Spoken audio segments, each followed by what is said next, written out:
Slide show जब कर रहे हैं, मतलब इसको जब उस पर कर रहे हैं ना स्लाइड शो पे, तो आपके पे वो हो रहा है स्लाइड शेयर, बट लेकिन जो व्यूज आ रहा है वो ये वाला जा रहा है।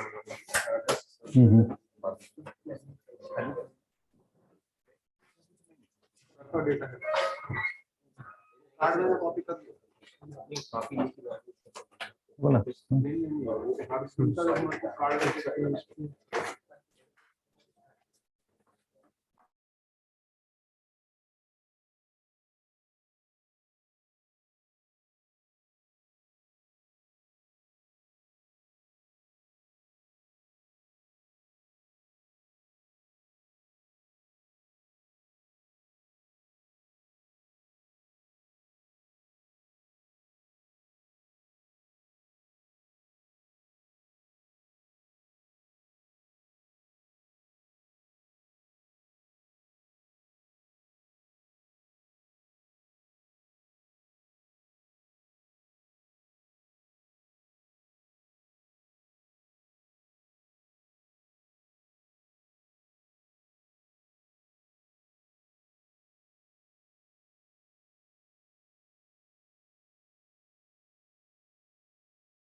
जो ना इस नहीं इसके अनम्यूट है, इसमें माइक आएगा ना ये ना ठीक। Shall we start or we have to wait?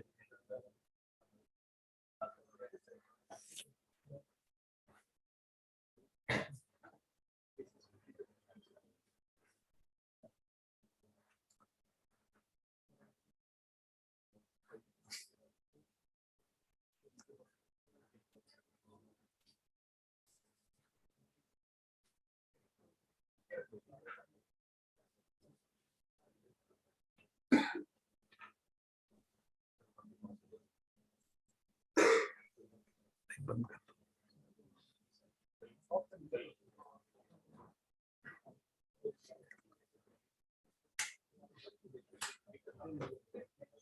Okay ना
Oh yeah.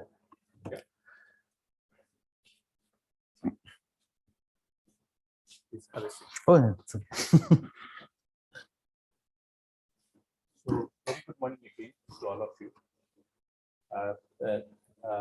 Yesterday we had Airborne remote sensing using some of those instruments, thermal, RGB, and multispectral. So today we'll start from the ground. Actually, this was supposed to be yesterday because it was scheduled because of these engagement yesterday. So today we talk about the ground remote using hyperspectral sensors, starting from visible, near infrared, sub-infrared, thermal infrared. So all those instruments today we are going to cover whatever we have with us. So morning session we are going to take up on optical range that is starting from 350 to 2500 nanometer using a spectrometer which is lying there green color. Then immediately after that again he is going to take up. This is what the reflectance measurement which is done at every 1 nanometer. Then beyond that 2 to 60 micrometer we have another instrument there which measures the emissivity. So again, something which you are not able to do measurements for it analysis using this instrument. And beyond that also we can do some of those analysis. So that is based on the emissivity spectra. So hardly there are 2-3 institutes which have this BNP instrument field to tell that. So again, so starting from 0.4 3.5, 0.35 to 16 micrometer, you have a spectral pattern. So that basics with the principles, how it works, what are the protocols for the measurements, both in the lab conditions and the field conditions. That's going to be covered from now till the last time. So it is going to be taken by engineer Purushottam. He is from Airprotect International Chennai, and this instrument is from Analytical Spectral Devices from US. Now this company name is changed, taken over by Malum. So, but since I joined as a scientist, since then we are associated with them more than 25 years. We have association with this company, both with the spectrometer and also Airprotect. So we have a long relationship with IIT. So I thought, let me take this opportunity to call him and explain all those products what we have and what are the potential applications. So this is the basic remote sensing which you do in the ground before you go to the satellite for any evaluation. And that too, capturing the data at every 1 hour. So you see the books, you look at any textbook, the kind of signatures you generate. That's what is generated from this instrument. So I'm happy Purushottam is here. Again, he is going to be here till 25th. In between, he will be going out. But again, because of his support, we are also getting imaging spectrometer planned over the Airborne platform. That is the 23rd and 24th. It was Protolix from US. Again, they are the authorized agency in India. So he's getting his representative from Europe. Their Francisco Bay. So on 25, 24, that will be interesting. So you have a ground imaging, non-imaging spectrometer and we'll have airborne imaging spectrometer. You'll see the kind of data and the applications for it. So that airborne is going to be UAV unmanned vehicle, and you see the practicals in the field itself, how to integrate, how to fly, how to get the data, everything controlled by the. In between, we have also speaker from Space Application Center, where we have a manned aerial vehicle with the imaging spectrometer flight, which I was talking in collaboration with NASA. So that's the complete story what we are going to give exposure to you. Thank you, Purushottam, and sparing such a long time with us. From today till 2023 to here. Any doubt you have, any clarification you want, we are my team is available because day and night we work on this instrument. And of course, these are available, so you can explore the opportunities. If at all you have some of the programs, we should projects to buy kind of instrument you need or whatever. So here we extend all kind of support. So thank you very much. Thanks. Please, I think it will be very interactive session. Recently we were there at Tirupati, again YouTube session. Where I carried my instrument from there. So it was very interactive, interesting, and a lot of appreciation we received. And later also. So again, thank you, and please take over. So we have many online, I think till now 95 participants. Okay. We have registered something around 600 plus. I don't know. Okay. They'll be joining. Yeah. Thank you. Okay. Thank you so much, sir. And thank you very much for giving me the opportunity.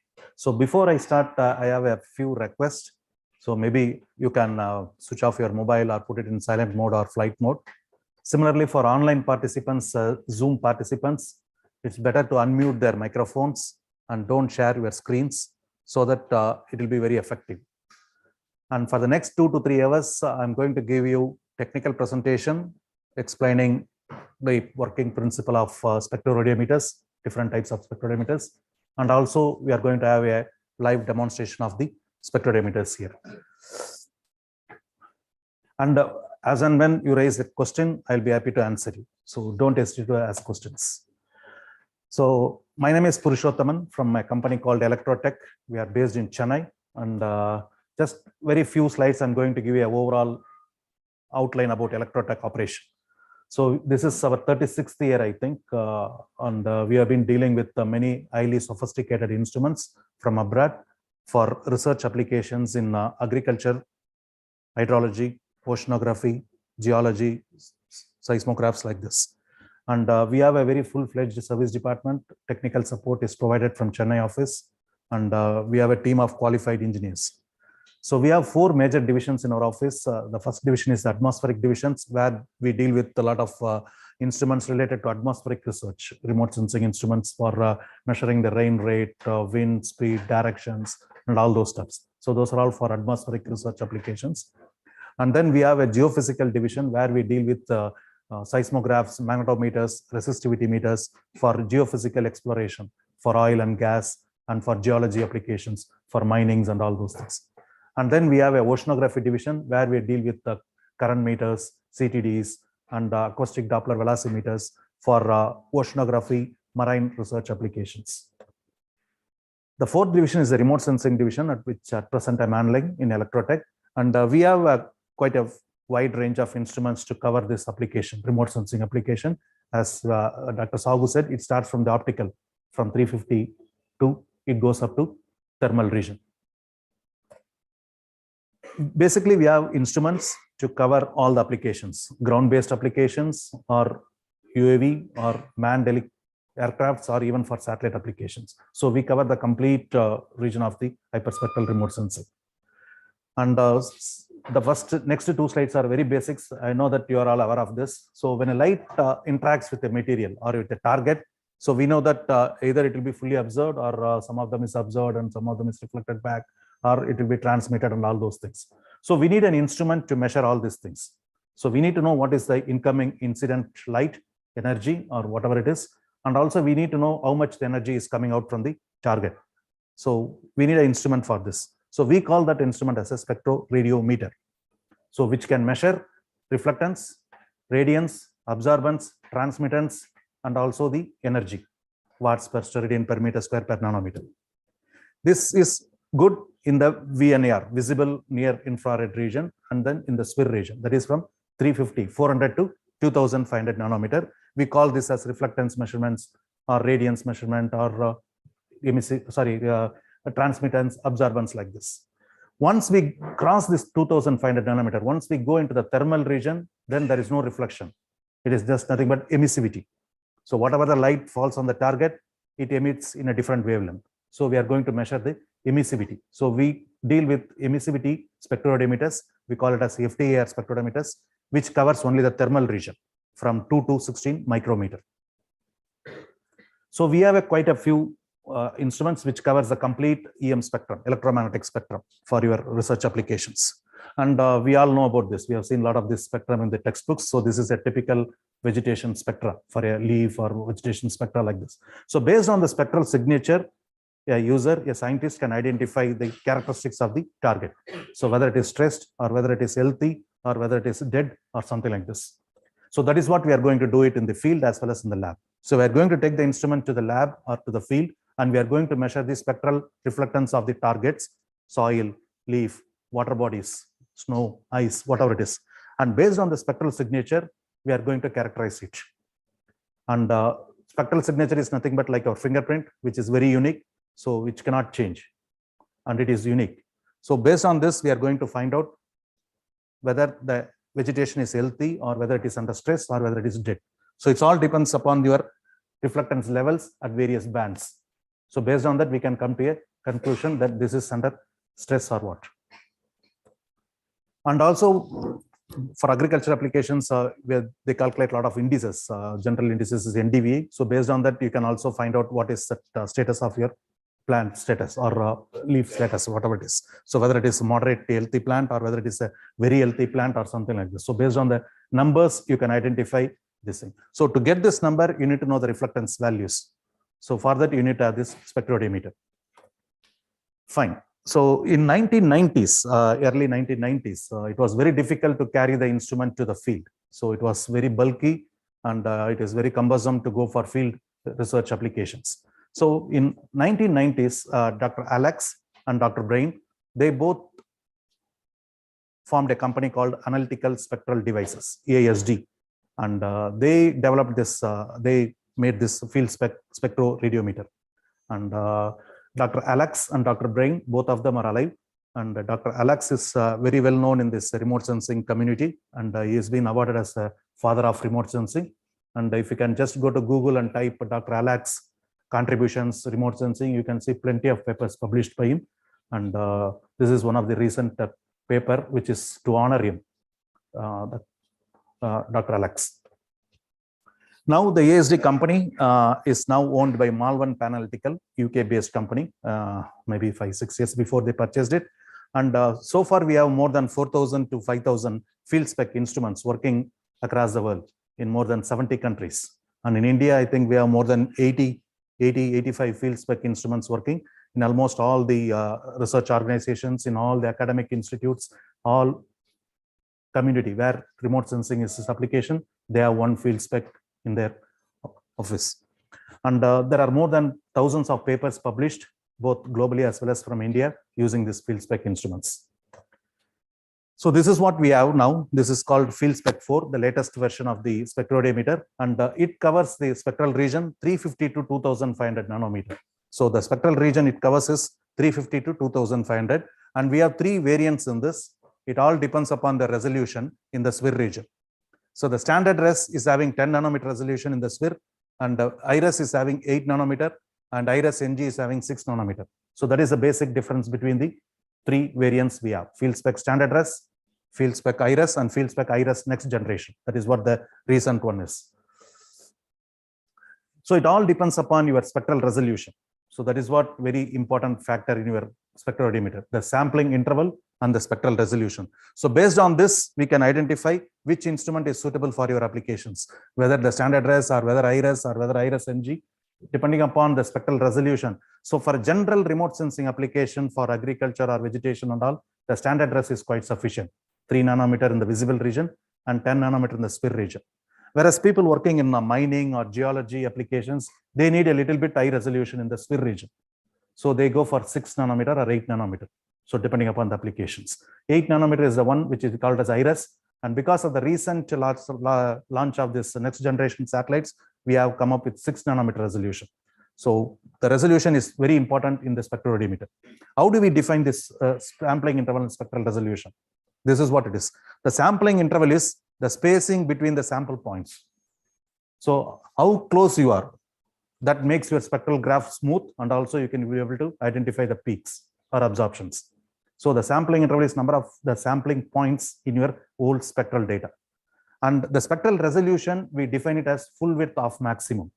It means if you have a monochromator of a known wavelength, for example, 700 nanometer, and if you measure it with a spectrophotometer field spec, you should be able to see a sharp peak with the center at 700 and the width is at plus or minus 3 nanometer. So that is why we call it as 3 nanometer in the visible region and 6 or 8 or 10 in the sphere region.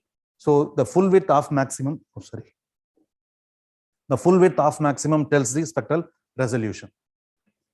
So these two are very important, your sampling interval and the spectral resolution. And basically this field spec instrument is designed for both lab as well as for field application. So you can measure the reflectance, radiance, and also the irradiance data in the full spectral region 350 to 2500 nanometer. And it comes with a standard permanent 1.5 meter long fiber optic cable, a metal shielded cable with the 1.5 meter long, so that you can put the instrument on your back and you can stretch your hand with the fiber optic cable and you can start collecting the data. So there is no need for you to kneel down, or you don't need to climb or something like this. So if the fiber optic cable, you are very flexible in the field to collect the data. And this standard field of view is 25 degree. The bare fiber optic cable is having a conical field of view of 25 degree. So based on your target size and based on your sample, you can determine the height, at what height you have to take the measurement. And suppose if your sample is very narrow, very small samples like your seeds, tablets, or grains or something like that, then you can reduce the field of view by adding a 4 optic lens to the fiber optic cable, so that you can reduce it to 1 degree, 0.8, 2, 4, 8, like this. So that the rule is your complete field of view has to be filled with the target. You should not see the other substances. So this is what it is. So it is having a permanent fiber optic cable of 1.5 meter long, and it is having a moving strain relief, so that it is very flexible to rotate or to move the fiber optic cable. It is not a rigid, it is not a stiff connection. It's very flexible so that you can work comfortably. Since we have a permanent fiber optic cable, so all the light from the target, from the source, it goes directly to the detector. So there won't be any signal loss. So there won't be any calibration drift or something like that. So whatever the light coming from the target, everything goes inside the spectrometer. We have another model which is called lab spec, where we have a detachable fiber optic cable, so by which you can detach the fiber optic cable and you can keep it aside. But once again, when you want to connect it, you have to be very careful that you have to align the fibers correctly. Otherwise, there will be a mismatch and you will lose the signal and your calibration will drift. So for instrument which is required for field applications, where particularly if you want to measure the radiance, the energy, then you need to have the 100% light should go inside your spectrometer. If it is a reflectance measurement, then there is no problem, because it is a ratio with your reference with the target. So even if 50% light goes from the reference, same 50% light goes from the target. So when you ratio it, it gets neglected. But once it comes to the radiance to quantify the energy, then automatically there is going to be a signal loss if the fibers are not permanently aligned. If the fibers are not permanently aligned. So that is why right from the beginning, since 1990, all our field spec models, field spec Pro 1, 2, 3, 4, it's having a permanent fiber optic cable. The length depends upon your application. Our standard length is 1.5 meter because I cannot stretch my hand more than 1 meter. So even if I have a 5 meter cable, 10 meter cable, it will be loosely hanging. But in some applications, even they have a 5 meter cable. For some applications where you want to have a permanent setup or something like that, for a continuous greenhouse monitoring or something, you can increase the fiber optic cable length. Since it is a fiber optic cable length, it is very flexible. I can bring close to this target or I can move away from the target. So I don't need to bring the whole instrument or something like this. I can avoid the self-shadowing and all those things, errors related to field campaigning, field data collection. Yeah, so now the 350 to 2500 nanometer is not covered with one detector, or it is not covered with one single element. So we split this region into three different regions. One is called the VNAR, which is called 350 to 1000. And then we call the SWIR 1, which is from 1000 to 1800, and SWIR 2, which is 1800 to 2500. So that is why we have, three different blocks here. That is why we have three different blocks here. One is the VNAR region, SWIR 1 and SWIR 2. So all the light which goes directly to all these three regions. The 350 to 1000 nanometer is covered with a silicon photodiode array detector. That's a general detector which is used to cover the VNAR region. 400 to 1000 nanometer, they use a silicon photodiode array detector. Silicon photodiode is the detector they use. Whereas in the SWIR 1 region and SWIR 2 region, we cannot use the same detector because it is not sensitive and it is not effective. So we use a indium gallium arsenide detector, INGAS, Indian gallium arsenide detector. And the SWIR 2 region also we use a extended Indian gallium arsenide detectors. One detector we use INGAS and another one also INGAS we use for SWIR 1 and SWIR 2. But these two detectors will work at very low temperature, that is at minus 25 degrees centigrade only it works. So it is cooled, it is called temperature controlled. So it is cooled using a circuit called TEC, thermally electrically cooler circuit in the electronics. So we either draw the current or we inject the current to either cool it or warm it, so that we maintain the detector at always at minus 25 degrees centigrade. So there is no need for you to pour liquid nitrogen or something, or there is nothing, a coolant or something is required. So it is done electronically. But the Indian gallium arsenide detector is very sensitive. So that is why it has to be kept at minus 25 degrees centigrade or minus 15 degrees centigrade. So that is taken care by the electronics inside the field spec. Now, the light from the target, it enters the spectrometer and it goes first to the VNAR region. So the undispersed white light that is coming from the target will fall on the grating. So the grating is nothing but it disperses the light into very fine wavelengths. So from 350 to 1000 nanometer, we split the light into every 1.4 nanometer. So that means it is 350, 351.4, 352.8, like this, it goes up to 1000. And every wavelength will fall on one detector. So we have 512 detectors. So first detector will have 350, the second detector will have 351.4, like this up to 1000. So 1000 minus 350 divided by 512, that is what we call it as a sampling interval. So the sampling interval is what is your sampling points in your spectral data. 350 to 1000, every 1.4 nanometer, I'm having a data. The same light will enter into the SWIR region. So it enters into the SWIR region, and we have another grating, the second grating, which disperses the light every 2 nanometer. So 1000, 1002, 1004, like this up to 1800. But we have only one detector here. You see, it is a fixed SWIR 1 detector. Just only one detector I'm having. I don't have 512 or something like that. I have only one single detector because it is a very costly Indian gallium arsenide detector, and it requires to be kept at minus 25 degrees centigrade. So I'm not using an array detector. Otherwise, it is very difficult to maintain the temperature of all the detectors, and also it is also cumbersome. So we use one single detector. So now what we do is we mount this grating on a scanner. So it is going to scan like this, top, up, down like this. So first the 1000 will fall, then 1002 will fall, 1004 nanometer will fall, like this up to 1800, and then it reverses from 1800, 1798, 1796, and then it goes back to 1000. So we double the measurement to increase the sensitivity, to increase the SNR in the SWIR 1 region. The third region is called the SWIR 2 region. Same, the light coming from the target will go and hit the third grating, which disperses the light same 2 nanometer, 1800, 1802, 1804, like this up to 2500, and then the reverse it is ulta. So here also we double the measurement. So what is happening is finally we are going to get 350 to 2500 nanometer with every 1 nanometer interval. We resample it, and then we finally get an output 350 to 2500 nanometer with every 1 nanometer interval. But we sample it very, very low sampling points. almost like equal to 1 nanometer, 1.4 and 2. And then we finally get a output as 350 to 2500 nanometer every 1 nanometer. So almost like 2151 data will be there in your complete spectral region. So this is what the difference between the fixed array grating and a single detector grating. The reason is this is not very sensitive to the light. It is a silicon photodiode array detector, whereas the in-gas detector is very sensitive. So I cannot use like this array detector, and also it will have a lot of power consumption problems, the thermal stability. So everything we want to avoid it. So that is why we use a single detector in the sphere 1 and sphere 2 region.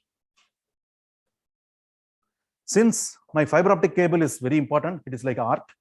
So I need to know the status of the fiber optic cable. So along with the instrument, we supply a small hardware and a software to check the fiber optic cable. This is nothing but a magnifier, so by which I can count the fibers in the fiber optic cable. So once I say fiber optic cable, it is a bunch of fibers which is as thin like as our human hair, and it is of glass. And we have almost like 57 bundles of fibers inside the fiber optic cable. So 19 goes to the VNR region, 19 goes to the sphere 1, and 19 goes to the sphere 2. So we can count all the 57 bundles of fibers to make sure your instrument is in good working condition. So as long as you maintain the fiber optic cable in a good condition, your instrument is going to perform well for many, many years.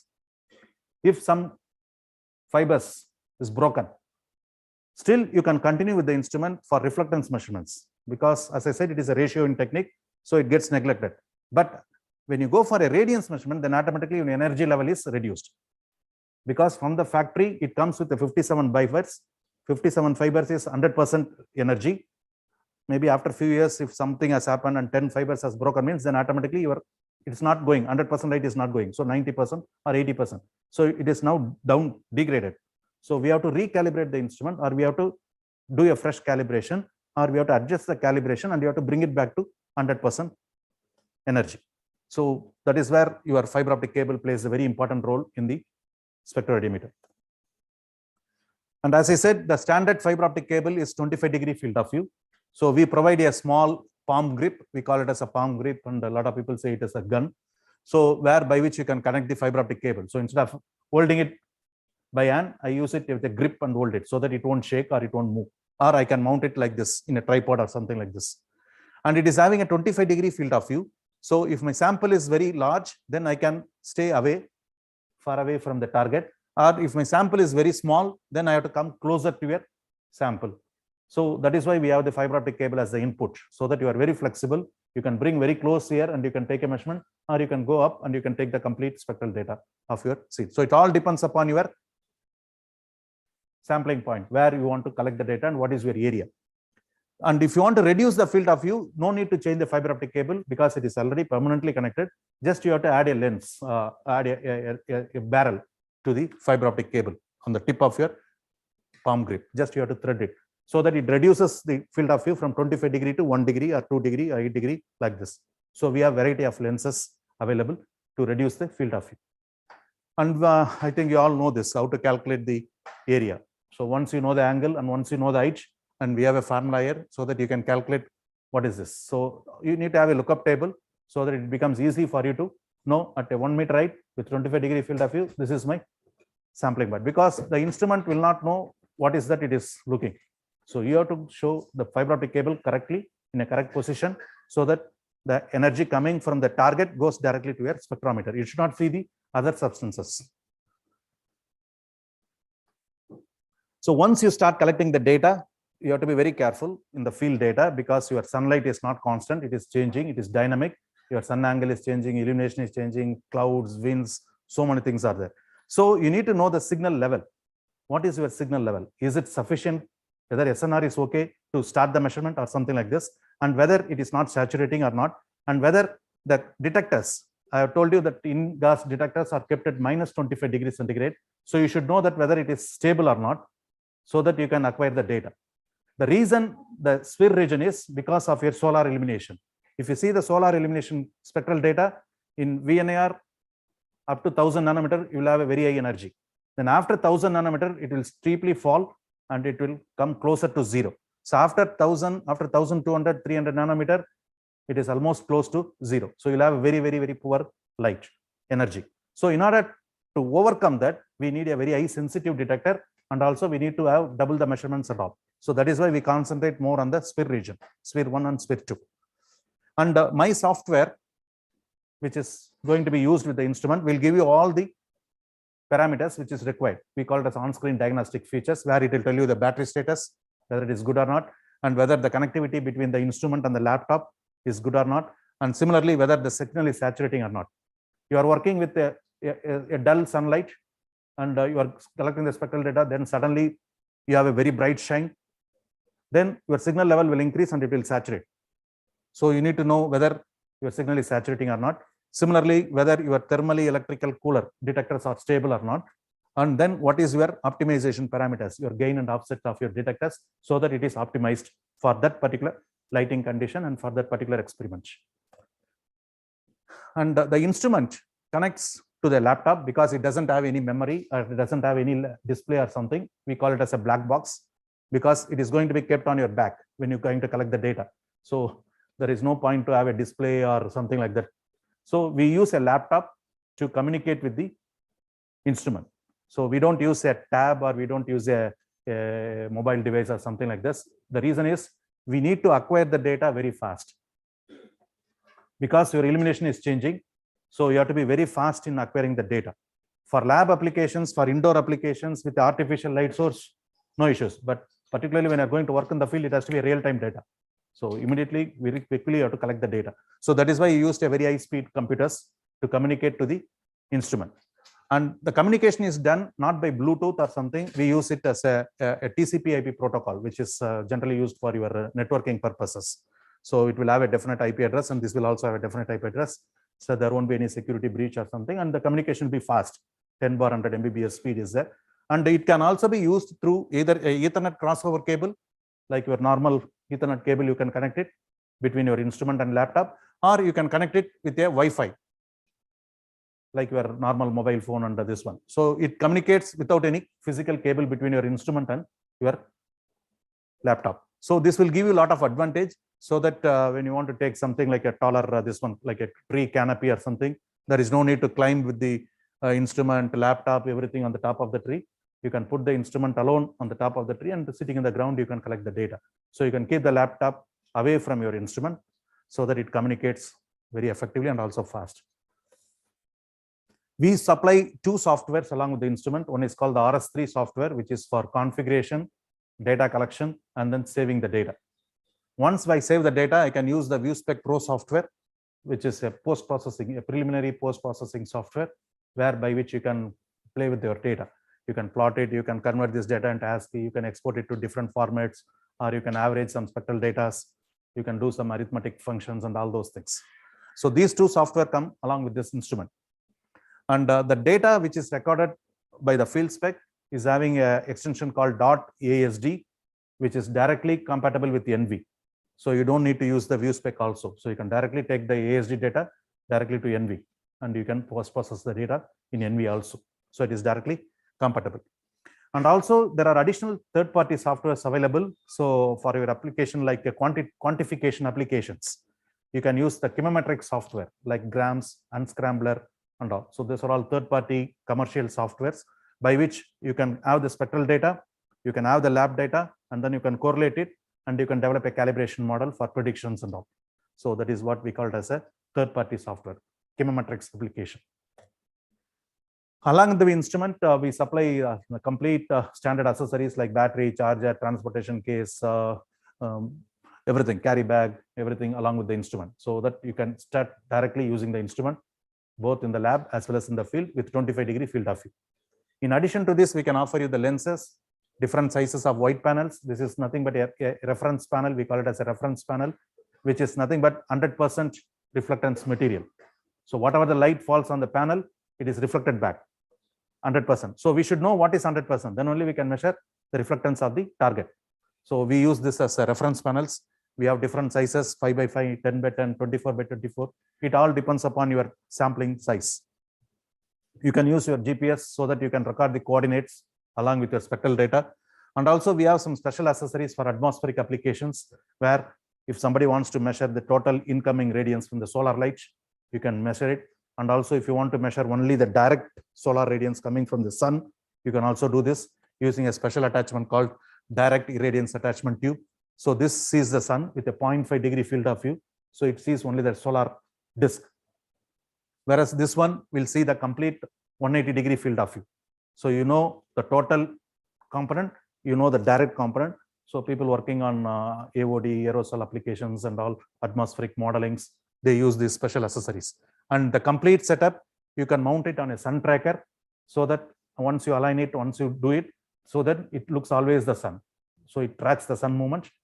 I mean, this follows the sun, and then you can also record the direct component like this. So a lot of customers in India, they are using this type of special accessories. We can also do this. As I said, this equipment can be used in the lab like this. So you can use it with a tripod, with a lamp and everything, so that you can collect the spectral data in the lab itself. You can bring the samples and you can collect the spectral data in the lab by illuminating it with a special light called tungsten quartz halogen light source. And we can supply the light source, we can supply the tripods, or you can make your own lamps and tripods. We also have some special accessories, and it all depends upon your target, and it also depends upon your material, what you are going to measure. For solids, liquids, everything, we have different accessories. We call them as a contact measurement probes. So for example, we have a contact probe here, I also have here. So by which you can have a contact measurement with your samples, like a leaf, single leaf. If you want to take a reflectance, I can have a contact measurement with the leaf and I can take a measurement. So it is having an inbuilt artificial light source which illuminates the sample and you measure the reflectance. Similarly, if you have a samples like a irregular shaped samples, like grains, seeds, or something non-homogeneous sample, then you need to rotate the sample so that you can average it. And then you can take a measurement. So we use a setup called turntable. So I can keep the sample here, and there is a motor which rotates the sample, and this is a light source which illuminates like a reading lamp, table lamp. So it illuminates the sample, and underneath I put the samples and it rotates, and you can collect the spectral data. So those are all for non-homogeneous samples and irregular shaped samples. We also have accessories for liquid analysis, for juices or something, like for people working on liquid applications or water applications. They use this dip probes. We call it as a dip probes. So where one fiber optic cable will carry the light inside your liquid or inside the sample, and another fiber optic cable will measure the transmittance of the properties from the target. So we have two fiber optic cables running here. So one from the light source and one goes to the spectrometer. So like this, or if you have a samples in the glass vials or test tubes or something, we can put it inside a cuvette fixture. One side I can illuminate it with a light source, and on the other side I can put the fiber optic cable and then measure the transmittance properties. So it all depends upon your application and your sample. You can choose the correct accessories and you can use this instrument. We also have a leaf clip assembly. So along with the contact probe, there is a clip with a leaf. You can clip it and you can measure without unplugging the leaf from the plant. So live measurement, you can do it in the field without unplugging the leaves.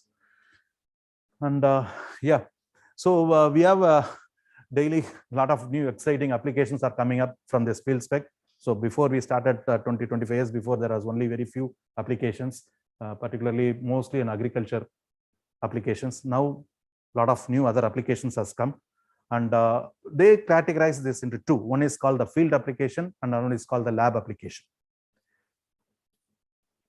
So in the lab, this is what your typical setup is. So you're going to keep the instrument on your top of the table, and then one tripod, you're going to use it for mounting the fiber optic cable to look the sample, and another tripod, you're going to use it for illuminating the sample, the light source. So you can use one light, two light, three light, four lights. It all depends upon your target. If a target is very sensitive to light, like leaf or something, you can use one light. If it is very dark sample, like coal or something, dark soil or something, then one light may not be sufficient. So you may have to use 2 or 3 light sources to illuminate, so that at least you will get some reflectance from these samples. So depending upon your target, you can choose the number of light sources. And whereas in the field, it is up to the user. It is up to your imagination how we are going to use this instrument. You can use it in a desert, you can use it in snows, glaciers, you can use it in agriculture field, or you can use it in goniometer applications for BRDF measurements. So one instrument will be looking up and one instrument can be looking down the target, and you can use you can change the angles, azimuth and everything, so that even Dr. Sagu, they are all using it for BRDF applications in the field. You can carry this instrument to the field and you can mount it on a goniometer and you can measure it at different azimuth and angle, so that what is your reflectance values. And you can use it, you can mount it on a cart or you can mount it on a bicycle, and you can just on the go, you can collect the data. So there is nothing to worry on this instrument, and it is a field portable instrument. And this is one of the Fieldspec Pro, the first version of the instrument being used for collecting the spectral data somewhere in US, I think. Yeah, so once it comes to the application, there are a lot of challenges, both in the field as well as in the lab application. So for the lab application, your light source is constant, your ambience is constant, everything is under your control. Your power supply is constant, everything is under your control. But your illumination geometry and the sampling geometry is not under your control. Because your light source is very close to your sample, self-shadowing is the problem. And also it may damage your samples. And whenever I change my sampling geometry at a particular angle at where I want to collect the data, then accordingly your things will change. So the illumination geometry and the sampling geometry is the problem in your lab application. Whereas in the field, your light source is a problem, sunlight, because it has to come all the way through the atmosphere and it has to come to the target. So it all depends upon your atmospheric condition and your brightness, wind, everything. So your light source is the problem. That is what the environment is the problem. Similarly, sample is the problem. And the standardization, how you collect the data. So I'll be collecting in a different way, you will be collecting in a different way. So in order to standardize, it is also an issue. SOP for a field campaigning, how to collect a spectral data in the field. So that is a problem. Whereas in the lab, it's all controlled. So just you have to bring the sample, put it under the light, take a measurement, take it out, put the next sample, take it out. But in the field, it is not like that. So there is terrain, ups and downs, so many things, illumination angle, everything. So we need to work out all these things. So one has to be aware of all these things before you go for a spectral data collection. So you should know the background of all these things. Then only we can collect the data. For example, we know this is your typical solar spectral data. So from 400 to 1000, 1200, 1300, we have a good energy, almost like a good energy. Then after that, you see it is falling, then it becomes close to zero here. And then there is a little energy here. And then again, it is close to zero. And then everything is coming close to zero. So after 1200, 1300 nanometer, so it is almost, we are going to work on the low energy levels. So when you going to measure the spectral data in the field with this particular lighting condition, then my spectral data looks like this. So this is your typical vegetation spectra. But you see there are noises here. And then there is a noise here at the end. This is because of, not because of the instrument, it is physics. Because you see at 1400, your energy is zero. Everything is absorbed by H2O, by your atmospheric, this one. It's called water absorption bands. So 1400. So anything you divide by zero, multiply by zero, it is going to undershoot or overshoot. So that is why we have this. Similarly, at 1900, 1920 or something, you have a broad band, water absorption band. So you have more noise here at 1900. Whereas here you see there is a little energy here. Because we have energy here. So we are able to see the reflectance values here. But at 1900, it is completely blank. And similarly, after 2400, you can see some noises here because it is almost coming close to zero. The counts are very less. So this is what your typical field data will look like. If your spectrometer is giving a correct data without manipulating the data, if you measure the raw data, this is what it is. And this is what it has to be because of the physics. Whereas if you bring the same sample to the lab, and when you measure it with a tungsten quartz halogen light source, this is your tungsten quartz halogen light source, where you see it is very broadband from 400 to 2500 with a very good energy. And there is no water absorption bands here. Once I put the same sample here, I get the same spectral data, but without any noises here. So if I see a noise here, then there is a problem with the instrument. If I don't see a noise in the field data, then there is a problem with the instrument. So that is how we've identified that my instrument is working good or not. So this is the difference between your field data and your lab data. Yeah, so as I said, we have almost more than 80 instruments working in almost all the ISRO organizations, RRSCs, NRSC, SAC and all. They have more than 6-7 instruments, I think. And then we have DRDO labs like DTRL, and then we have in Defense Terrain Lab, SASI, Chandigarh, and all. We have some instruments, and almost all the IITs and NITs and the educational institutes, those who are working in remote sensing applications, they have one field spec instrument with them. And ICAR, that is our major customer, IARI, they have 2 or 3, I think, instruments. And then almost all the ICAR labs, they have this hyperspectral spectrometer field spec with them. And so whenever we go for the testing, installation, demonstration training, so we provide them 2 to 3 days training on the product, how to use it, how to maintain the instrument, and all those things we provide during the training. And yeah, these are some of the pictures where people are using it in different organizations. IMD, CWRDM, Calicut, lab, field. Yeah, this is Goa. And also you can use it in the greenhouse. At the UAS Bangalore, they are using it in the greenhouse facilities. Yeah. So and there are a lot of papers published. If you just go to Google, type ASD or type field spec, soil reflectance, you can see plenty of papers published by various customers in India as well as in abroad. So these are all some of the papers, and you can also go to the researchgate.net for Dr. Sagu's profile. You can see his papers published using our field spec, using our other instruments also. Yeah, so this is from SAC. Yeah, so these are all the general applications where people are using it in the field and also in the lab. And this is my presentation on the first part, that is for the 350 to 2500 nanometer.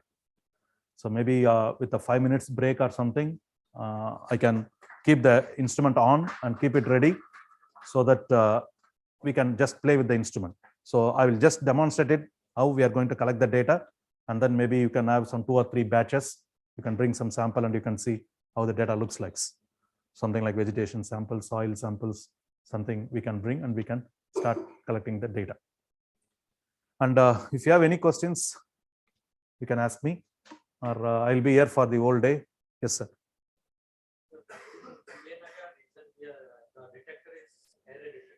Yes, sir. So for each wavelength, there is one detector. So if over a period of time, the sensor degrades, so how the sensor to sensor, detector to detector calibration is accomplished? One, the cross calibration you are telling. Cross calibration is not feasible technically. The reason is each detector, as you said, is going to perform in a different way. And another instrument, see, once I calibrate this instrument with a sample, and if I take the same sample and if I measure it with another instrument, definitely it is going to be changing because of your detector performance and because of your electronic noise, because of your stray light and all. So when we say reflectance, it is not just the reflectance, the spectral data. It is a spectral data of the target plus electronic noise plus your dark current plus your stray light. It is a combination. I can share you a technical document where your reflectance is nothing but reference by target. It is nothing but the actual measurement from the target plus electronic noise plus the stray light and then random noise. This 4 is the combination. So from the target, always you will get the same reflectance. Whether I measure it in Delhi or whether I measure it in Chennai for the same target, I'm going to get the same spectral data. But with different instrument, my electronic noise is different with this instrument. It is different. My random noise is different. My stray light is different. So you will get the signal pattern. The spectral pattern will look same, but there will be a drift. So people, what they do is they go for a NIST traceable light source or NIST traceable sources by which they calibrate their instruments, and then they derive a common point. With the same instrument I'm using last 4 or 5 years, how I will know that in particular wavelength some problem is there with the Yeah, so we do that a periodic maintenance test. We do that, and also we recommend a lot of customers to do it on their own. All you need is the 400 to 1000 nanometer. We measure it with a light source called mercury argon light source.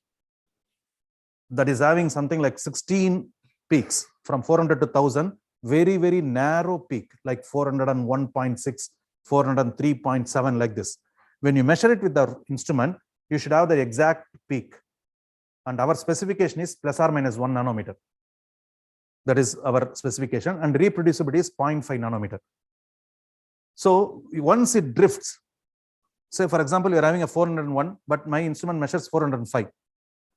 Then 510, it measures 515. So if the drift is linear, then I can reprogram it, the calibration file, and I can bring it back to 0. That is, I can reposition it. Suppose if the drift is non-linear, either it could be mechanical problem or something, suppose physically damaged, then the arrays may be lightly shifted or something. So then I need to open it up, I do the fresh calibration and all. Yeah, thank you. Another question that recycling interval is 1.4 nanometer. Is there some nanometer? Because some applications need below 1 nanometer. Yeah. So for now, it is only 1 nanometer resolution. That is 1 nanometer. We are resampling it. But in the post-processing software, you can do that. Some signals like some induced fluorescence. We have a different instrument where they go for 0.3 nanometer sampling. So 0.1, 0.2, 0.3 and all it is there, for particularly for chlorophyll fluorescence measurements. Very narrow band, very, very small band, 442, for example, 440 to 470, with every 0.1 nanometer you have a data.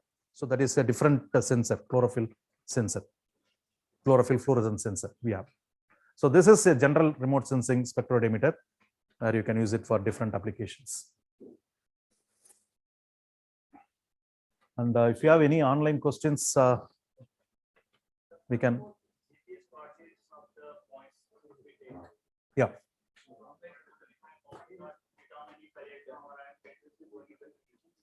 So I have the data for different points.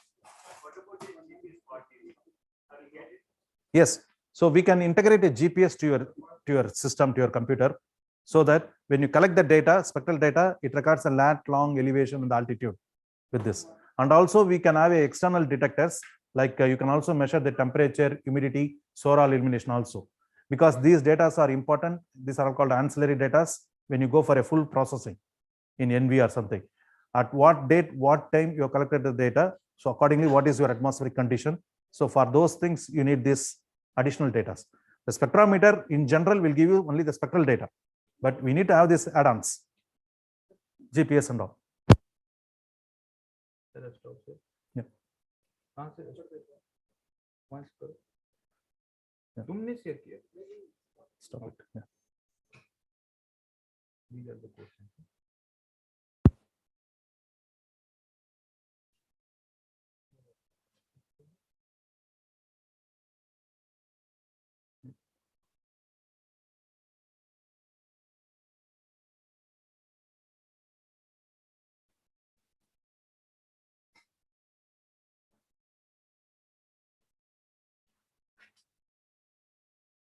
Yeah, so there is an interesting question from what is his name?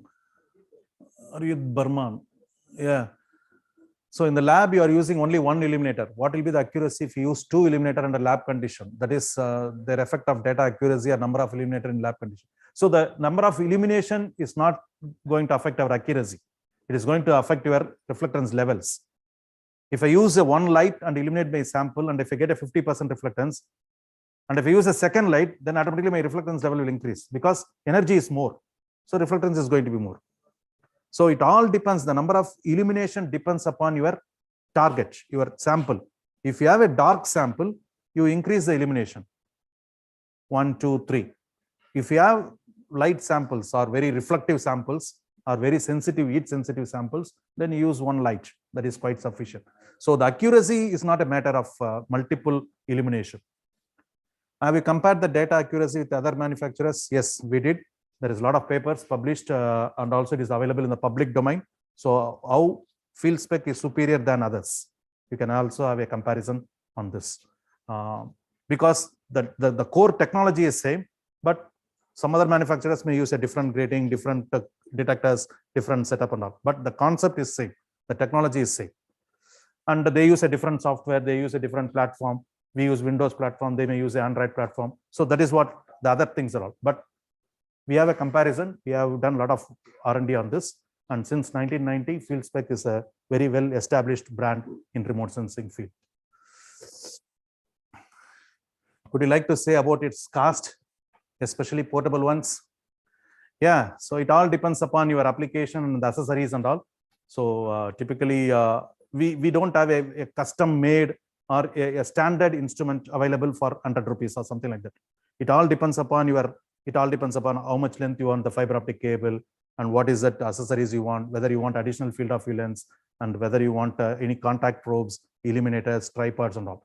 But roughly it may come cost close to something like 80-85 lakhs for a basic setup, for a basic FieldSpec spectrometer setup. Okay, and anything else?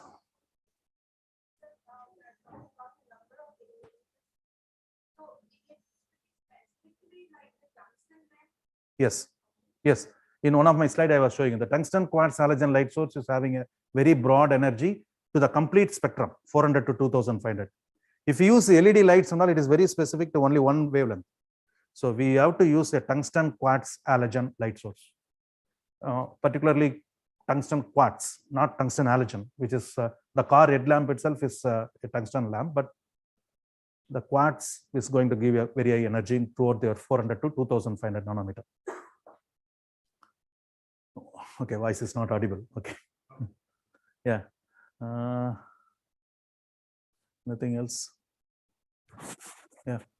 Okay. So if you have any questions, anytime you can send an email or something like this, so that I will be happy to answer you. And I will be here for today. And also last 2-3 days, I will be at 23, 24, and 25. So we can answer your questions. Okay. Thank you so much. Thank you all. You will start after tea, I think. Yeah. Okay. Yeah. The next session will start after tea. And before that, there is a request. The IRE student and faculty who have not submitted their registration form with duly signed, some of are there. Please submit by today or tomorrow morning. Okay. And the second is there is a pre-training evaluation test. Since we have time, we will be at 11:15. So in 10 minutes, the 20 questionnaire is circulating. I am circulating. Click fill and submit within 10-15 minutes. And if you get more marks here, then there is no need to attend this training. It will be better for us to get less marks, and then there is a need of training. Okay. Otherwise, you know all the things, then what the need of this training? So I hope there will be no cheating. And it is objective type? It is objective type. Okay. And for the online participants also, it is mandatory to attend this. I am sharing a Google form, and you have fill this form. And regularly today, I will share this Google form so that maximum number of student participant can fill this form, and we will also get their name and designation and other information. So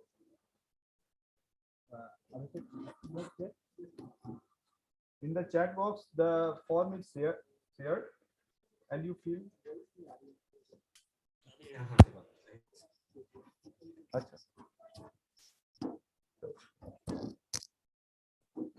1 minute.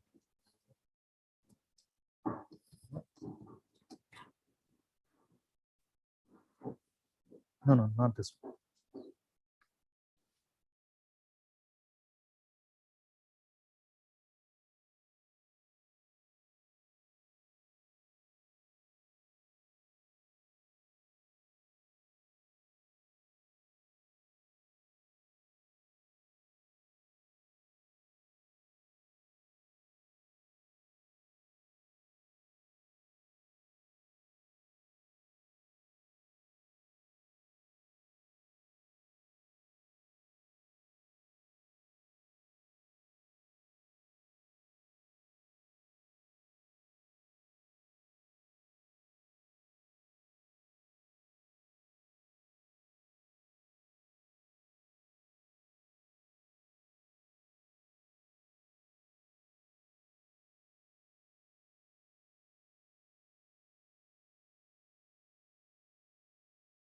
For online participant, it is mandatory to fill this Google form to get the certificate.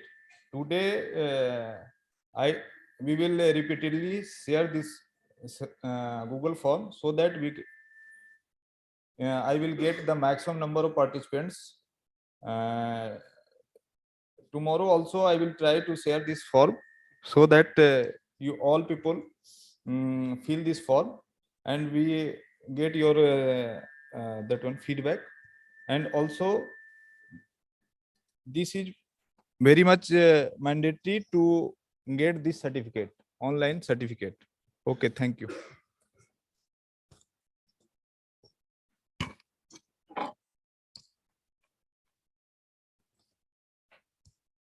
So, ये बंद कर।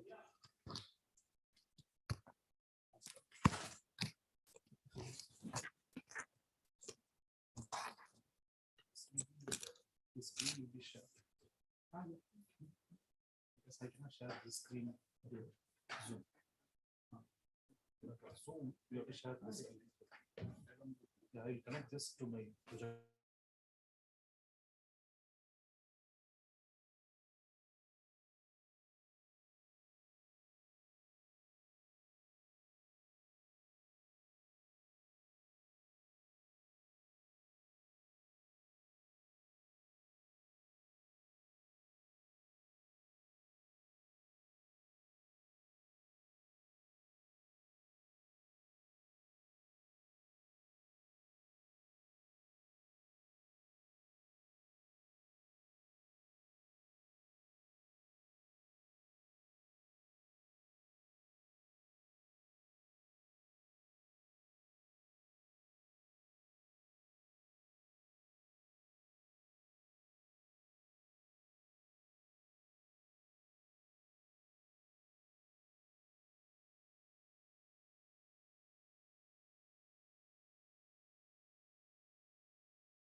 Okay, yeah. So now this is going to be just to explain the hardware part of your instrument, field spec. What is that? And then what are the accessories we have supplied and what are the accessories they're using for different applications. Okay. So this is your main instrument, which we call it as a field spec spectroradiometer, which is of approximately 5 kilogram weight. And it's having a permanent 1.5 meter long fiber optic cable with a metal shield so that it is protected, rugged. And the only thing is you cannot bend it or you cannot coil it very small. So there is a procedure and there is a method to maintain this fiber optic cable. So you need to coil it something like a larger diameter. We have a spool, we have everything. So you have to store the fiber optic cable properly so that it won't get damaged. And on the rear side of the instrument is having only the power connection. So the power can be from the 220 volts power supply or from the battery, and we have an on-off switch. That's it. And there is no other connection. There is no physical connection, anything else. And this is going to communicate with your laptop through Wi-Fi. So now there is no physical cable between your instrument and your laptop. So it is going to communicate through Wi-Fi. And we have a light source which is mounted on a tripod so that I can illuminate the sample with the light source. And I have mounted the fiber optic cable pistol grip, palm grip on another tripod so that it is going to look the target. And I'm going to see what is reflectance coming from the target. Okay, and this is having 25-degree field of view. As I said, the bare fiber optic cable is having 25-degree field of view. Suppose if my sample is very small like this, then it is going to see all other things. So either I have to bring very close here, or I can use a lens like this. So we have different 4-optic lenses available, 3-degree, 5-degree, 10-degree lenses. So I can just connect, I can mount the lens onto the pistol grip like this. And now the field of view is reduced to 10-degree field of view. So that at the same height, I can comfortably work with for my small targets also. So like this, you can reduce the field of view from 25-degree to 1-degree, 3-degree, 5-degree. I'm not going to change my fiber optic cable, or I'm not going to disconnect or connect my fiber optic cable. So always my light energy 100% is going to my instrument. We also have some special accessories. We call this as a remote cosine receptor, by which I can connect my fiber optic cable to this instead of the palm grip. I can connect it to this, and I can mount this on a tripod or in any place where I want, and it looks 180-degree field of view for atmospheric conditions. So where they usually mount this on the top of a terrace, on the top of a building or something, so that it looks the full sky. And you can measure what is the amount of light energy coming from all 180-degree to the target. So this is for irradiance measurement. The difference between radiance and irradiance is the angle. So the radiance, we call it as watts per meter square per steradian per nanometer, where angle is important. So at 25-degree field of view, what is the amount of energy coming is different. At 10-degree field of view, the amount of energy coming is different. So for each angle, it is matters, the radiance. Whereas the irradiance is 180-degree. So it is not from this particular angle or this particular, it is the total. So 180-degree. So the unit for irradiance is watts per meter square per nanometer. There is no steradian. So that is the difference between your radiance and irradiance. So people working on atmospheric research, they go for these applications, for this accessory, where they want the irradiance measurement. Or if you want to measure a target which is homogeneous, like your ocean, the water is homogeneous. So I can show this to the ocean water, and I can see the reflectance coming from the water bodies. So if I cannot use this for a small targets or like this, because it is going to see 180-degree field of view. I cannot restrict this field of view. So generally use this for a homogeneous sample, a large sample, or atmospheric research applications. So this we call it as a remote cosine receptor. Another accessory they have is the contact probe, and with a leaf clip assembly, so that I can clip the leaf and I can take a measurement like this. I can connect the fiber optic cable here so that it measures what is coming from the sample, and I have a power supply cable so that I can power this contact probe where inside there is a same tungsten quartz halogen light, which eliminates the sample, and I can collect the leaf or thin sheets or plastic sheets or something like this. So where you want to take a contact measurement. So, or you can remove this leaf clip possibly, so that you can collect the data of any solid samples like rocks, minerals, soils, and all. You have to remove this leaf clip. So these are all the accessories we have for the field spec instruments. And also you can expand the application by adding the suitable accessories for liquid analysis or whatever different types of samples you have. You can keep on adding your accessories to this. And this is your fiber checker. We call it as a fiber magnifier, by which you can count the fibers, 57 fibers. You can count it. You can put the fiber optic cable inside and you can count it. It is going to eliminate 19, 19, 19, so that you can count all the 57 fibers to make sure your field spec is in good condition. Yeah, so now we can have a break. So after the break, we will just collect some spectral data and we will demonstrate how the spectral reflectance looks like for different samples and how we are going to save the data. Okay, thank you. Okay, so now, okay. So before we collecting the spectral data, the most important thing is the instrument preparation, how to prepare the instrument for data collection. So it is not just like your camera or something where you can just go there and shoot it and come. So you have to keep the instrument on for a particular period of time so that everything will warm up, the electronics, the optics, everything will warm up, your light source, everything will warm up, and it reaches thermal stability. We call it as a thermal stabilization. So that is what we call it as warm-up period. So before you go for a match, at least you need some warm-up. So same thing, before you go for any spectral collection, you warm up the instrument for 30 to 45 minutes. Fine, that is what warm-up period. By the time 30 to 45 minutes, you can configure the instrument. Using the software, RS3 software, you can configure it. So what is configuration?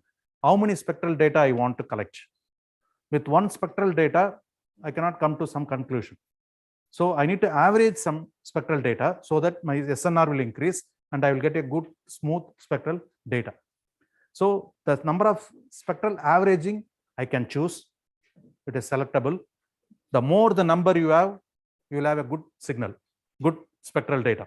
It looks very smooth, very fine spectral data I will get. But at the same time, you have to wait for such a long time. If I take 30 measurements, then I should not change my position, fiber optic cable. It has to be looking the same target for 30 measurements. The lesser the number is good for lab applications because your light source is constant, your illumination is constant. I'm just going to bring the target sample and I'm going to take the measurement. I can quickly take the measurement. But in the lab, but in the field condition, your sun angle is changing. So your wind is there, your target is moving. So everything has to be overcome. So we average more in the field conditions. So we average something like 100 spectrum, 50 spectrum, 60 spectrum. Whereas in the lab, we average only 10 or 20.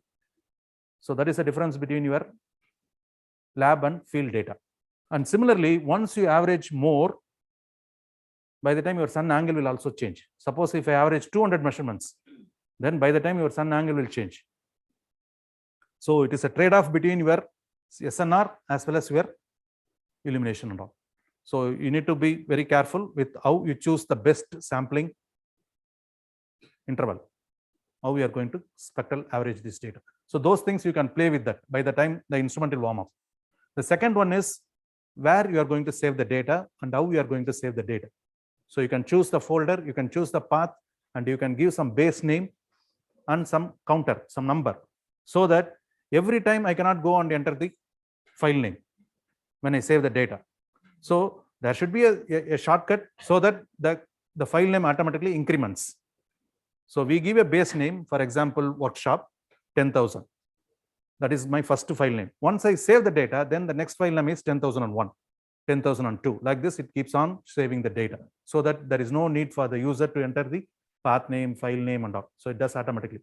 For some observations where you want to take a continuous measurement, for example, you want to continuously observe some target, right, from morning 9 to 5. I cannot go there and I cannot always save the data. I cannot do that, but I can program it. In my software, I can set the time interval every 5 minutes from morning 9 to 5. I want to collect the data, means I can program it and I can leave it so that it saves automatically the data. So that feature is also available. So those things you can play with that, and you can keep the systems ready so that you can start collecting the data. In collecting the data, there is a standard simple procedure is there. So after warm up, I cannot take a reflectance measurement immediately because my lighting is new, my environment is new, my ambience is new, everything is new. So I have to optimize the instrument. The second step is called optimization. We call it as an optimization. As I said in my presentation, there are 3 detectors. VNAR, we have array detector. Sphere 1, we have one single Indian gallium. Then the Sphere 2 also we have Indian single gallium arsenide detector. So all these 3 detectors will not perform in the same manner. Each detector is going to perform in a different way. So we have to normalize it. We have to optimize it so that for a particular lighting condition, for example, artificial light or sunlight, for this particular lighting condition, I have to adjust the detector's sensitivity so that I get the maximum signal in all the 3 ranges. One should not give more, one should not give low, one should not give something like this. So all the 3 detectors should perform in the same level for a particular lighting condition. That is what we call as optimization. So just click a button, it optimizes automatically. No need to worry. Once optimization is done, that means my detectors are being optimized. Now we are ready for measurement. After optimization, now I'm going for a reflectance measurement. Third step is my reflectance measurement. So how do I do a reflectance? First, I need to take a target, a reference. So I have a reference panel, a Spectralon make some Teflon material, something, PPF something. So it is 100% reflectance material. So by which the light, whatever the light falling on this material will be fully reflected back, theoretically. It means it is not absorbing anything. So I measure the reflectance from this panel, which I take it as a reference. Then I remove the panel and then I bring the sample. I bring the leaf or soil or sample. Then I measure what is the reflectance of the target. So for reflectance measurements, I take 2 measurements. One is the reference and next one is the target. Once I have done it, then I can bring the second target. Already I have taken the reference, so I don't need to take again. Then I can bring the third target, fourth target. I can continue this as long as there is no change in the condition. Lighting condition. If there is a change in the lighting condition, then I have to take a fresh reference. Then go for the next target. Go for the next target. Like this. If the signal is saturating, then I have to go back and optimize the detector. So it's a loop, basically. Optimization, white reference, target. Target, target, target. Then white reference, second target, second target, second target. Then white reference, third target, like this. If there is a lighting condition, then again I have to go back to the previous level. I have to optimize the instrument and then take a fresh white reference and then continue. I will show this in the demonstration so that you know that when to optimize the instrument and when to take a white reference. So morning 9 o'clock, I cannot take a white reference and I cannot continue the work till 5 o'clock. It is drifting. My reference is somewhere. My illumination is changing, so everything is changing. So I cannot tag this one to the old reference data. Reference data should be very close to your target data. So we have a standard procedure and everybody is using it most. Like they have a flow chart, something. So OPT, WR, target. In the target, they take 5 measurements. 1, 2, 3, 4, 5. Then they take the next white reference. Then the target 2, 5 measurements, like this. So you need to have a standard operating procedure to collect the reflectance data. So this is what, after the tea break, I'm going to show you with some samples and everything with the software. Yeah. So reflectance is nothing but the ratio. So when compared to 100%, what is my reflectance of my target? Whereas the radiance is what is the amount of energy coming from the light source, and then what is the amount of light energy coming from the target. We quantify it as a energy.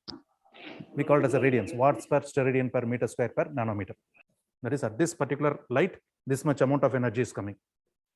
And it is being absorbed by this target, and only this much energy is coming out. So if I have both, then I can ratio it, and that is what the reflectance is. go for a dark. Yeah. So the dark measurement is done automatically. What we call it as when there is no light, when you close the fiber optic cable with a black cap, or when you close it completely, it means there is no light is going inside. But due to the electronics noise, there is some counts. We call it as a dark current, electronic noise. So we record the data whenever we optimize, whenever we take a white reference. First it takes the dark current. Then that value is subtracted from your actual value. So it is done on the background. So there is no need for you to do a separate measurement, but that is done on the background. So we call it as a dark current. Okay. Yeah. So after the tea break, we will have a demonstration. There will be a live demonstration, and in between, sir will be there only. Yeah. There only. Also, you can ask. Okay. Now we will meet at 11:40. Okay. Yeah.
Uh,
ये किसी और इस पे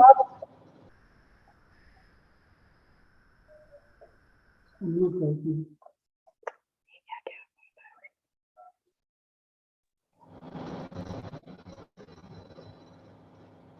रुको एक second.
Hello, can you hear me?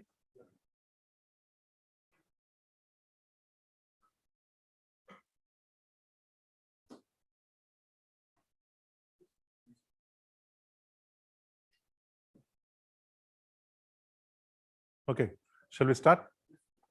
Okay.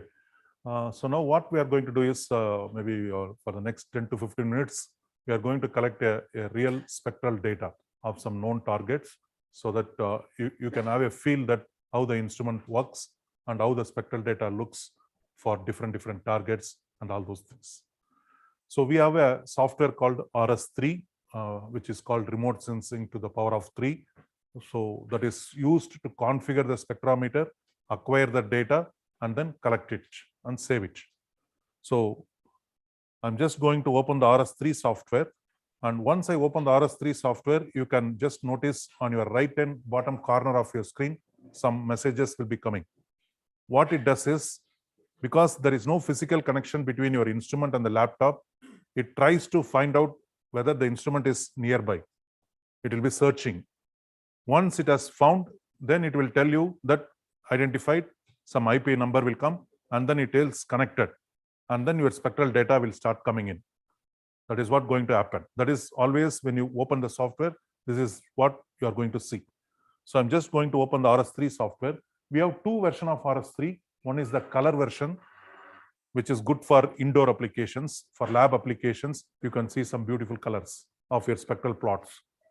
We have another version called monochrome or high contrast black and white version, which is good for your solar illumination because your color will not be visible much in the sunlight. So it's always to have a black and white screen. So we have two versions, but the software is same. I open the RS3 software, and you can see that on the bottom end right hand corner, it tells you searching, a beep sound will come, identifying, initializing, connected, something, then it starts communicating with the instrument. Once it starts communicating with the instrument, you can see that some spectral data are coming in. Your x-axis is always your wavelength from 350 to 2500 nanometer, and your y-axis will keep on changing. The opening screen is the digital number. We call this as a raw data. It is not reflectance, it is not radiance, it is a raw DN. We call it as a raw digital number versus wavelength. This is a 16-bit system. So your y-axis is 2 power 16. So 0 to 65,000 something. That is what the counts is. So this particular screen, the opening screen, home window, will tell the raw spectral information of the sample or target, whatever it is. So this is where opening home screen. Once it is done, as I said, first we have to warm up the instrument. You keep the light on, everything on, set up everything so that you are ready for collecting the spectral data.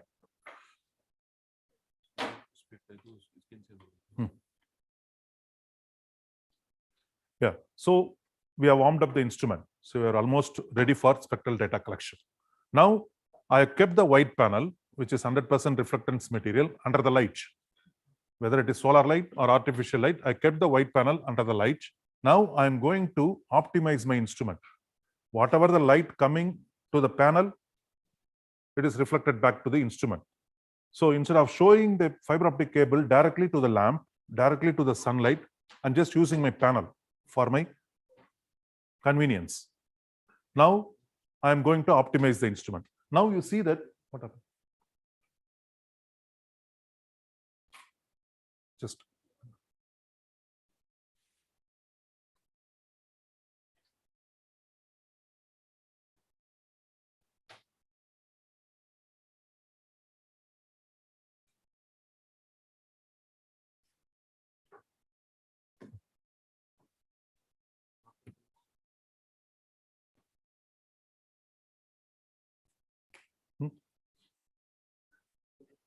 take a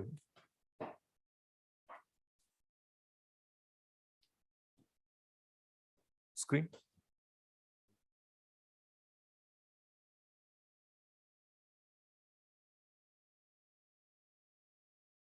Okay, so now after warm up, our next step is optimization. That's what I said. So for this particular lighting condition and for this particular amount of energy, I am going to adjust the gain and offset of my detectors. So on your screen, on your left side bottom panel, you can see some optimization parameters. It tells you some numbers for all the three detectors: VNR detector, SPIR 1 detector, and SPIR 2 detector. So whenever I open the software or whenever I restart the program, there will be some numbers there. If you can see that it is 8.5 millisecond for my integration time of the 512 detectors, and for SPIR 1, the gain and offset is 500, 2048, 500, 2048. This is the factory default values. So whenever I switch on and switch off, whenever I restart the program, it goes to the factory mode. Now, for this particular lighting condition, if I do the optimization, you can see that there are some messages coming up on the right and bottom of your screen. And then also you can see that the number will change. The three detectors values will change. So it means it is automatically adjusting the gain and offset of all the three detectors to stabilize for this particular lighting condition. Okay, so now I'm going to do optimization. Optimization, I can do it by just move the mouse and go and click on this OPT button.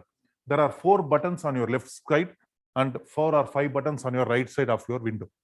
The first 4 buttons, DC, RAD, WR optimization, is before you acquire the data, pre-acquisition things. Once I acquire the data and once I have the data on my screen, I can play with the data with this 5 or 6 buttons. Freeze it, zoom it, unzoom it, pan it, I can play with the data. So this is for after post collection, and this is for prior to collection. So I don't know why they kept it. They kept it in the right to left way. So first you do the optimization. So you click OPT button. You see that your fiber optic cable is looking the white panel and the white panel is under your light. Okay, now I click OPT. You can see that here something is coming. Optimization started.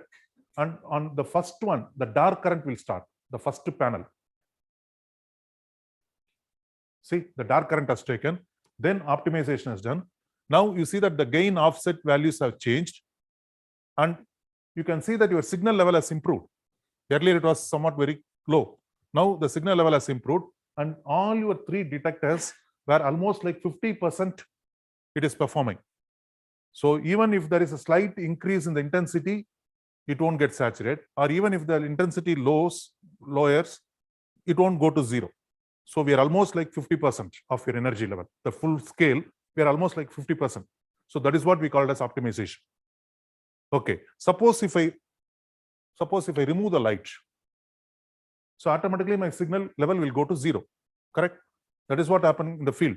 Suddenly, if there is a cloud coverage, my intensity level will go down and it will come close to zero. At that time, I have to optimize it again so that it will improve the SNR, and again it will bring back to the same level, 50%. Okay, fine. You have optimized it. Now again your sunlight has increased. So your signal will increase and it will saturate. So again I have to optimize it and I have to bring it down. So optimization is a technique by which you are adjusting the gain and offset of all your three detectors and bringing it to a normal working condition for a particular lighting condition. So whenever there is going to be a change in the lighting condition, and whenever your signal is very low or saturating, you have to re-optimize the instrument. How often you have to do it, how many times you have to do it, it all depends upon your light. For lab condition, once it is optimized, you can leave it. See, it is not fluctuating. It is very stable. The spectral data is very stable. It is not changing, it is not shifting, it is not drifting, anything. It is very stable. So this is what the first step, optimization. Once we have optimized it, then we can go for reflectance measurement. The next button is called WR, which is what I'm taking the reference, white reference. We call it as a white reference. You have to click on white reference. And now you can see that there is a timer for the dark current. It shows us 2 minutes something. So it has been already 2 minutes over when I did the last dark current. And you WR, you see white reference, it is telling none taken. So far, I have not done the white reference. I have not taken a reference. Once I do the reference, again, it takes a dark current, fresh dark current, because now it is already 2 minutes over. So I will take a fresh dark reference so that the counter will become 0 for dark current, and my white reference counter will also start now coming. Okay, now I click on WR button. You can see that first it takes the dark current, the counter becomes 0, and then it takes the white reference now, and the counter becomes 0 now, and the screen will change automatically to reflectance versus wavelength. So more or less it has, we have optimized it, because in the field I cannot go and change the screens and all, because your lighting is changing. So I have to be very fast, and it has to be more or less automated so that it becomes reflectance versus wavelength. And as I said, it is 100% reflectance material. So in all the wavelengths, it is 100%, which is 1. That is why you are getting a straight line. Theoretically, it is 100% reflectance. Now I can press the space bar to save the data. That's it. If you want to save the reference data, some customers, some experiments, they need the reference data, so they save it. Otherwise, there is no need to save the data. I can now put the target. You remove this panel and then bring the leaf or whatever the target you have.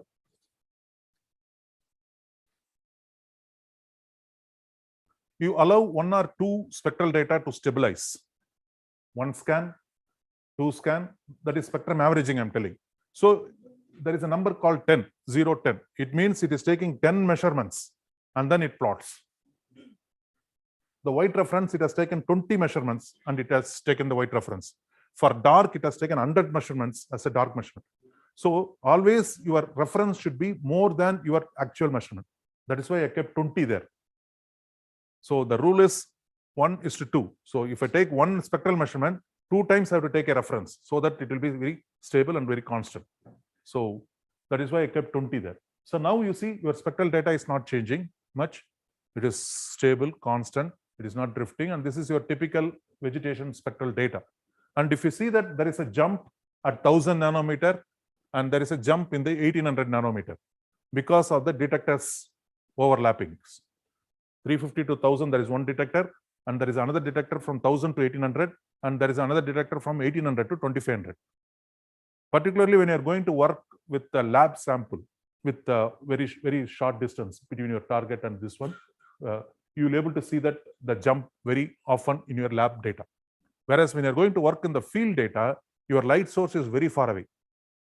So whether it is here or whether it is there, it is not going to change much. So there you will not see much drift in your overlaps. Whereas in the lab data, suppose if I rotate the sample, the drift, you see, it is reducing at 1000 nanometer. And once I orient it properly, then sometimes it may become a good data. See, because your light source is very close to your target, and even a slight change in the energy level is going to change the pattern of your spectral data. Your signature will not change. Your signature is fixed. This is a typical vegetation spectral data that is fixed. So once you have the data and once you are happy with this data, you are going to press the space bar and save it. Okay, so you can go to the control menu.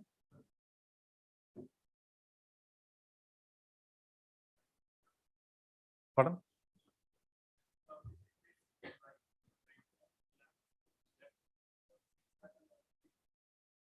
Yes. So once both intensity are same, then it is going to be the same. Yeah.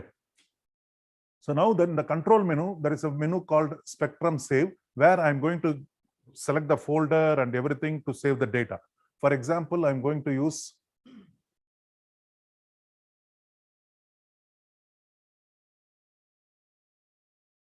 I'm just going to create a folder called workshop. I'm going to create this as a demo base name, and I'm going to start the file name as 10,000. And it is going to be every one data when I save the data, and there is no automatic measurement. And I'm going to give it comment as a training, and then save it as a new file format, and then click OK. It is telling to create a folder. Yes. Now you can see that the spectrum save panel, it is telling demo 10,000. That is what my starting number is now. Once I press the space bar, it saves the data, and then the number incremented to 10,001. So that is my next data. So now I put the second target, or the same target, I just move it, allow 1 scan, 2 scan to stabilize. Then you press the space bar. That is my second measurement of the same target. Same thing like I can do for 3 measurements, 5 measurements as per your requirement. You can take measurement for one target. So don't go with only one measurement for one target. Take some 3, 4, 5 so that you can average it in the post processing, and that becomes the representative of your target. Okay, so now I have taken the vegetation sample. Now I take out this target. I put a different leaf. I have a slightly different green color leaf. Allow. So always it should not exceed more than 1, because my reference is 100%. So this cannot be more than 100%. So that is also an indication that your instrument is good. Now I press the space bar. I save this data. Then I rotate this. Allow 1 scan, 2 scan, and then save this. So your y-axis can shift up and down, but your x-axis should not drift. Otherwise, your instrument is having a problem, because signature is a signature, so that cannot change. Only the intensity may increase up and down because of the illumination. Press the space bar and save this. So like this, we are going to continue your spectral measurement. So now I'm going to take the third measurement, a dry leaf, which is almost like a dead one. So you see that there is no absorption in your visible region, VNR region. It is flat. So there is no chlorophyll content, nothing. So it is dry leaf. Press the space bar and save it. So take some 2, 3 measurements and then save it. So like this, I'm going to continue my reflectance measurement. That's all. So reflectance is very simple. Warm up, optimize the instrument, take a reference, and then start measuring your target.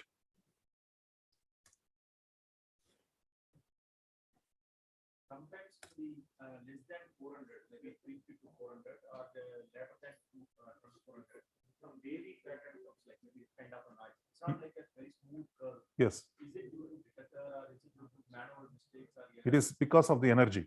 You can just go quickly, you can change the screen to DN mode. Okay. Now you see that After 400, that is less than 400, you see it is 0. So reflectance is ratio. So anything you multiply or divide by 0, it is going to be a noise slightly. Similarly, after 2400, it is almost less than not even 10 counts, at 5 counts. So that is where you are getting a noise here. Whereas there is enough energy in the other region from 400 to 2400 something. So that is why you are able to see the good data in those regions. So that is because of your light energy. So that is why you see at the end there is some slightly kink is there, and then here also there is a slight noise is there. Then there is a hardware problem or something. Yeah. But in the field, you will have a noise there, but that is water absorption noise. You cannot avoid that. Okay. So now I'm going to go for a soil sample. For example, I have a, I don't know what is this soil. It's very shiny and looks, soil sample will look always a flat, this one. Press the space bar and save it. So I'm taking 3 measurements for each target, and you can see that the numbers are changing from 10,000. It has now become 10,011. So already 12 data I have taken. And I have another dark, another soil sample, which is somewhat dark. So I have reduced the field of view to 10 degree. Okay, now press the space bar and save this.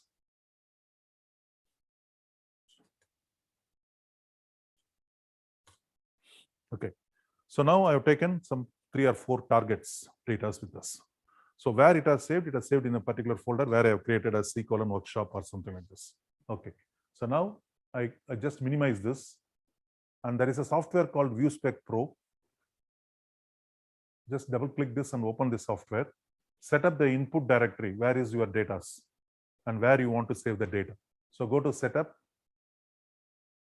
select the input directory. It is in C: workshop. Select OK, and I want to process and save the data also in the same folder, C: workshop. Yes.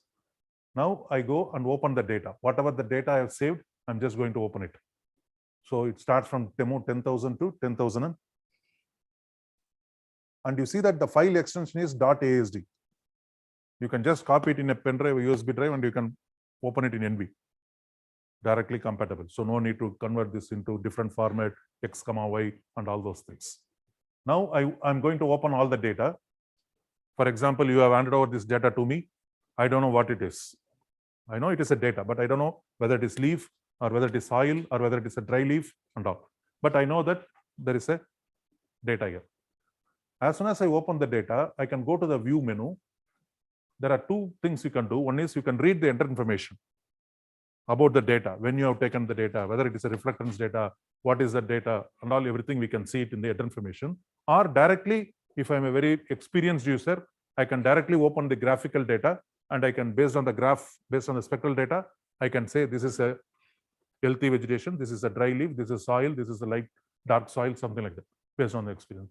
So now I go to the enter information, and I can list out each and every spectral data one by one, and it tells you all the details. What is the instrument serial number you used, and what is the data? It is a reflectance data, and what is my detector's gain and offsets.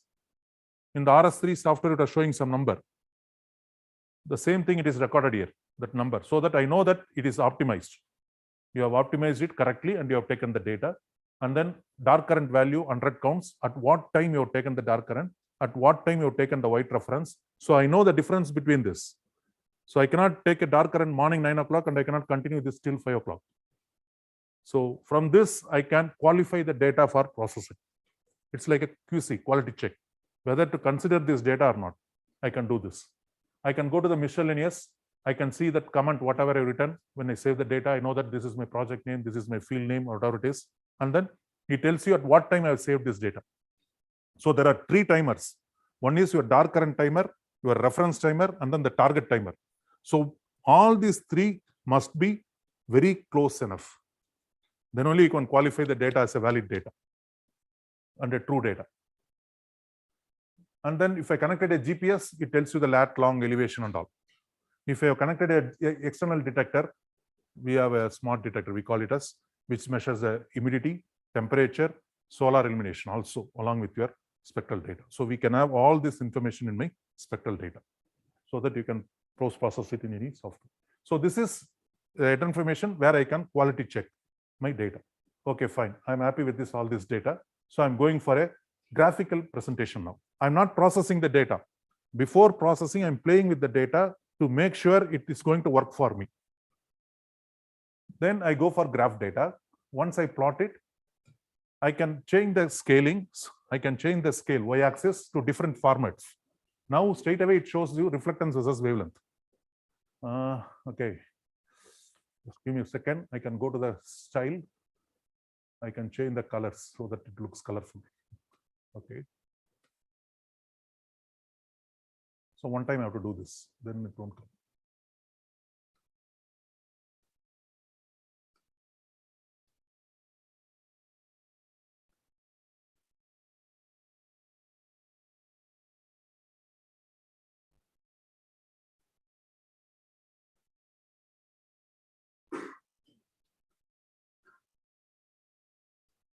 Okay, so just click over this.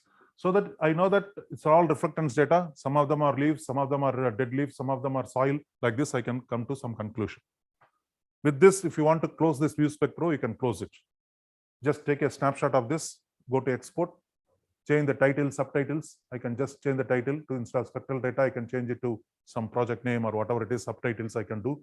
I can play with the colors, I can play with the graphical representations, everything. And then I can export the data. I can go to export.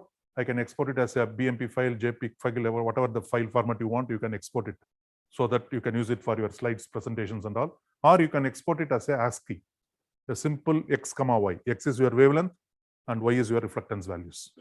You can also export this into different formats. So text or data means it is going to be X, Y.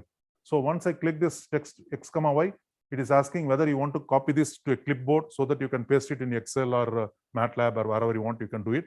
Or you can save it as a separate text file, X, Y. Say, for example, if I click File, and if I say where I want to save this, for example, desktop, I want to save this as a workshop data.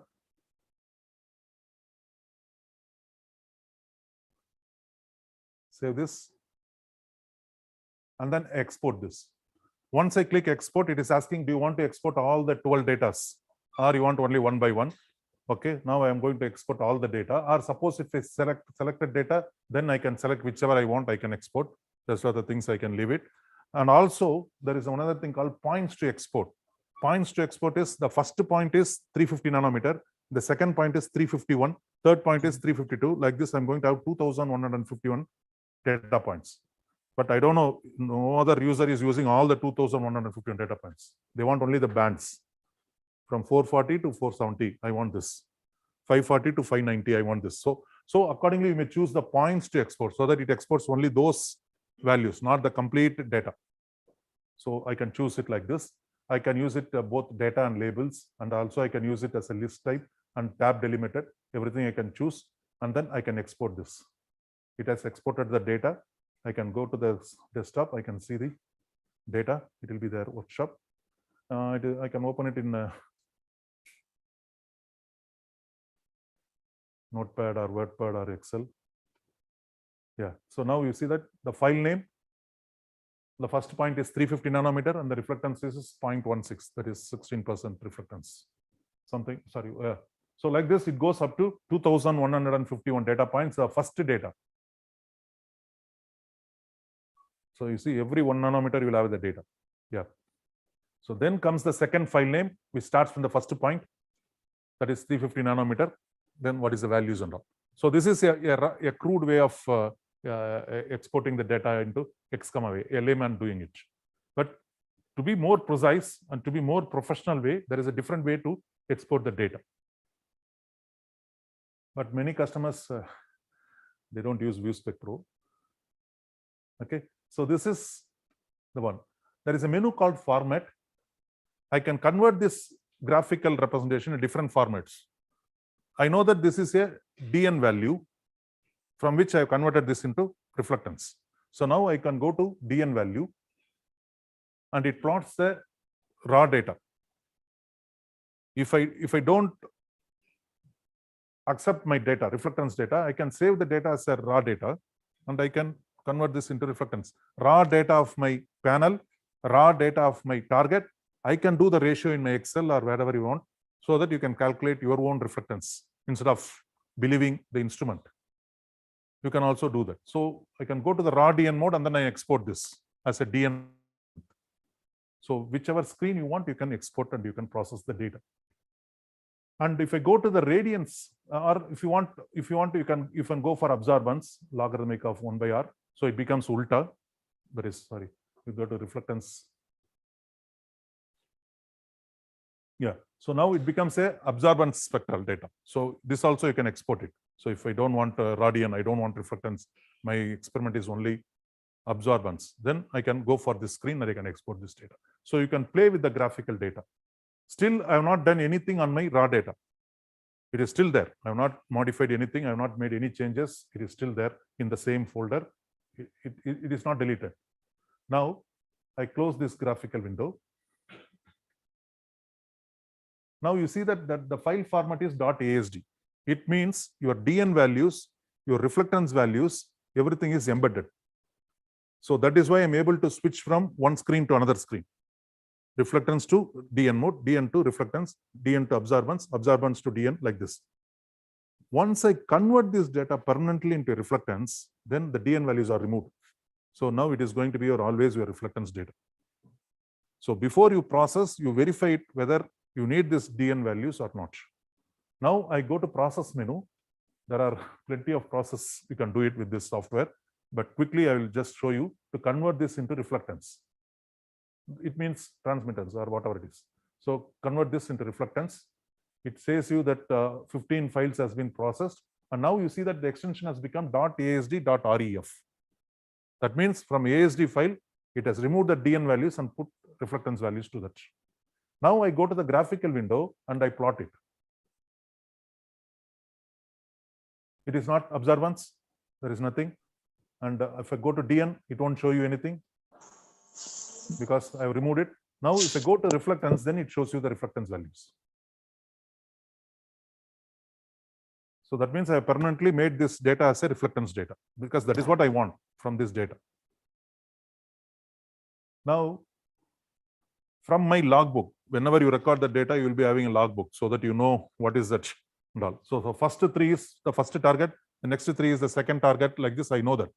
Okay, now I go, I'm going to select the first three. For example, go to the file, open. It is 1, 2, and 3. Okay, I just open these 3 files just to make sure I verify the data.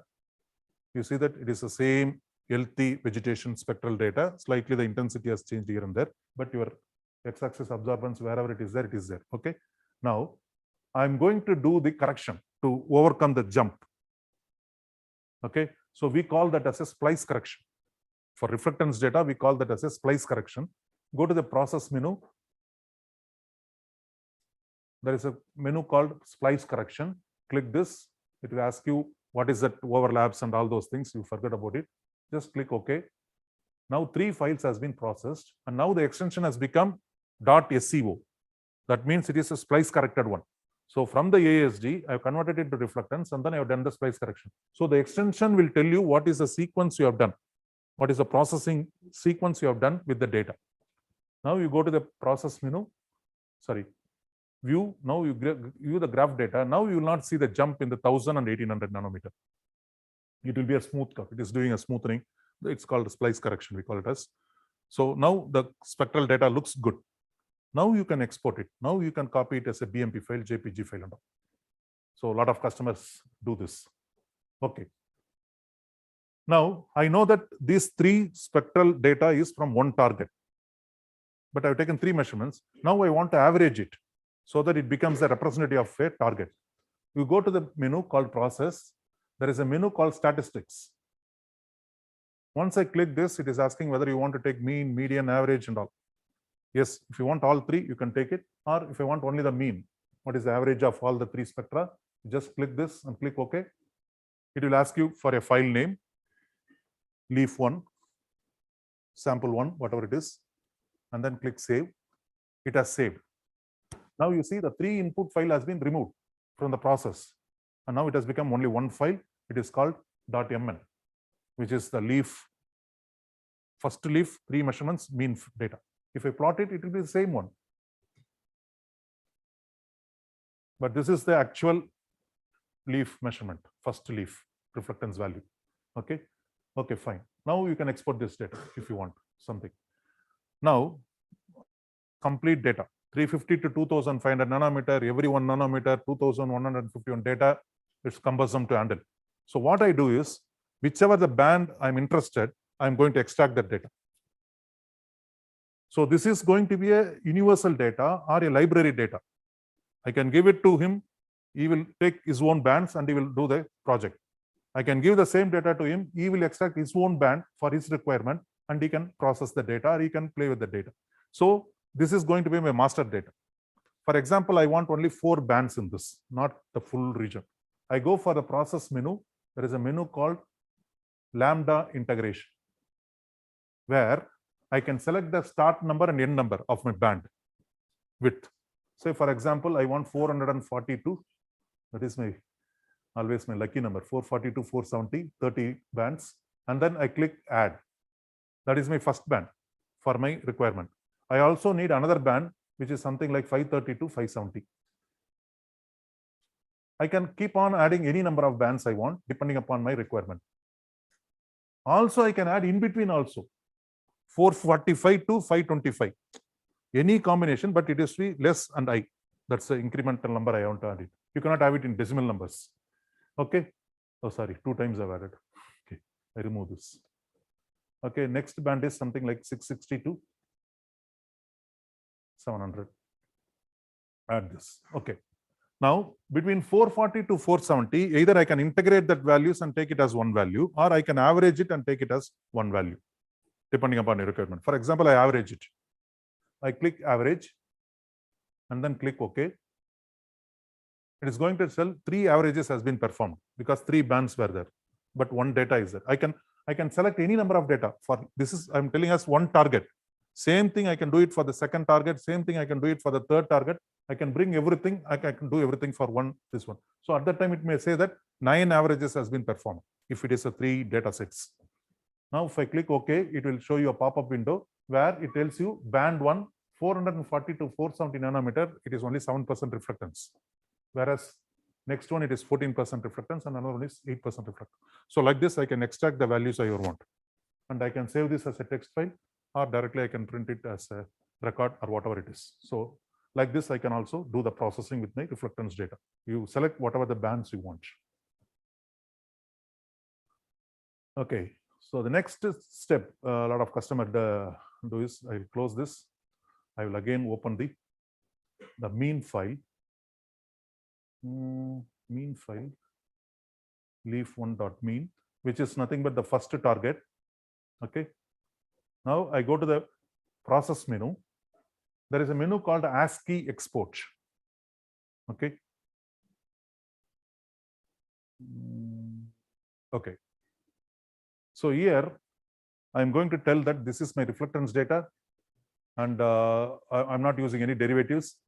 If I want to print the enter information, then it is going to tell all the enter informations, whatever I've seen it in the view menu, detectors, gain, offsets, time, GPS, latitudes, longitudes, everything it is going to show you. Suppose I click OK. I can put some description about the project or whatever it is. And then if I click OK, it is going to tell you that 1 file has been processed. It will be in C:.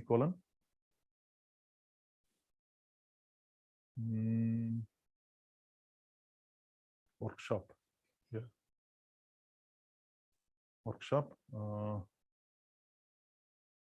It is called leaf1.mean.text. Okay. Now it has become text file. And if you see that the first few lines will be the header information,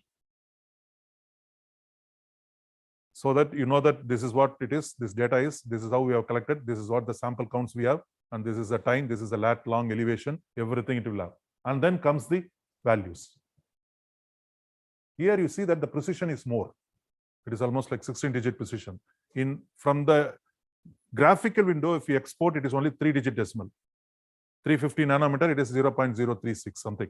But as here it is 350 nanometer, it is 0.13888 something. So you'll have a very high precision value for your reflectance or radiance or whatever it is. So this type of export is also a lot of people do, a lot of customers, they do this type of export so that they can either record this data or they can use it for other processes. So it goes up to 2500 nanometer. Okay. For example, if you have multiple data like this, and if you want to export it as one single text file, you can do that. You have to open the multiple files. For example, I close this file. I open multiple files, for example, splice corrected files. I imagine that this is my first data, and this is my second, sorry. This is my first data, and this is my second data, and this is my third target. 3 targets I have opened. Let us say this is my mean file. I go to the process menu, same thing, ASCII export is there, same menu. I select this reflectance data. I don't do this header information. Then only this will be enabled, output to a single file. If I select this, then this will be disabled. I cannot output to a single file because each data will have each header information. So I cannot put everything in one format. So I have to disable this.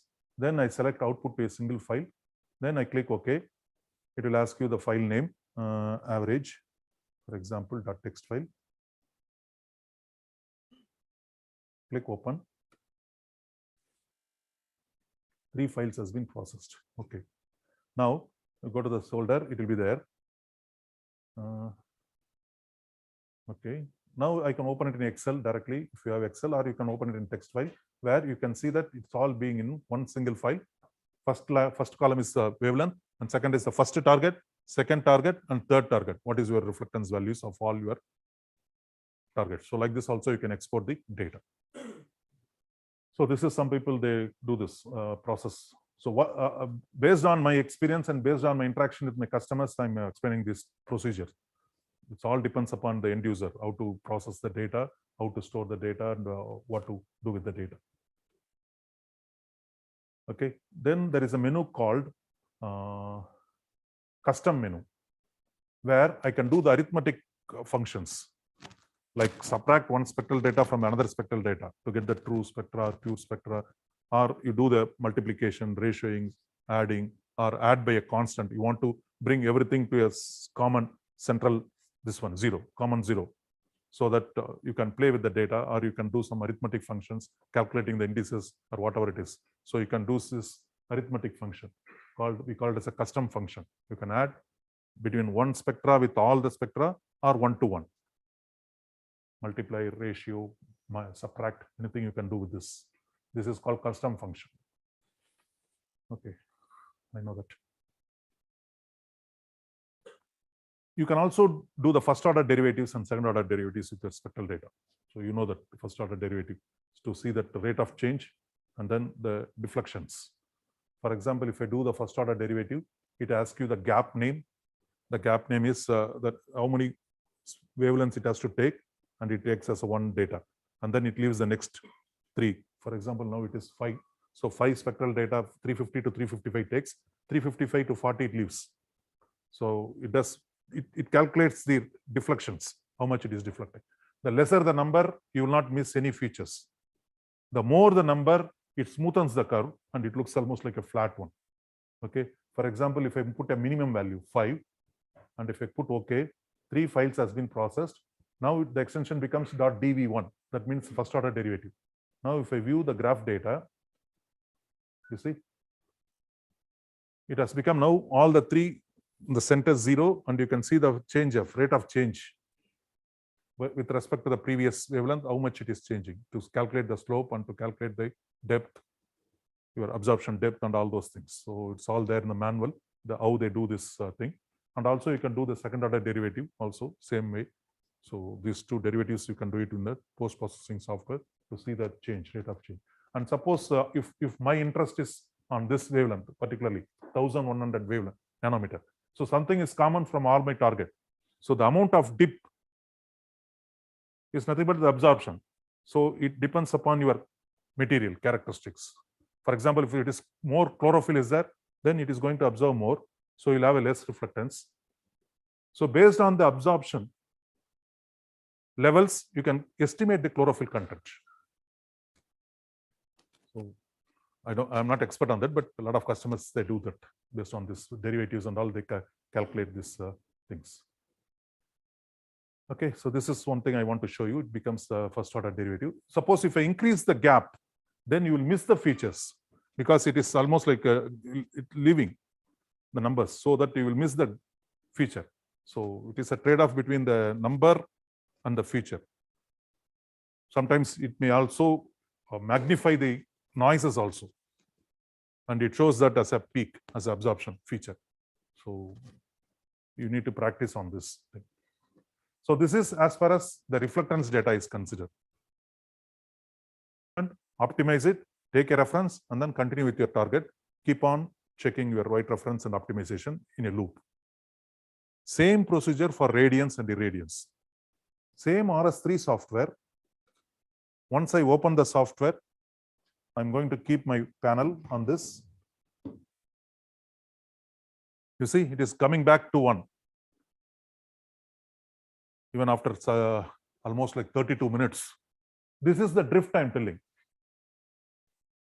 So before 32 minutes, I have taken a white reference. At the time, it was 100%.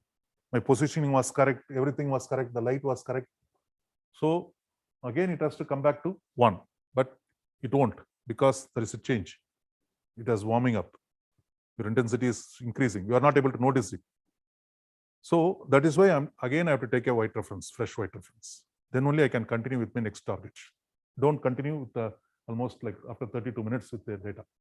Now I optimize the instrument, same procedure. I optimize it. So your screen will go back to raw DN versus wavelength. That is your home screen. And it will tell optimization completed, and your signals will be almost like 50% of your spectral plot. Then I click on RAD button, which is called radiance. Radiance is watts per steradian per meter square per nanometer. Once I click this, it takes the dark current. Now white reference, it won't take. It will directly show the plot radiance versus wavelength. And in my presentation, if you have seen, I have shown the same graph for the tungsten quartz halogen light source. If it is a sunlight, I will see the sunlight spectrum. That is how I'm getting the raw DN. Radiance, watts per steradian per meter square per nanometer. And you see that there is a jump here. Same thing. Here we save the data. In the post-processing, we do the parabolic correction. We call it as a PC. So for reflectance data, we do the splice correction. For radiance data, we do the parabolic correction. Those are all standard procedures. So, but in the radiance, you can do the online parabolic correction also. Now you see that the screen is enabled here, this button, PC. Once I click this, it applies the parabolic correction online itself. So that now you see the jump is removed. Then I press the space bar and save the data. So that in the post-processing, I don't need to do the parabolic correction. Now I have saved this data. Now I put the leaf, for example, dry leaf. This is the radiance from the leaf now. It is not reflectance. It is the amount of energy coming from the leaf it is measuring. And it also looks like the same thing. You see, it also looks like a tungsten quartz halogen light source. But now once you divide this panel and this leaf, you will get the reflectance of your dry leaf. Press the space bar, save this data. It has saved. Okay. Now I go back to the view spec pro. I close this. Now I open the last few set of data. That is, okay, 13, 14, just for, sorry, 13, 14, 15, and 16, just to show you a thing. Now I have taken 4 data sets. I don't know which is reflectance and which is radiance according to this data because I have not converted this. Now I go to the header information. I select the first data. It is telling reflectance. Okay. Now I select the second one. It is telling reflectance. Now I select the third one. It tells you radiance. So that when I have 100 data like this, I can easily segregate which is reflectance, which is radiance, which is irradiance. If it is irradiance data, it will tell IRR. So I know that it is irradiance data. So that is why we save this data as a .asd format. And once it is a radiance data, you can see that there are some calibration files has come now. Because radiance is a calibration which is done with a known light source, known energy. That is why we call it as a base file, lamp file, and then the 4-optic file. For a particular 4-optic, what is the amount of energy coming? So this is what the difference between your reflectance data and radiance data. Now you see reflectance data, there is no calibrations because it is a ratio. I am telling this is my 100% reflectance. I can say this also my 100% reflectance, the table also. I just go there to the RS3 software. I click WR now. I'm not keeping the panel. I'm just putting the table. It takes the white reference. It says this is 100%. And it shows a straight line. So the instrument will not know whether it is looking the panel or whether it is looking the target or something. Suppose now if I put the panel,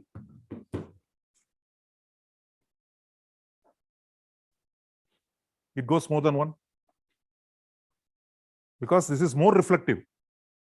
Even though it is not 100% reflective, when compared to the table, this is more reflective. That is why you're not able to see this thing. And if you see the spectral data, you can go to the display, you can change the axis. Let me say this is auto scale. Okay, so see, it's almost like 600% it is reflecting. And if you see this spectral feature, that is the spectral feature of your table. Because it is ulta, 1 minus 2 is minus 1 or 2 minus 1 is 1. Same thing. Whichever is, I'm treating it as 100, it is taking that from that value. So now I have to subtract this from my white reference data to get the reflectance of my table. I can do it in the post-processing. So many customers, they do some camouflage, something they do for different applications. Okay, so this is what also I want to show you. Okay. Now, for example, if it is getting saturation, for example, if I bring it very close or let me see. No. Okay. It's okay. Yeah. So you need to be very careful to choose the reference, which is your reference. So based on that only, you're going to do the reflectance measurement. Okay. For example, if you have a sample which cannot be exposed in ambience, which cannot be exposed in open air, some chemicals or something which is very sensitive. So maybe if you're having it in a polythene bag or something, you can put the white panel also in the same polythene bag and take that as a reference. And then put the sample. So the plastic minus plastic will get subtracted. So you'll get a reflectance of the protected sample or which is inside your container. You can also do that. So a lot of people do that. And also if your sample is very, very small, even if your smaller field of view is not able to cover it, they put a black background and they put the sample on this. The background will absorb the light. It won't reflect back. So whatever you are measuring is only from the small samples. If your sample is very, very dull, dark, where your reflectance level is not even 1%, not even 0.1%, then they put a white background. If I have a dark sample like this, I can put it on the panel itself so that the white background will reflect more. So I'll get more reflection from my dark substances. So once you start using it, once you do a lot of experiments, works on this, you'll know that's all this methodology to collect the spectral data. Okay. Any questions so far? Reflectance, radiance. The procedure is same. Warm up, optimize. You choose whether you want to go for WR or LED. That's all. Then you can play with the data in the post-processing software.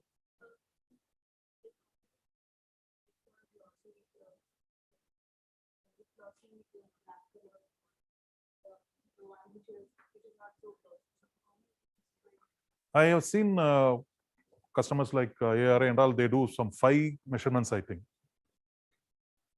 It all depends upon your this one. So there is no specific number or something written in the manual. It really depends upon your signal to noise ratio. If you take more the data and more you average, it is going to be a perfect data. But at the same time, you have to spend time. You have to spend a lot of time. You have to have that amount of this one, light energy to do that. The lab, you can play with the data. You can do that.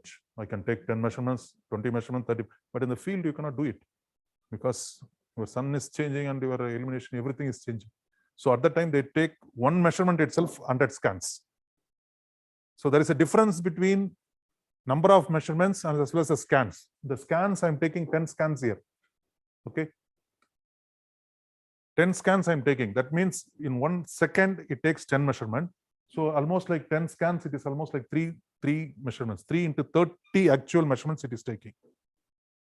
Then I'm taking the same target, another 30, another 30, another 30, and I'm averaging it.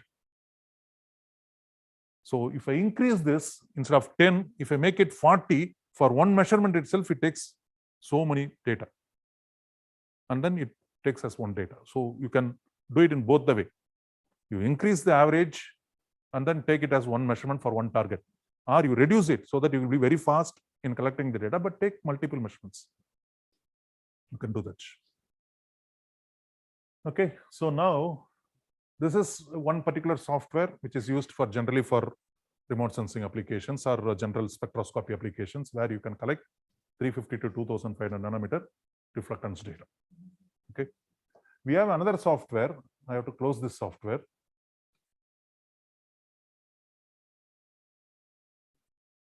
Yes, sir. While collecting white reference, is it necessary to have the entire field of view covered with that? That is mandatory. Because you are taking it from the other. And also your white panel and your target should be more or less in the same plane. Yeah, that is a general rule. So it has to be completely filled with your target or substance, and also it will be more or less to be the same plane. So particularly when you're working with the artificial light, the field condition doesn't matter whether it is 1 meter or 2 meter. Your light source is very far away, so there is no big difference. Whereas in the lab, that is what in the challenge I have said, it is illumination geometry. So that is going to play a major role. So that is why you have to keep it in more or less in the same plane. Okay, so this is about the RS3 software and the ViewSpec Pro software. And we have also have another software which is specific requirement, which is called Indico Pro, which is also same like a RS3 software, but with your online classification module is there. So you can have a quantification, also the qualification, classification also you can do. You can also do the quantification also using this software. I just go and create a new project, workshop. It is going to save it in your this folder, field program Indica Pro, or you can change the directory wherever you want. You can change it. Then I can give a description about the project or about whatever it is. So this is, I can also protect this. So this is to develop the spectral libraries. RS3 software may not be good to develop the spectral libraries or to enter the numbers, values and all. So that is generally for remote sensing, for field application or lab application for this one. Now, it looks like same thing. It is connected, everything it shows, and the screen now it is not an online screen. It is offline mode. So whenever I press the space bar only, it takes the data. Whereas there it is always continuously collecting the data. When I press the space bar, it saves it. Whereas here it is an offline screen. I can convert this, but by default it goes to offline mode. So whenever I press the space bar, it collects, and I have to manually save the data. This is purely for developing the spectral libraries to make it very precise, this one. Okay, same thing. I have to take a baseline. We call this here as a baseline. Keep the white panel. You do this. Baseline. Select this. It is asking whether you want to optimize it. Yes. Click this. Now you see the screen is digital number versus wavelength. And on the left bottom, something is progressing. Yeah. Now the the screen has changed to. Now it is actually optimizing. Yeah, white reference is completed. Please remove external reference.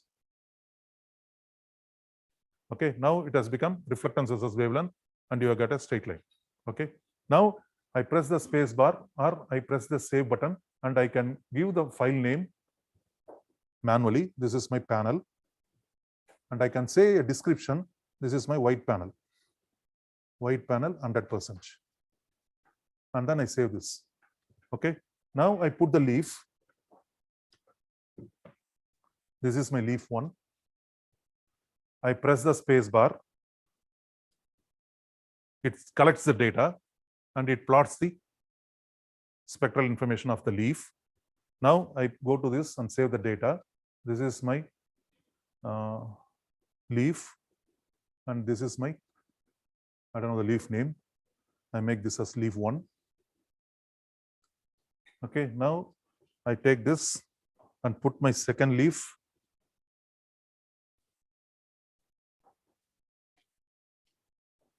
Press the space bar. Here also I can see that sample count is 50 and then the 2 green buttons are there. So everything is the detector settings and all those things. Now I save this button, sorry, save this screen as leaf 1, but this is leaf 2. Description, I'm going to give it in a different way. Okay, now I've taken this second measurement. Now I put the dry leaf. I scan it or I press the space bar.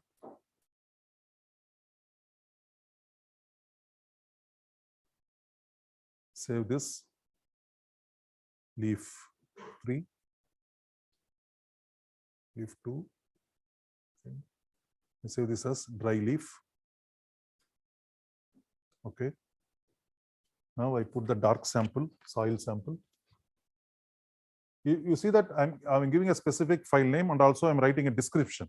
That is what my library, I'm developing my library. Okay. Now I put the soil sample. I press the space bar, collect the data. The way you represent the sample here is very important. It has to be in the same position, same location. Okay, now I save this data. Okay, this is soil 1, but this is a dry, dark soil. Click OK. Now you can take this out. I put another soil, which is something light color, or maybe finished one, I don't know. Scan it.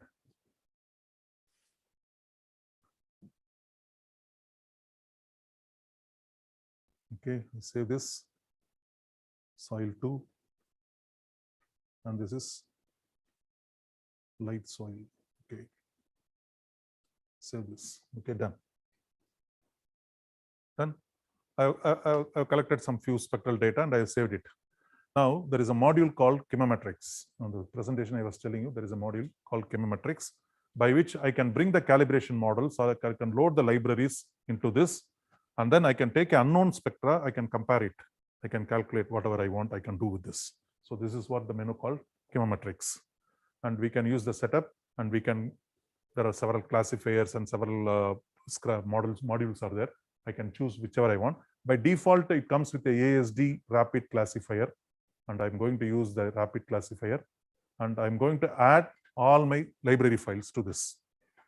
For example, leaf 2, soil. I'm going to open this.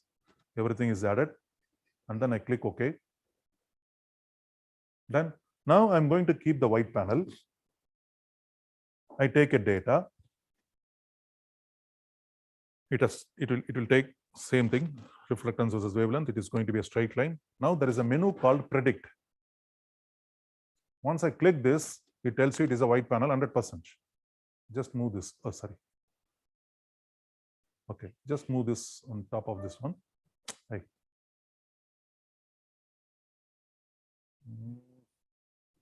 So, okay, let it be here. Okay. Okay, now I press the space bar. It takes the data and it predicts online what it is. Okay, it is going to save the same thing, white panel 100%. Okay, done. Now I keep the dry leaf. I press the space bar.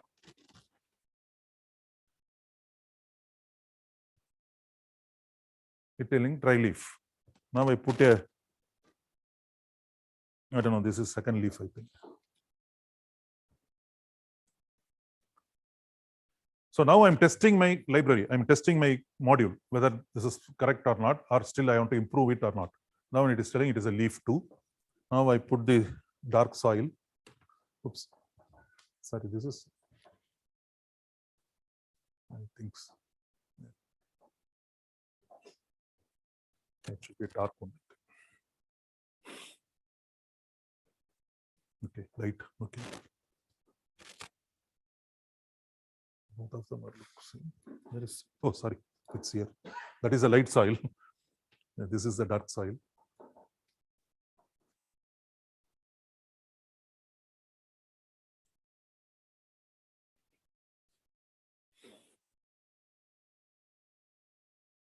Okay, so it is seems to be working perfectly.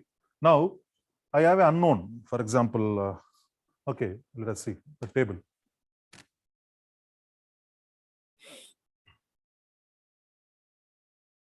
It is telling not in library. It has collected the data, it has verified with the library data, it is not matching, so it is telling not in library. So now I can save this spectral data as my table, so that next time when I select, when it detects, it automatically tells it is a table. So I can improve my library. I can keep on adding my reference data to this particular project, and I can work on this. Fine.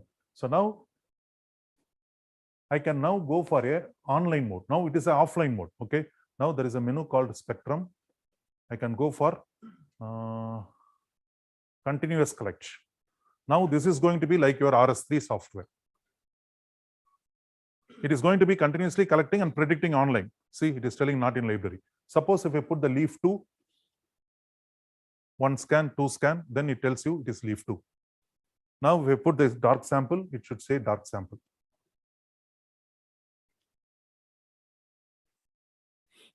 So now I have developed the library, I have tested it. Now I can go to the field, I can go for a scan, and I can easily find out this is having stress, nitrogen stress, this is having water stress, this is having healthy crop, this is not healthy. So like this, I can easily, I can plot it in my spectral data from my field.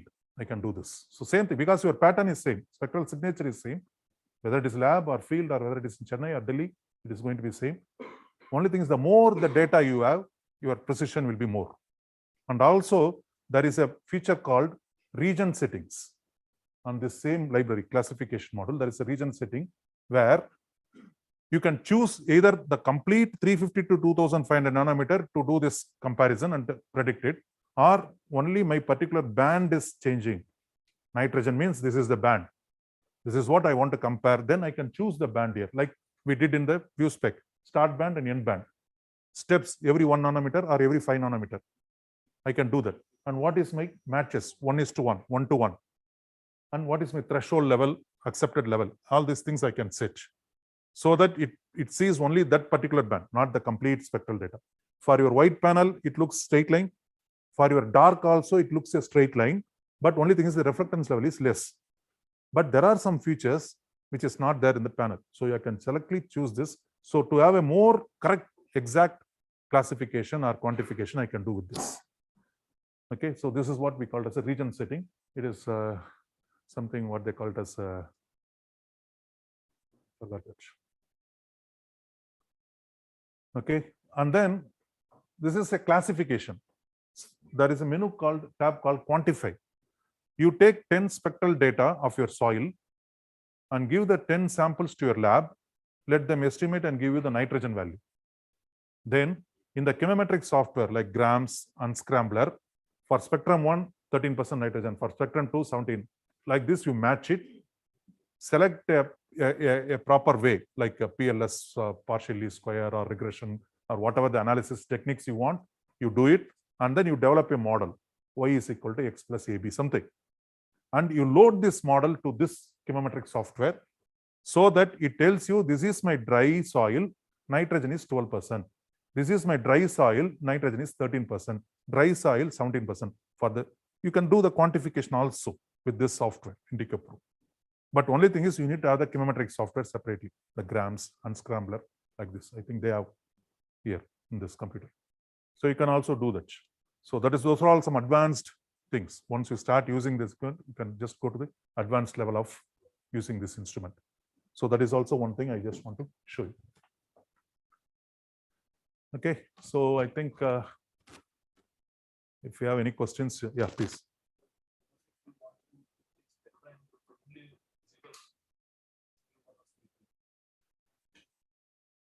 We don't have that feature because by default it records complete spectral data, 350 to 2500 nanometer. The post processing only you can extract the data whatever you want, but in the processing, I mean, while acquisition, it takes 350 to 2500 nanometer, every 1 nanometer on data. But that is the default. You cannot change this.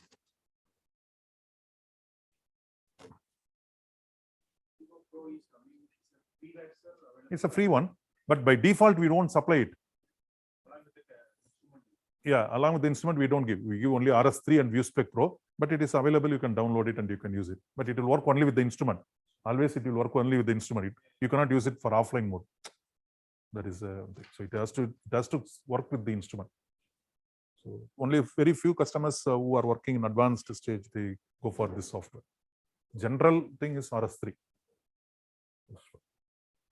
Yeah, so this is what I want to cover for visible near infrared region, 350 to 2500 nanometer.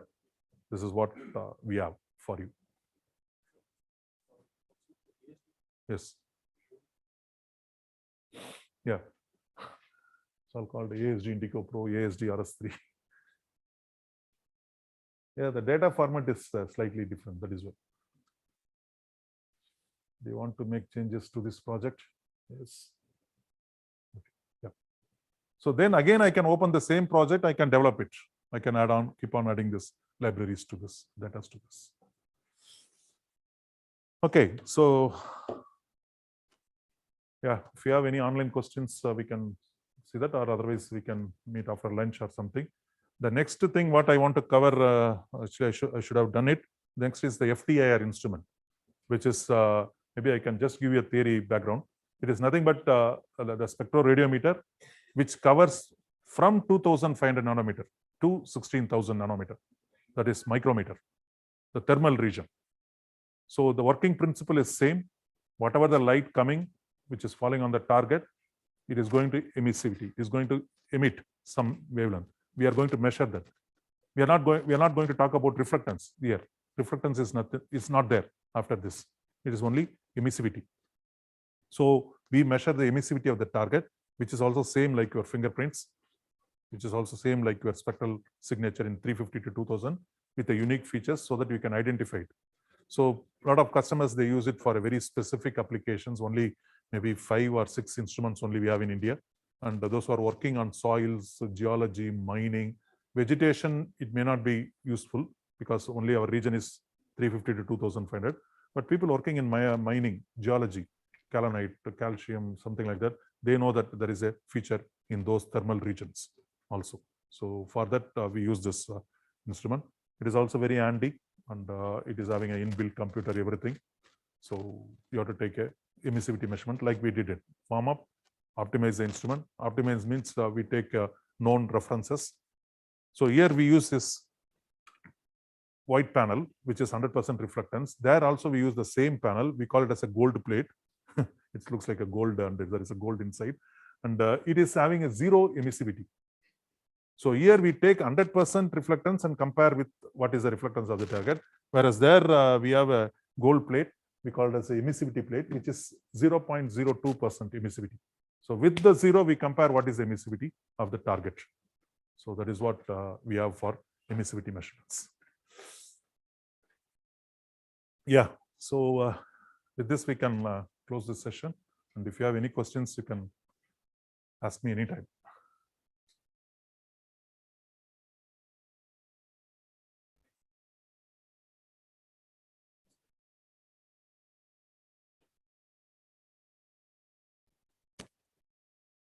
Yeah.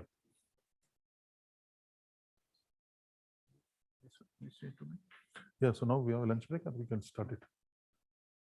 Half an hour, go to lunch. Okay. Yeah, we can do this. Yeah, yeah. Just 5 minutes, I will set up this. Yeah. We are not going to show any measurement. We're just going to see. Yeah. 10, 15 minutes. Yeah. Yeah. Okay. So now just 5 minutes, I'm going to set up this field spec, emissivity, and we will quickly take some record. Here, in field spec, I have told you that the spirit detector is maintained at -25°C and all. Here we have a different detector, INSB MCT detector, mercury cadmium telluride detectors, which is sandwiched with another detector, which has to be filled with the liquid nitrogen. So they have a Diwar flask with a liquid nitrogen. So we have to pour the liquid nitrogen to the instrument detector, and it has to be filled with that. Then only we can start the measurement. So it needs some special practice, special training to handle this instrument. This is just, you can carry it, you can even throw it, so nothing will happen. Whereas this is a very special instrument, very specialized thing. So you have to handle it very, very carefully. So I will show you the outline of the instrument and how the data looks like and all. But we will not be able to actually collect the data and see this. Okay.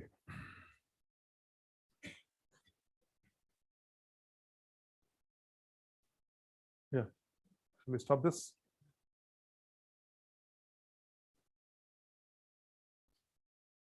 Yeah. So just give me 2 minutes so that I will. So by the time, can you switch off this mic?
the detector they are using to cover this thermal region, 2 to 16 micrometer.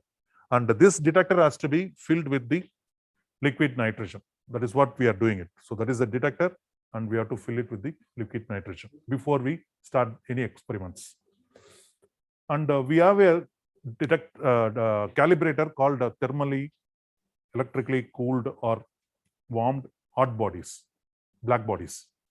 So which is the basic reference for our emissivity measurement. So we need to have black body measurements, which has to be maintained at a low temperature and take a data, and then somewhat high temperature and collect the data. So we have two calibration files required for emissivity. We need to know the temperature minimum, and we need to know the temperature maximum when compared to our target. So we do the calibration.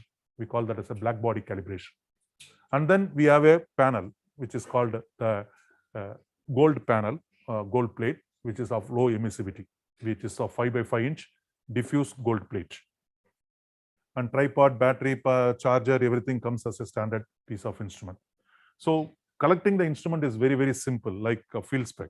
You charge the batteries, go to the field, mount the instrument on the tripod, plug the power cord, everything, and then you put the black body, calibrate the instrument, you cool the detector with liquid nitrogen, and then you can take the measurement. It looks very simple, but it is not.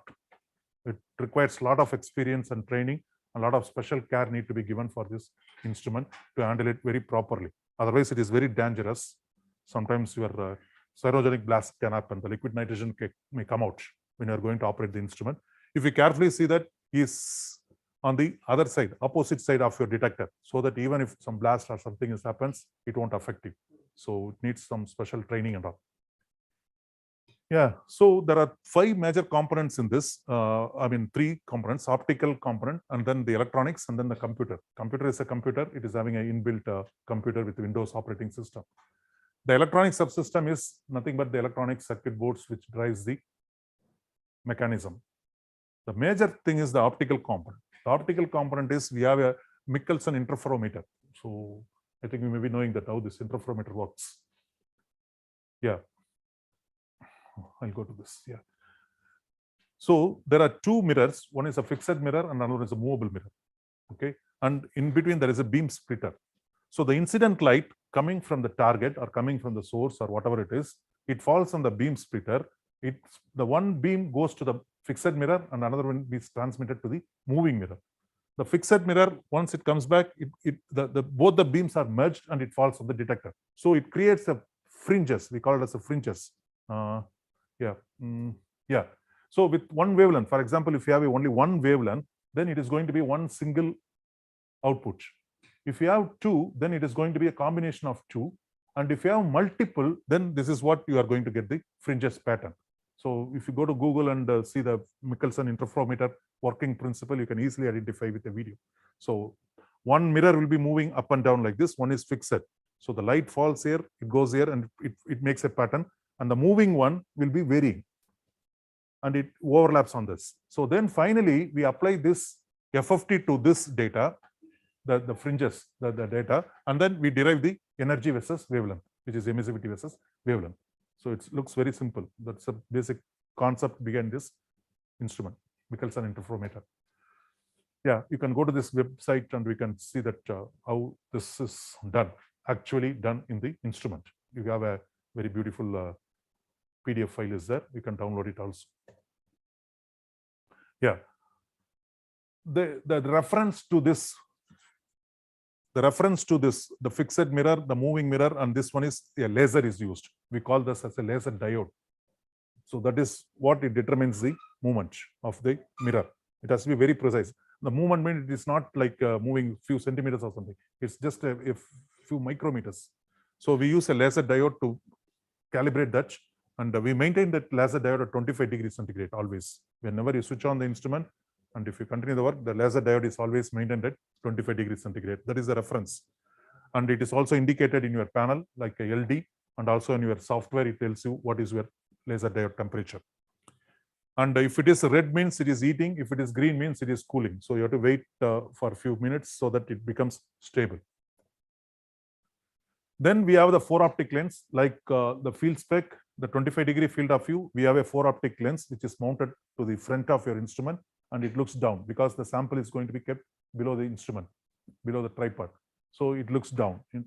And it is having 4-inch 4 optics and 8-inch 4 optics. We have 2 options available. So accordingly, you may choose depending upon your sample size and depending upon your height, where you are going to see, you can choose this. So we have a 1-inch standard and 4.8, which is 1 inch means it is having 4.8 degree field of view. And another one is we have a 3-inch, which is which gives you about 3 feet away. When you're 3 feet away, it is going to give you a 3-inch diameter spot size. So it's just similar like your field spec. You can do this. And there are multiple stops available so that you can adjust the focus while demonstrating. I will show you. So you can move this 4 optics to and fro so that you can adjust the focus. You can adjust the field of view. You can see where exactly you are looking the target. Electronic subsystem, this is what the panel looks like. So if you come and have a closer look, you can see this. So this is the red one is the detector. So we have to open this lid and we have to pour the liquid nitrogen into this till it is overflowing. Then it can close it. And for each experiment, you have to fill it with liquid nitrogen. Without liquid nitrogen, you cannot operate the instrument. And these are all some peripherals where you can connect the keyboard, mouse, Ethernet cables, and also we have a display so that you can have a look on the instrument and you can collect the data. Yeah, so finally, these are all not required. Yeah, okay. Yeah, so what type of measurements you are going to do with this instrument?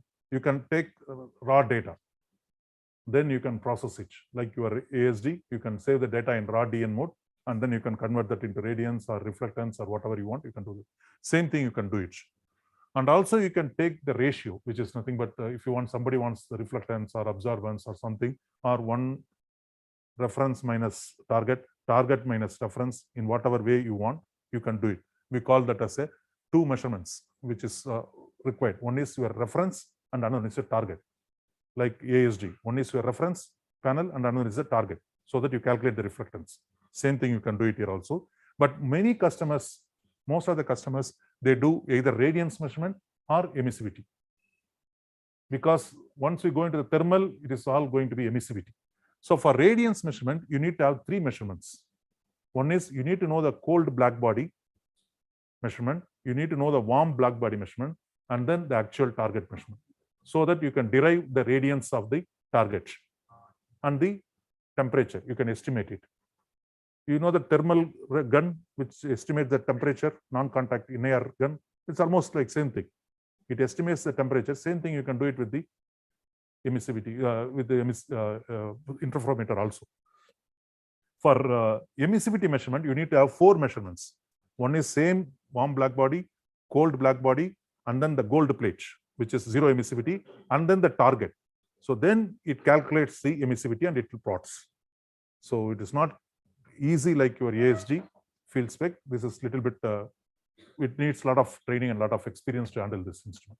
For example, if you go for a simple ratio, you take the raw data of a black body at 65 degrees centigrade, your spectral data looks like this. And for the same 65 degree black body, you put a polystyrene sheet on this and you take a measurement, your data looks like this. Once I do the ratio, then it plots the ratio data, where you can see that everything is less than 1, your spectral information, but this is having 2 to 16 micrometer. That is the full spectral region it covers, 2 to 16 micrometer. And suppose you can also convert this into 1 by R, that is absorbance also. Reference by target or target by reference also, you can do this. And also the radiance measurement, warm black body, cold black body, and the quartz sample, for example, quartz data. How the data looks like this.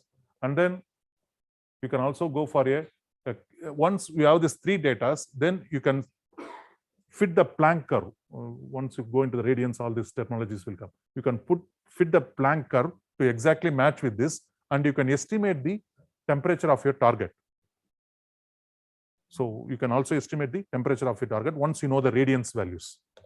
For emissivity, in addition to these black bodies, you have to take the DWR. We call it as a downwelling radiance from the gold plate, which is 0% emissivity. And then we take the same raw quartz sample. And once we compute this emissivity, it plots the emissivity data. And you can see a smile, a W in this one, which is a typical spectral signature of the quartz. So these regions are all the gases, atmospheric gases, the mid-wave infrared gases, H2O and all those things, CO2 and all those things. So after that, from 8 micrometer to 14 micrometer, you will get a good signal data. Once your atmospheric condition is good, then you may get some response in the 3 to 8 micrometer. 8 to 16 is a good set of data where a lot of customers use it for emissivity measurements. Yeah, so these are all the water absorption bands, CO2 bands, H2O, C2O. This is our affecting the 3 to 8 micrometer region. Okay, so now I'm going to start this demonstration. I'll close this.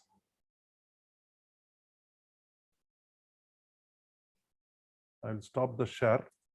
Now, can we connect this back to that? And we'll start the projection here. Yeah. So it has a miniature keyboard, everything is there, but the display I've connected it to the this one. What is this projector?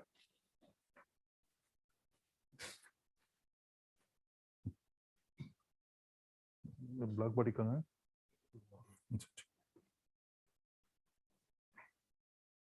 This is the black body, which can be cooled or which can be heated by electronically. So depending upon the 4 optics we are going to use, we have to choose the correct black body. So this is 1-inch 4 optics. So this is also 1-inch black body. So generally this is the station for mounting the black body. And this is the connector where I'm going to connect the black body to this.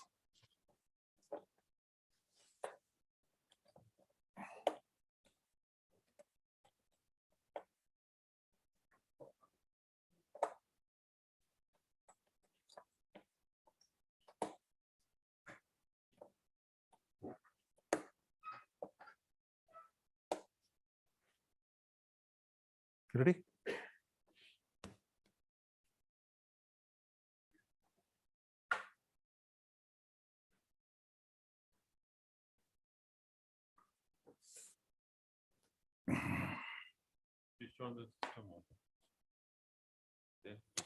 Okay.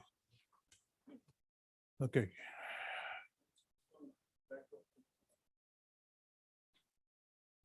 Okay, so now I have switched on the computer. So it is booting, it is having Windows operating system.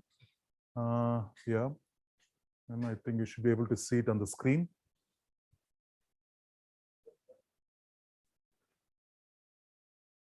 Is it on?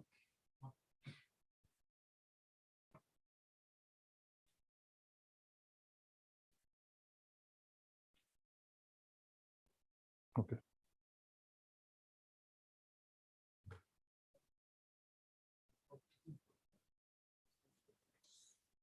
Mouse correct.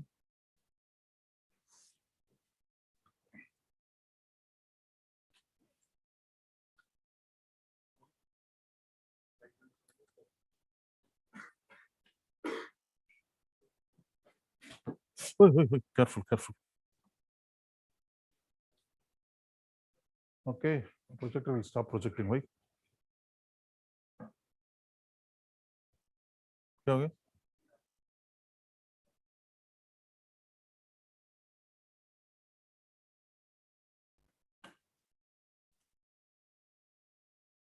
It's not coming.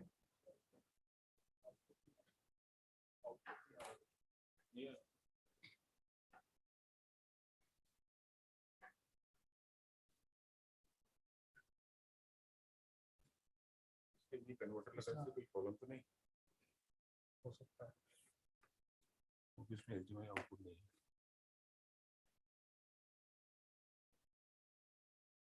इसमें आ रहा है output मतलब converter की दिक्कत नहीं है तो सीधे मैं वो कर दूं डायरेक्ट लगा दिया उसमें विजय केबल है विजय केबल है लंबा केबल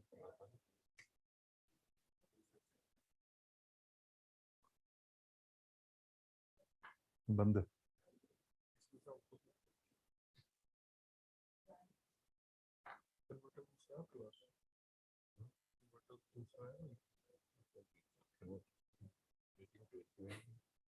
ये क्या है?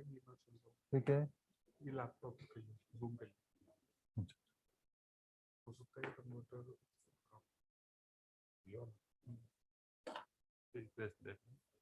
नहीं, पूरा कनेक्ट है।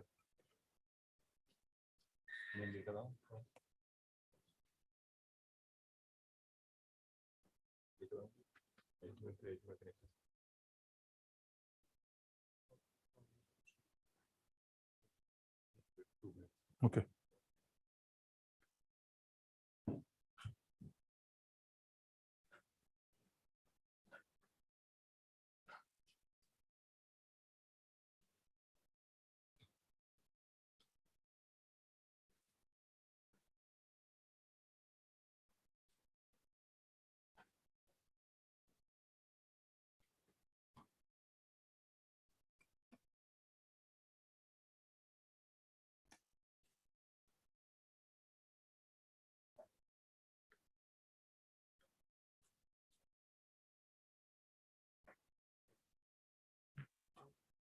Yes, connection is not. Converter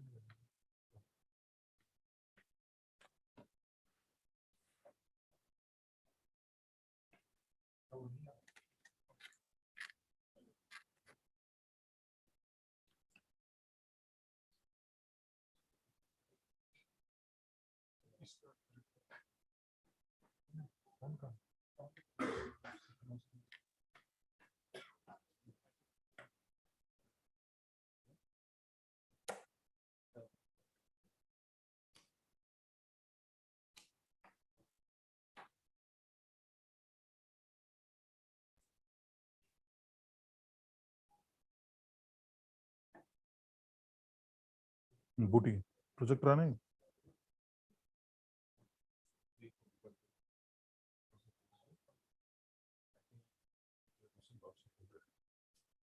नहीं नहीं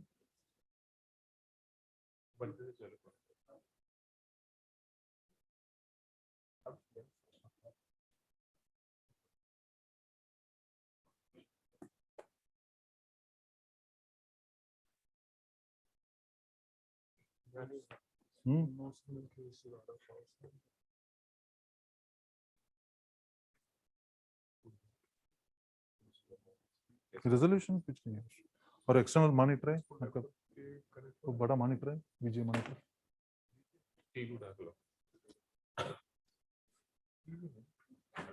मॉनिटर से कर लैपटॉप में आ जाएगा लैपटॉप में पीछे कुछ नहीं हुआ ना उसमें आपको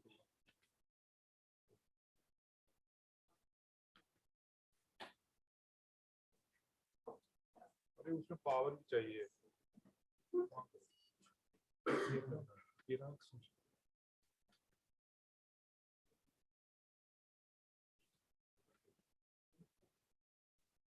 इसका स्टैंड नहीं है अभी ऐसे ही कर दो ऐसे ही कर दो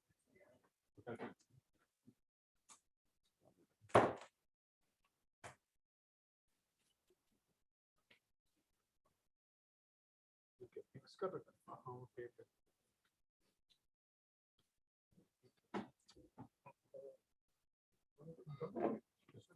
अब इसको यूज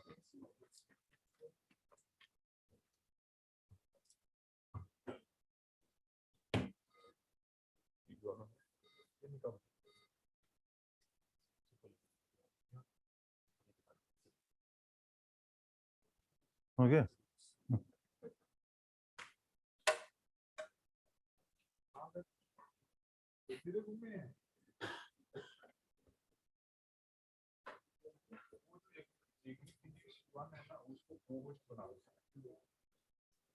पार्टिसिपेट में जाओगे तो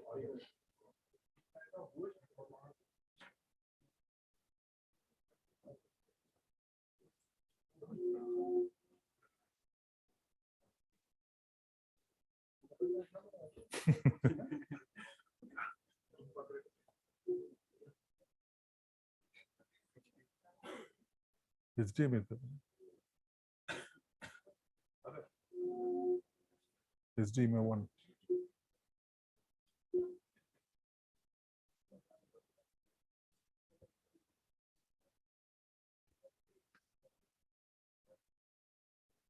No.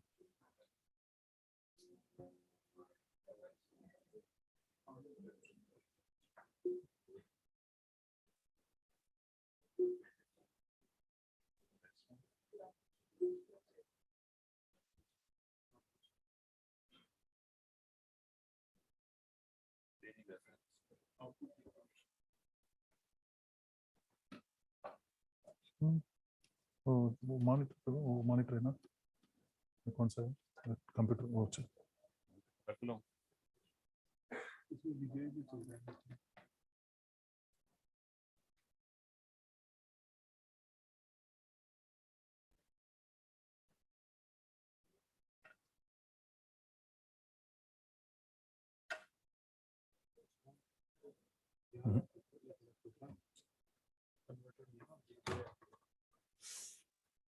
ये लैपटॉप में लग जाएगा, आउटपुट है ना इसमें बीच ही नहीं।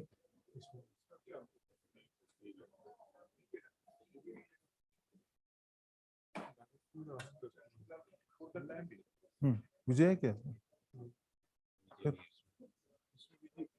इससे वो नहीं ले रहा, ये वाला दूसरा भी है।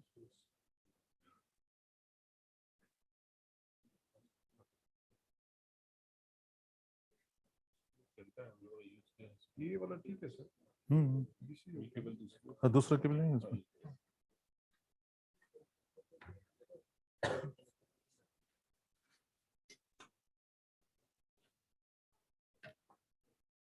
Otherwise, Yeah, we close sir, this. in the presentation, do you have that graph? Do you have Yeah, I've seen that. I've shown that graph. that? Is I think. Mic बंद कर दो।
Ready?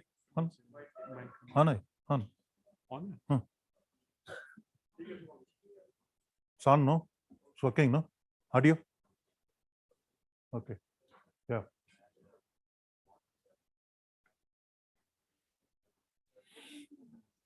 So we have prepared the instrument for emissivity measurement. We have poured the liquid nitrogen. We have kept the instrument on, and for your convenience, we have connected this projector and all those things. So it has taken some time. We have a software called WinFT, Fourier transform software, and it doesn't look like your RS3 or something. It's not like a graphical hi-fi software. It's a very, very simple software. And okay, yeah. Where is my mouse? Okay, it's here. Okay, so there are 4 menus in this. The first menu is called the process menu. Process in the sense, what type of measurement you are going to take. As I said, we can do some 4 or 5 measurements. We call that as a math. Either none means it is a raw data, or ratio, subtract, add, and then radiance, and then emissivity. And most of the customers, they go for emissivity measurements. And then once you click OK, you are ready for measurement. And if you carefully notice that there are some temperatures displayed here, TLD, which is called laser diode temperature, which is always maintained at 25 degree. And this is what we are going to see always. And also there are some other temperatures are displayed. T box, which is nothing but the temperature of your box. And then comes the temperature of the instrument. And then comes the BB, black body temperature. So this is the black body. So right now it is not heating, right now it is not cooling. So it shows you that the present ambient temperature. And if you see that more or less everything will be same, your instrument temperature should be maintained at somewhat higher than your ambience. Say for example, 20 degrees means it has to be maintained at 25 or something. And accordingly, we may have to choose the working temperature. So here, the temperature plays a major role once it comes to the emissivity. At a particular temperature, we know this is emissivity. At a particular temperature, it is relational. Temperature versus emissivity. So we need to be careful when you calibrate the instrument. And you also have to maintain the same temperature during your reference measurement, calibration, and also during target measurement, because that is very vital for our temperature data. Okay, so now we go to the instrument menu.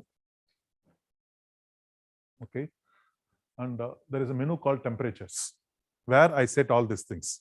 I set the manual black body temperature, and then the auto cold black body temperature, auto warm black body temperature, and the instrument temperature, and I kept it on so that it is always maintained.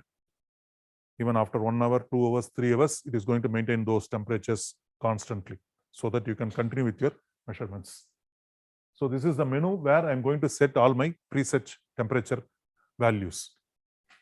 Then comes the, as I said, for emissivity measurement, we have to take 4 measurements. One is the black body at cold temperature, the same black body at the warm temperature, and then gold plate, DWR, we call it as a emissivity measurement, and then the target measurement. Okay, so we have the gold plate here. It is not gold, but we call it as a gold plate. It is a downwelling radiance, low diffuse plate, which is having emissivity of 0.02 or something. So we use this as a reference. Okay, so now I'm going to start the measurement. Okay, go to the process menu. There is a menu called calibrate. Click on this calibrate button, and then use the internal black body. You can also, this is an internal black body which is connected to the instrument. You can also have your own black bodies. You can also set the temperature of the black bodies manually, and then also you can use that as to calibrate the instrument. So right now we are using the internal black body. Yeah. And then once I click this, a pop-up window will come where you can see that cold black body temperature is 15 degrees. This is what I set in the menu. And my warm black body temperature is 25 degree. And black body control is off now. Right now, it is not on. I have made it off.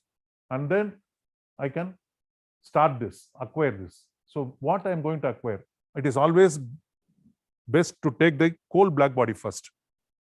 Then you go for warm black body. If you do the warm black body, it takes a lot of time to cool it down to low temperature. So take the cold black body click this.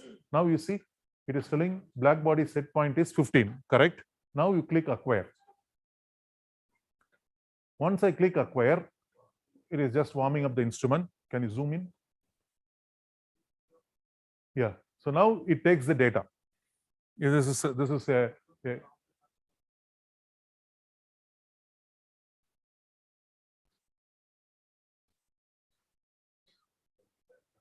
it takes 10 measurements, something like that, and then it stops.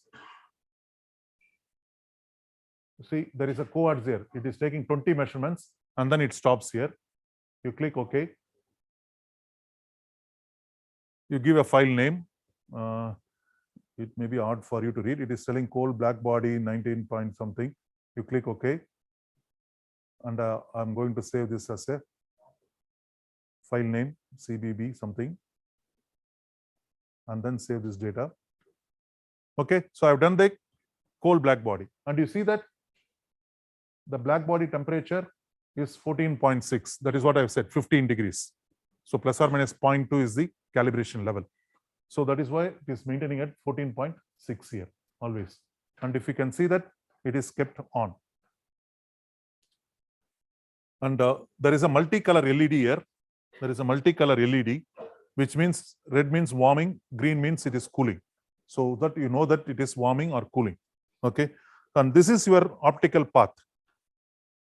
This is how the light is going to be reach the detector. So I have to keep the black body here.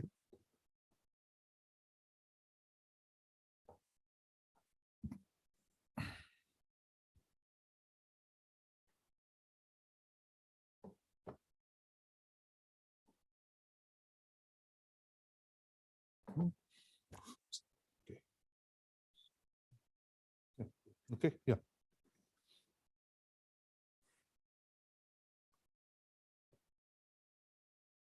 Yeah, and then now I'm going to the computer and I'm going to acquire the coal black body data.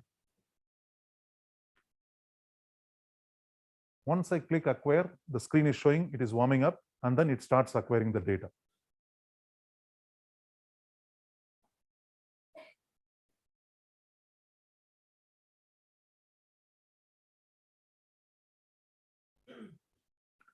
Next step is the warm black body. So now from 15 degrees, it goes to 25 degrees or 30 degrees, whatever the black body, warm black body set temperature I've given, it goes to that.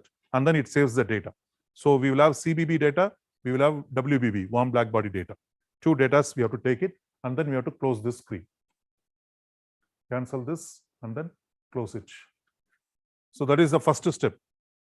So we have to go to the calibrate, and then we have to do this black body calibration. Now we are going for acquiring the data. Click acquire. It is telling whether it is a cold black body, warm black body, or the downwelling radiance. Already we have done the cold black body and warm black body. So now we are going for the downwelling radiance.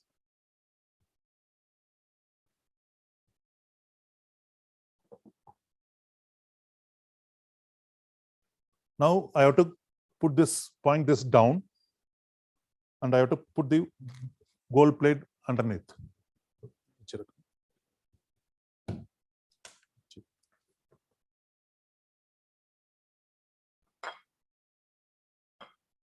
Oh, okay. So now I click on this.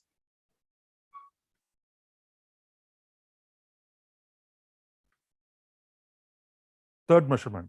So cold black body, warm black body, and then now the downwelling radiance. All the three measurements I'm taking it. So here we can increase the samples averaging and all. So now it is telling cohort is 8 of 20, 9 of 20. So 20 measurements I'm taking. So it takes, it averages, and then it takes as a final data. Cohort is 14 out of 20, 20 out of 20 like this. So now 3 measurement is done. I'm going to give the file name, save this. I'm just selecting the defaults.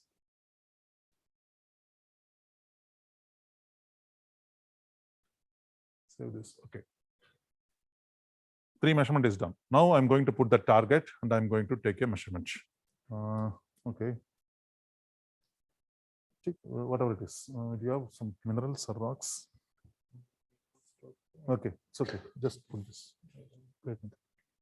Now we go for same acquire menu and then click on sample data. Now this is my sample. Yeah. Once I click this, it is going to warm up just for a few seconds, and then it is going to take again 20 measurements. So this is somewhat time consuming when compared to field spec, when compared to this 350 to 2500 nanometer. It takes some time for you to collect actual data. And also, this is not recommended to use it in the sunlight. So generally for people, those who go for field work, either they go after the sunset, after 6 p.m. or 7 p.m. late in the evening, so that the daytime, all your targets, everything will be warmed up and it reaches stable. So after 6 o'clock, 7 o'clock, even if you go there, there will be your ambience temperature will come down, but your target temperature will be there still warm. There should be a contrast, good contrast between your ambience temperature and the target temperature. It should not be in the same equilibrium. You will not have any emissivity. Either they go late in the sunlight, late in the evening, or early morning before the sunrise, so that your target is completely cooled. And by the time your clouds are coming up, opening up, it will warm up. Your ambience will warm up, but still your target will be chill. So there should be a good difference between your ambience temperature and your target temperature. For lab applications, they take the sample, they put it in a oven, they heat it to 50 degrees, 60 degrees, something. Your ambience is 25 degree, 30 degree. So you'll have a good contrast between your ambience and your thing. Then only you can see the emissivity. Otherwise, it's a blackboard. Nothing will be there.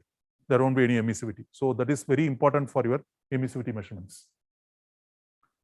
Okay, so now I just click OK and then click OK.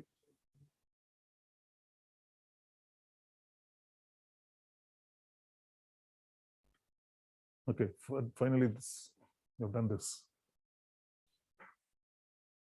Okay.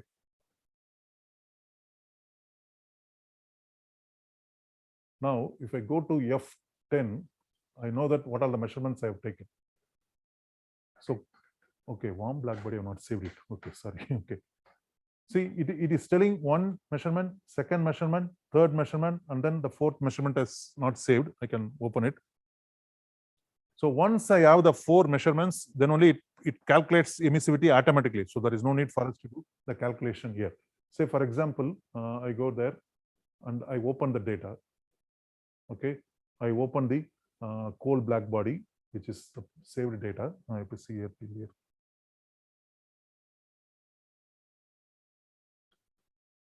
Okay, so this is how your data looks like, and I think I have to press F9 for the Y scale, I think. Yeah. Okay, so if you see in my presentation, this is what I have told you. This is the interferogram data, FFT data. Once I apply FFT to this, then it calculates the energy versus wavelength. That is what your intensity versus wavelength. This is my coal black body data. And now if I open the black body, warm black body data, yeah.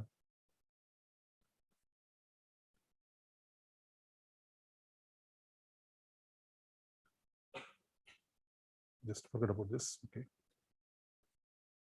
Now I open the downwelling radiance with what I've saved now.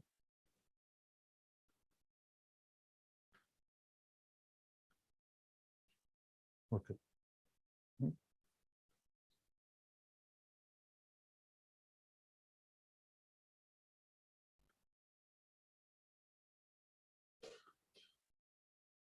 Okay, so now I've loaded all the 3 data: cold black body, warm black body, and WLR.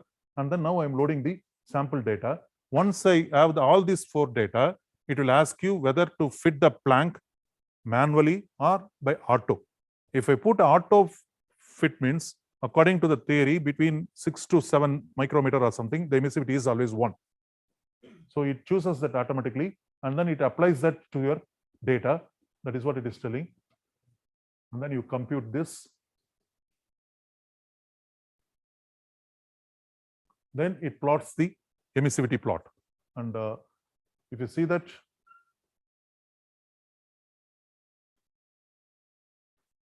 okay, let me see this here. Okay.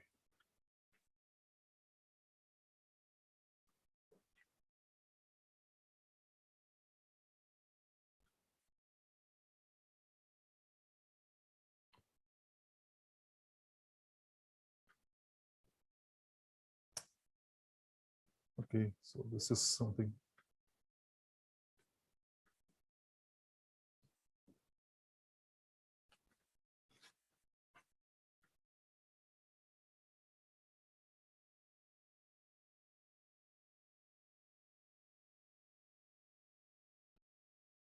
Yeah, so once I compute it, then automatically it predicts the sample temperature, which is something like close to 15 degrees, your leaf or vegetation, whatever we have. And then it plots the emissivity plot. And if I put F9Y scale, okay, so it is having very, very low emissivity. And I have to go to the display and change the scales and all.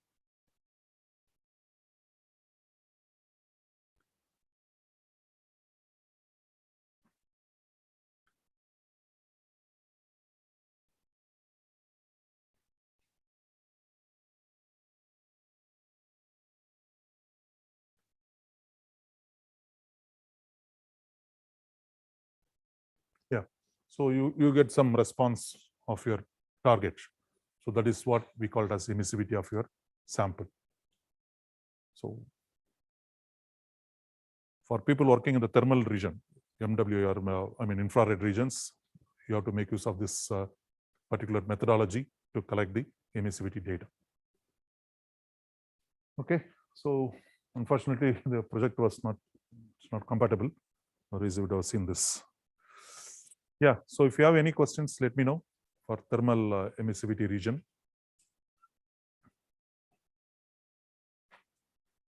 Okay, yeah. Okay, thank you so much. So Thank you so much. it's extended beyond the lunchtime, I think. Yeah. Yeah. Thank you very much, sir. Thank you. Thank you so For much. This class only, sir, it came from Chennai. Yeah. For this class only. Thank you very much, sir. This time you learn about 400 nanometer to 16 micrometer. Yeah. 400 nanometer to 16 micrometer. It covers. Unfortunately, one instrument cannot cover this complete range. After lunch session also, we are Bruker, there is a company that also the FTIR, it covers the same region and the principal and some other things, but it is a new one. I It's a think. different technology. This is Different a technology. old technology, but now But the purpose is same.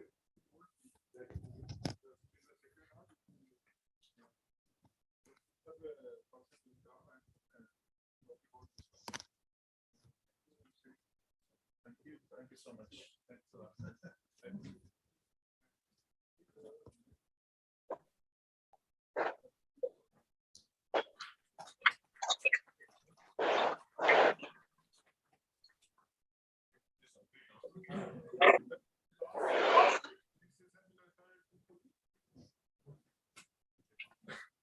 So after lunch I will not be here, but maybe on Monday, Tuesday, Wednesday I'll be here. Again, when it is from for the next stage of with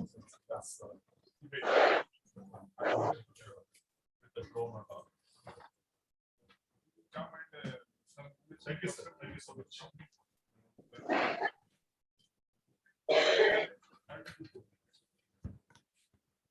Thank you.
वाले monitor काम आ जाए आपका वहां पे। आप अपने laptop से जो आपका लेनोवो वाला मॉनिटर है उसको आप अपने उससे कनेक्ट कर सकते हो अपने लैपटॉप से। ये ओमन, तो ओमन की एक स्क्रीन ये और एक सामने जो पीसी की स्क्रीन है वो दोनों एक उसमें आ जाएंगे। उससे कहा जाओगे? दो दो स्क्रीन हो जाएंगे आपके पास, एक में प्रेजेंटेशन खोल रहे हैं, एक में कुछ और खोल लो, जो आप जैसे कोई मटेरियल पढ़ रहे हो, पढ़ते पढ़ते आप लिख रहे हो तो इसमें लिख लो, उसमें पढ़ लो, तो वो दो स्क्रीन हो गए आपके पास। अच्छा, अलग अलग चीजें हो सकती है दोनों में? उसमें अलग अलग चीजें खुल सकती हैं, वो ऐसा एक्सटेंडेड हो जाएगा, मतलब जैसे अभी इतनी स्क्रीन में था अब आप इतनी स्क्रीन में काम कर सकते हो, इसमें अलग इसमें अलग।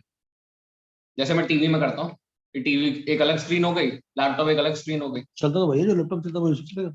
हाँ मतलब ये है कि हार्डवेयर दोनों का सेम है और मॉनिटर अलग अलग होगा। नहीं, मॉनिटर अलग है किंतु कमांड तो एक ही दे पाओगे, एक उससे।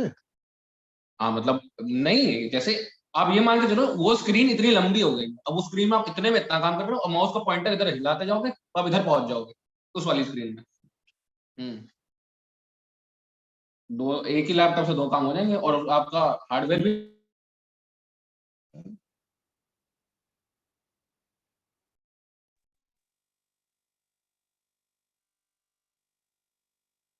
खत्म हो गया? जुड़ा तो लोग हैं।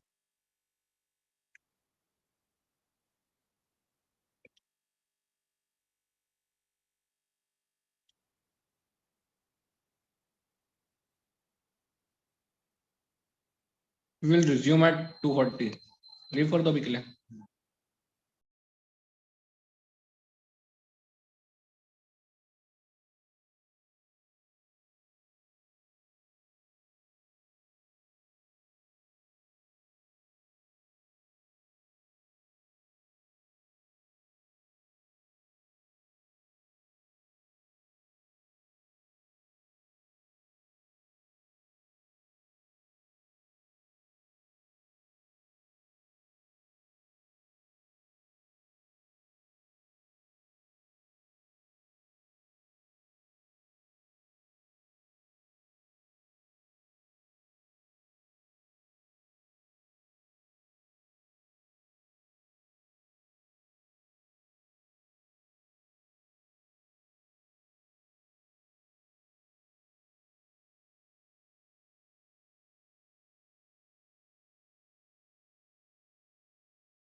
ये सही है आंटी, इंगे सिंगे इंगे सिंगे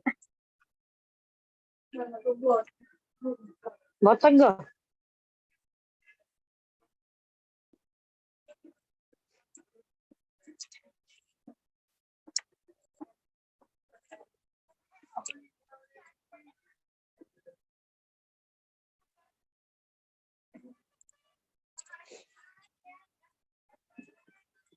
आंटी बहुत सकाई को लगा खुदा हाथ से, ये तो साफ नहीं लगा रही भाई। ये तो हमारी,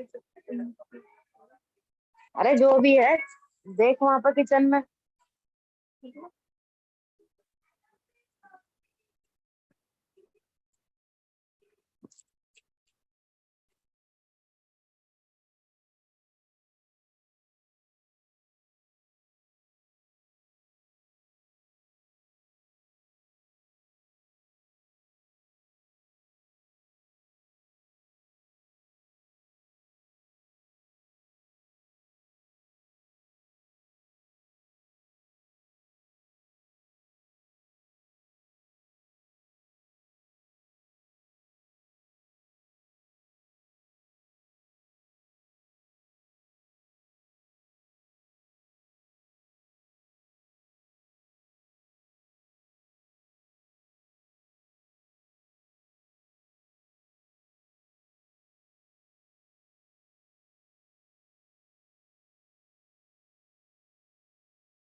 they will talk about the working principle of FTIR in microwave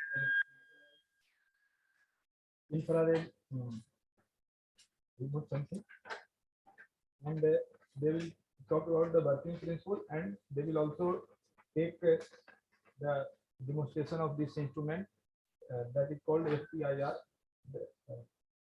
and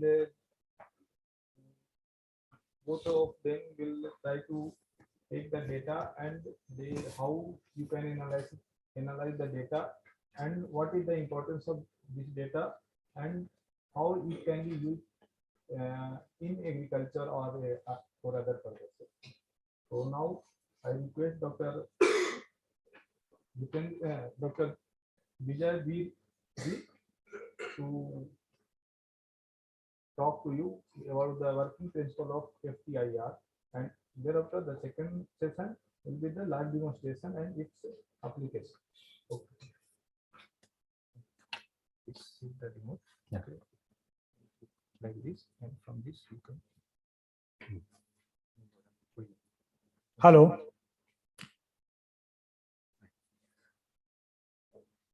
You can. That's okay. You mute yourself. That's okay. Hello. Good afternoon, everyone. Welcome in today's session on FTIR spectroscopy and its applications in agriculture.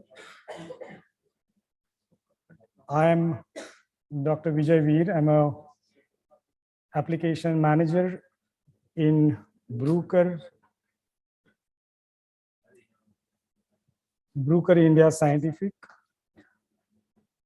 for FTIR spectroscopy, Raman spectroscopy, then gas analytic systems, etc. Along with me, my colleague, Mr. Jatinder Sikri is there. He is a sales manager. So we'll start here today's session, that is FTIR spectroscopy and its application in agriculture. Infrared spectroscopy, this is really a very important technique which is available to us. It is a workhorse technique since last 50 years. The great advantage of this technique is, virtually we can study any kind of sample in any state, that is whether it is solid, liquid, gas, paste, film, suspension, anything we can study. Only thing here, we need to choose particular or appropriate sampling technique, right? Then we can study any kind of material, whether it is gaseous samples, liquids, or maybe solid samples, right? Now we'll see some basics about this FTIR spectroscopy. So FTIR spectroscopy, it is a vibrational spectroscopy, as you know. Here, IR light interacts with molecule or a sample, and there is a vibration in the molecule, right? Now, if you see here electromagnetic radiation spectrum, then you can see here from the left side, there are regions like gamma rays, X-rays, then UV, then visible, IR, microwaves, short waves, radio waves, etc. So here, the region between visible light and the microwave region, that is called infrared light region. Here, this IR light region is again, it is divided into 3 regions, that is near IR, mid IR, and far IR. So these 3 regions, depending on this, the frequency or the wave numbers, you can see here near IR region, it is considered from 11,500 centimeter inverse till 4,000 centimeter inverse. Then mid IR from 4,000 till 400 centimeter inverse, and far IR below 400 centimeter inverse. Still, we can consider 5 centimeter inverse, right? So these three different regions are separated, and based on these three regions, there are separate instruments also you will see, right? You can see here the model which is shown behind or below this near IR. So that is based on the near IR principle or region. And then the other model which you see, that is actually based on the mid IR region.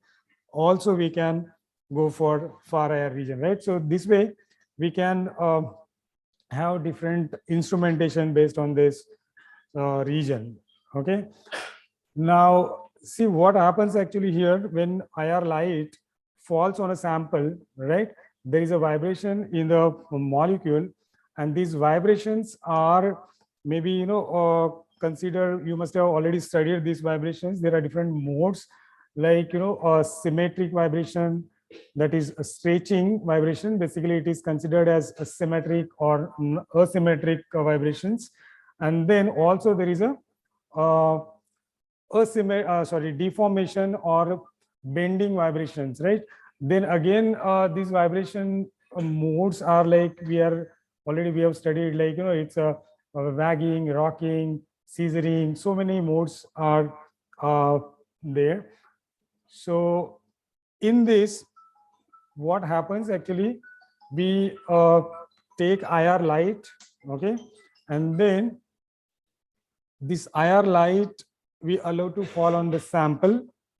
So when IR light falls on the sample, some portion of IR light is reflected back, some portion of IR light is absorbed by the sample, and most of the IR light is transmitted through the sample, which carries the molecular information, which is then fed to a detector, and then a Fourier transformation, which is a mathematical calculation which is applied, and then it is converted to FTIR spectrum. Okay, so this is a simple principle, we can say, or working of this instrument.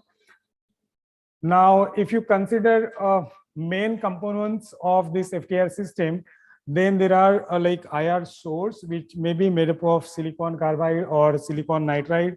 Then beam splitter is another important component, which is made up of potassium bromide or calcium fluoride, zinc selenide, etc. Then interferometer. This interferometer is called a heart of this instrument, right?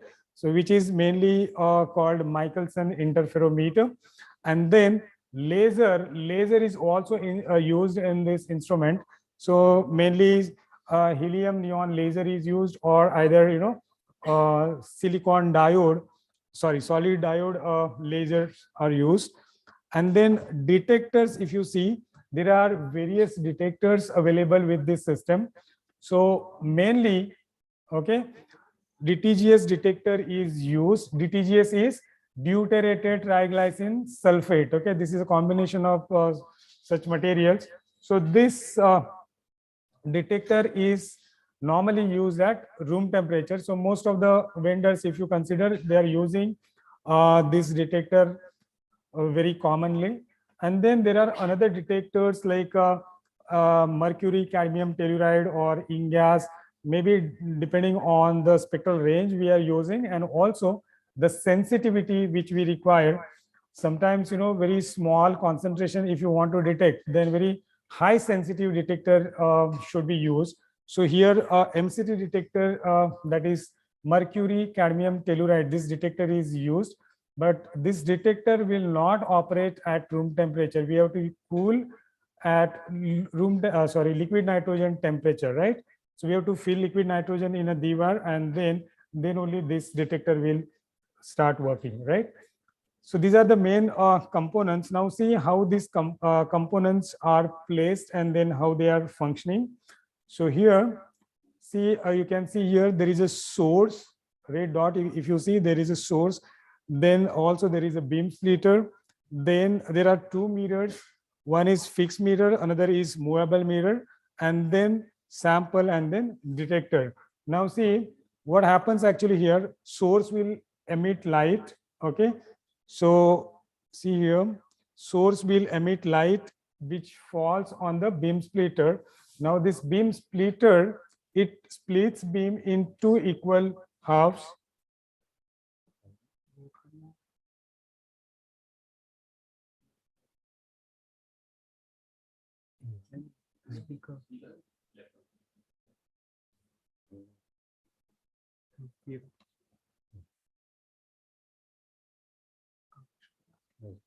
Hello. Hello. Wait a minute.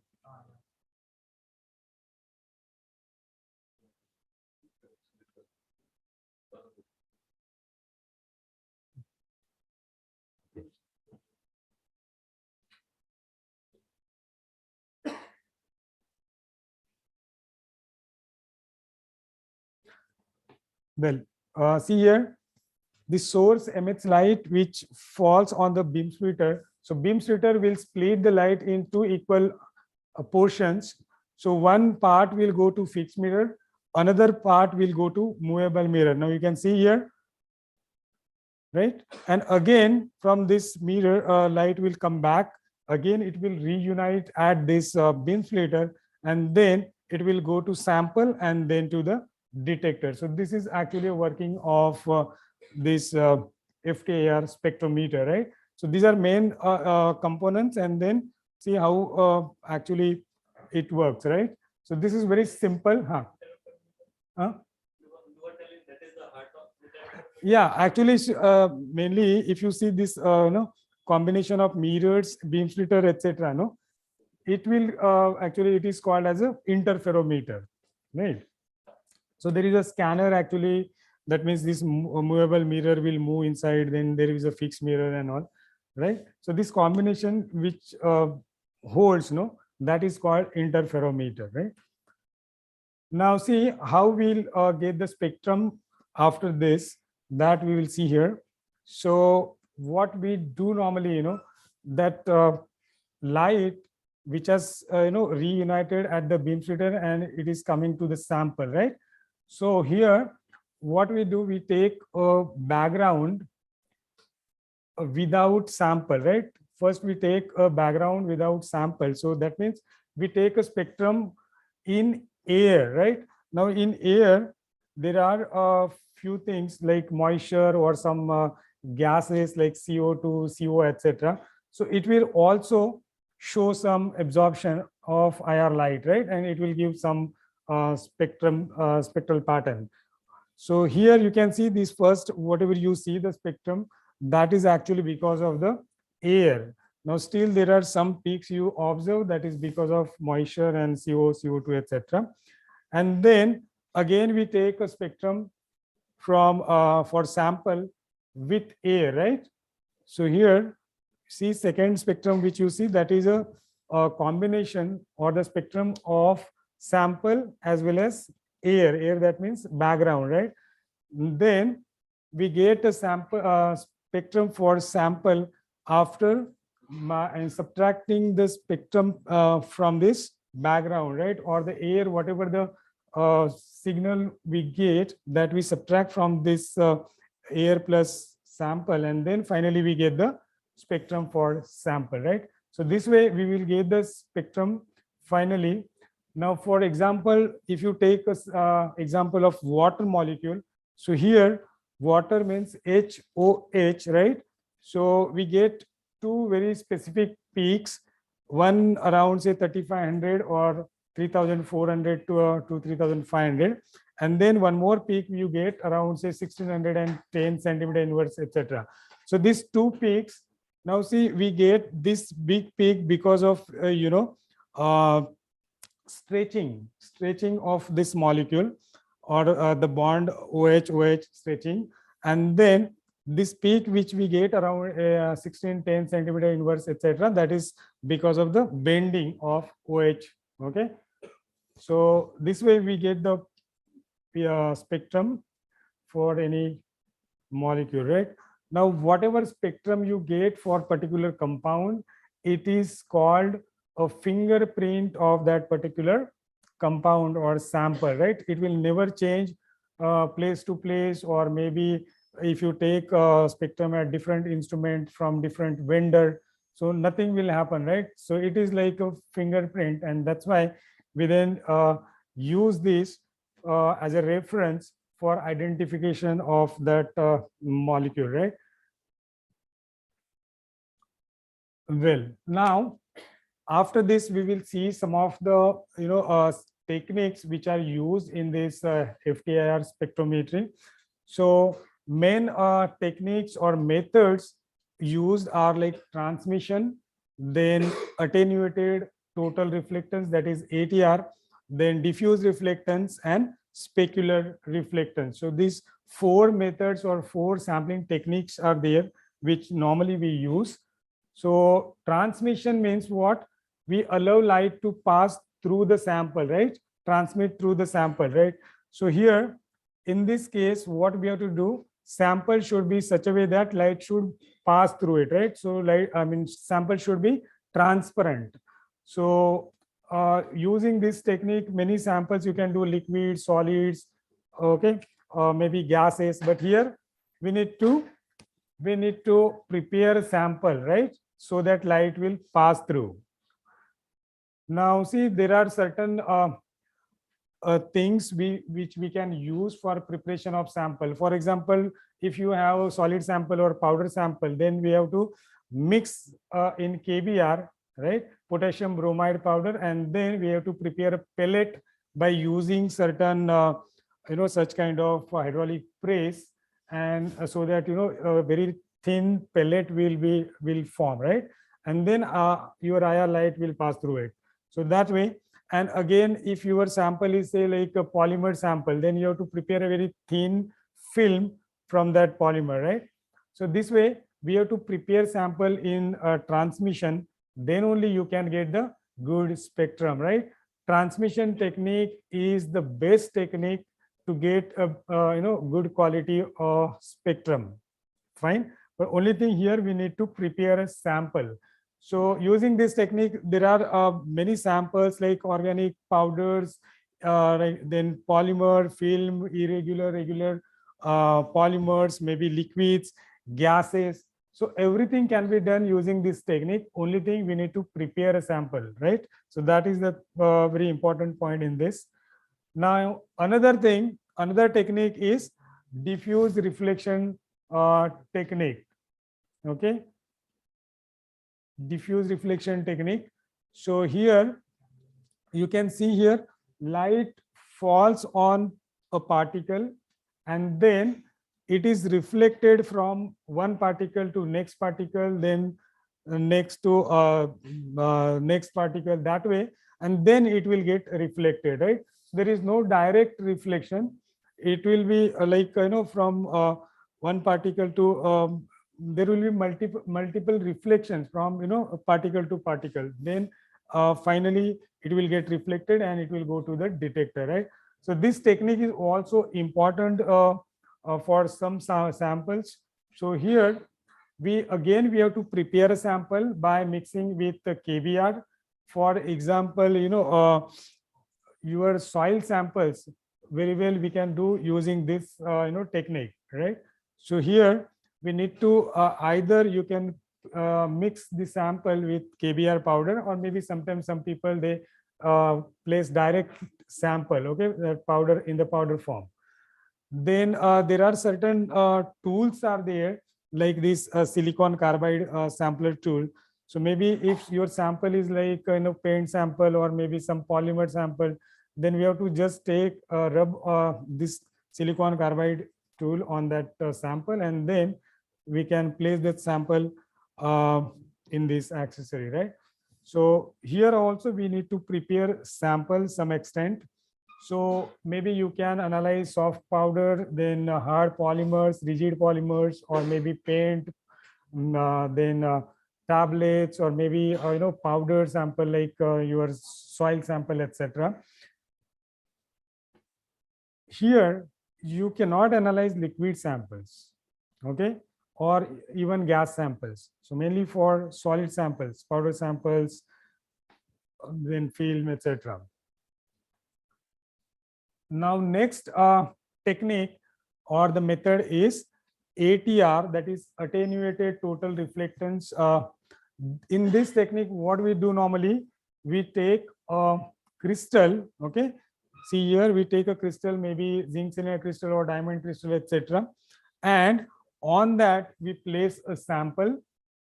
Okay, on the top of this crystal, we place the sample, and then we allow light to pass from the bottom. Okay, it will enter in this crystal, and then at such points or some points, it will, come in contact with the sample.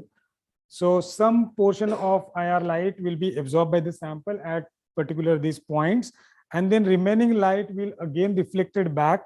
Okay, so there will be internal reflection in this crystal, and then see here at 2-3 points, it will come in contact with the sample, and then finally it will get reflected and it will go to the detector. Okay, so here penetration of this IR light in this sample is hardly 1 to 2 microns. Okay, so there is no much deep penetration of light in this sample, right?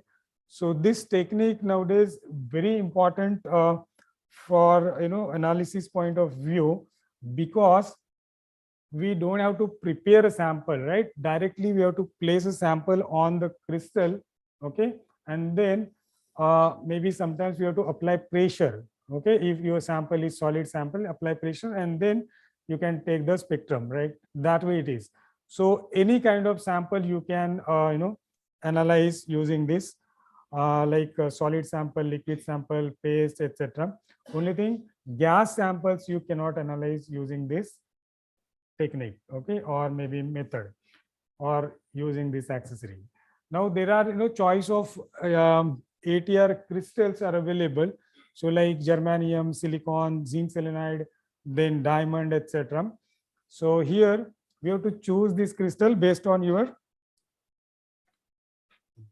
1 minute. 1 minute.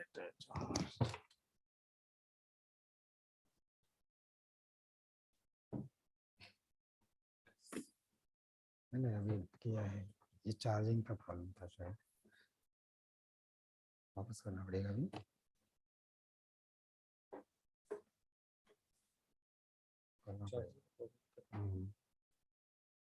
नहीं ये अभी है ना, वापस करना पड़ेगा इसको।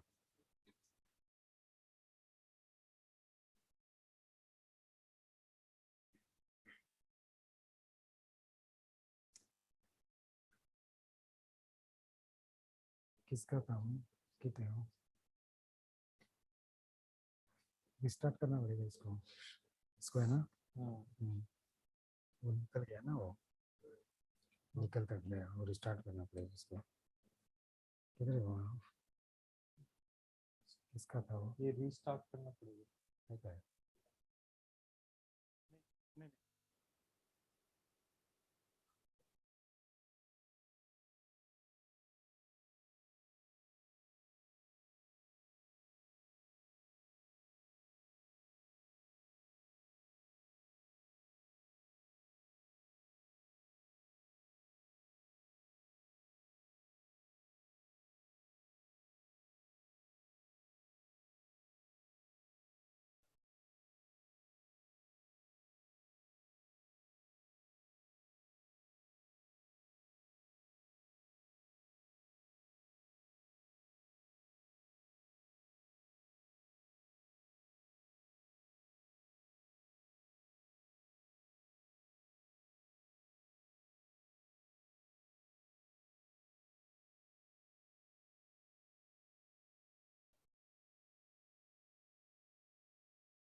So here there are many crystal options available, like diamond, zinc selenide, silicon, germanium, etc. So here you have to choose based on your applications. For example, your samples are very hard, maybe like rock-like samples or minerals. Then you have to use diamond crystal because it is very hard, so nothing will happen to use. Okay, after even rough usage. So that way, and then other options like zinc selenide or maybe germanium. So germanium is like for rubber sample, soft sample, that way you can use. Even zinc selenide is like that. Sorry. Now in this ATR technique here, sample preparation, sometimes it is required if your sample is in the form of lump. Okay, for example, if your sample like mineral or maybe soil sample, so soil sample, if it is in the granular form, or bigger granules are there, then you have to mix it properly. Okay, you have to grind it and then make a homogeneous mixture. Otherwise what will happen, if your sample is not mixed properly, then whatever spectra you will get, that is not a representative spectrum, right? And then you may misguide sometimes, right? Or you may characterization will be a little bit wrong, I can say that way, right? So what you have to do, if lumps are there or maybe mixture is there, then you have to properly mix it, grind it, and then you have to use using this, or you can place on that crystal. Layered sample, if there are different layers, right? 2 layers, 3 layers, then again you have to see in this case what happens, whatever sample comes in contact with this ATR crystal, for that you will get the spectrum, right? So if your sample is like 2 layer, so upper layer is different, lower layer is different, then what we have to do, we have to reverse the side and then you have to take the spectrum for both the side, right? Then only you will get the correct spectrum. Otherwise again you will your representation or maybe characterization will be wrong then. Then powder sample, the same thing again, it should be homogeneous. Then liquid sample, again, if there are immiscible liquids are there, then again you have to take care, right? Otherwise whatever liquid will come in contact with the crystal, for that you will get the spectrum, that way it is. Then while cleaning the crystal, you have to take care and all, that is again very important. Pressure applying, see here in this ATR, one thing is important, that your sample should come in contact with the crystal. Okay, if your sample when you place on the crystal, and even the space between the sample and the crystal is in the micron size also, even then also you will not get good spectrum, right? So what normally we do, we place a sample and then we apply pressure from the top, okay, so that sample will come in contact properly, that way, right? Now with this we can analyze laminates, paints, plastic, rubbers, coating, natural, solids, liquids, anything you can do except gaseous samples. Fine. Here the advantage of this technique is very easy to use, very less or little sample preparation, or mostly it is not, I can say. I mean, if your sample is like this leaf sample or any powder sample, directly we have to place on the crystal and then record the spectrum, that way it is. It is again very rapid and non-destructive technique. Sample you can take it back, okay, so it will not get destroyed. So that is again an advantage of this technique, right? Well, now next technique is specular reflectance technique.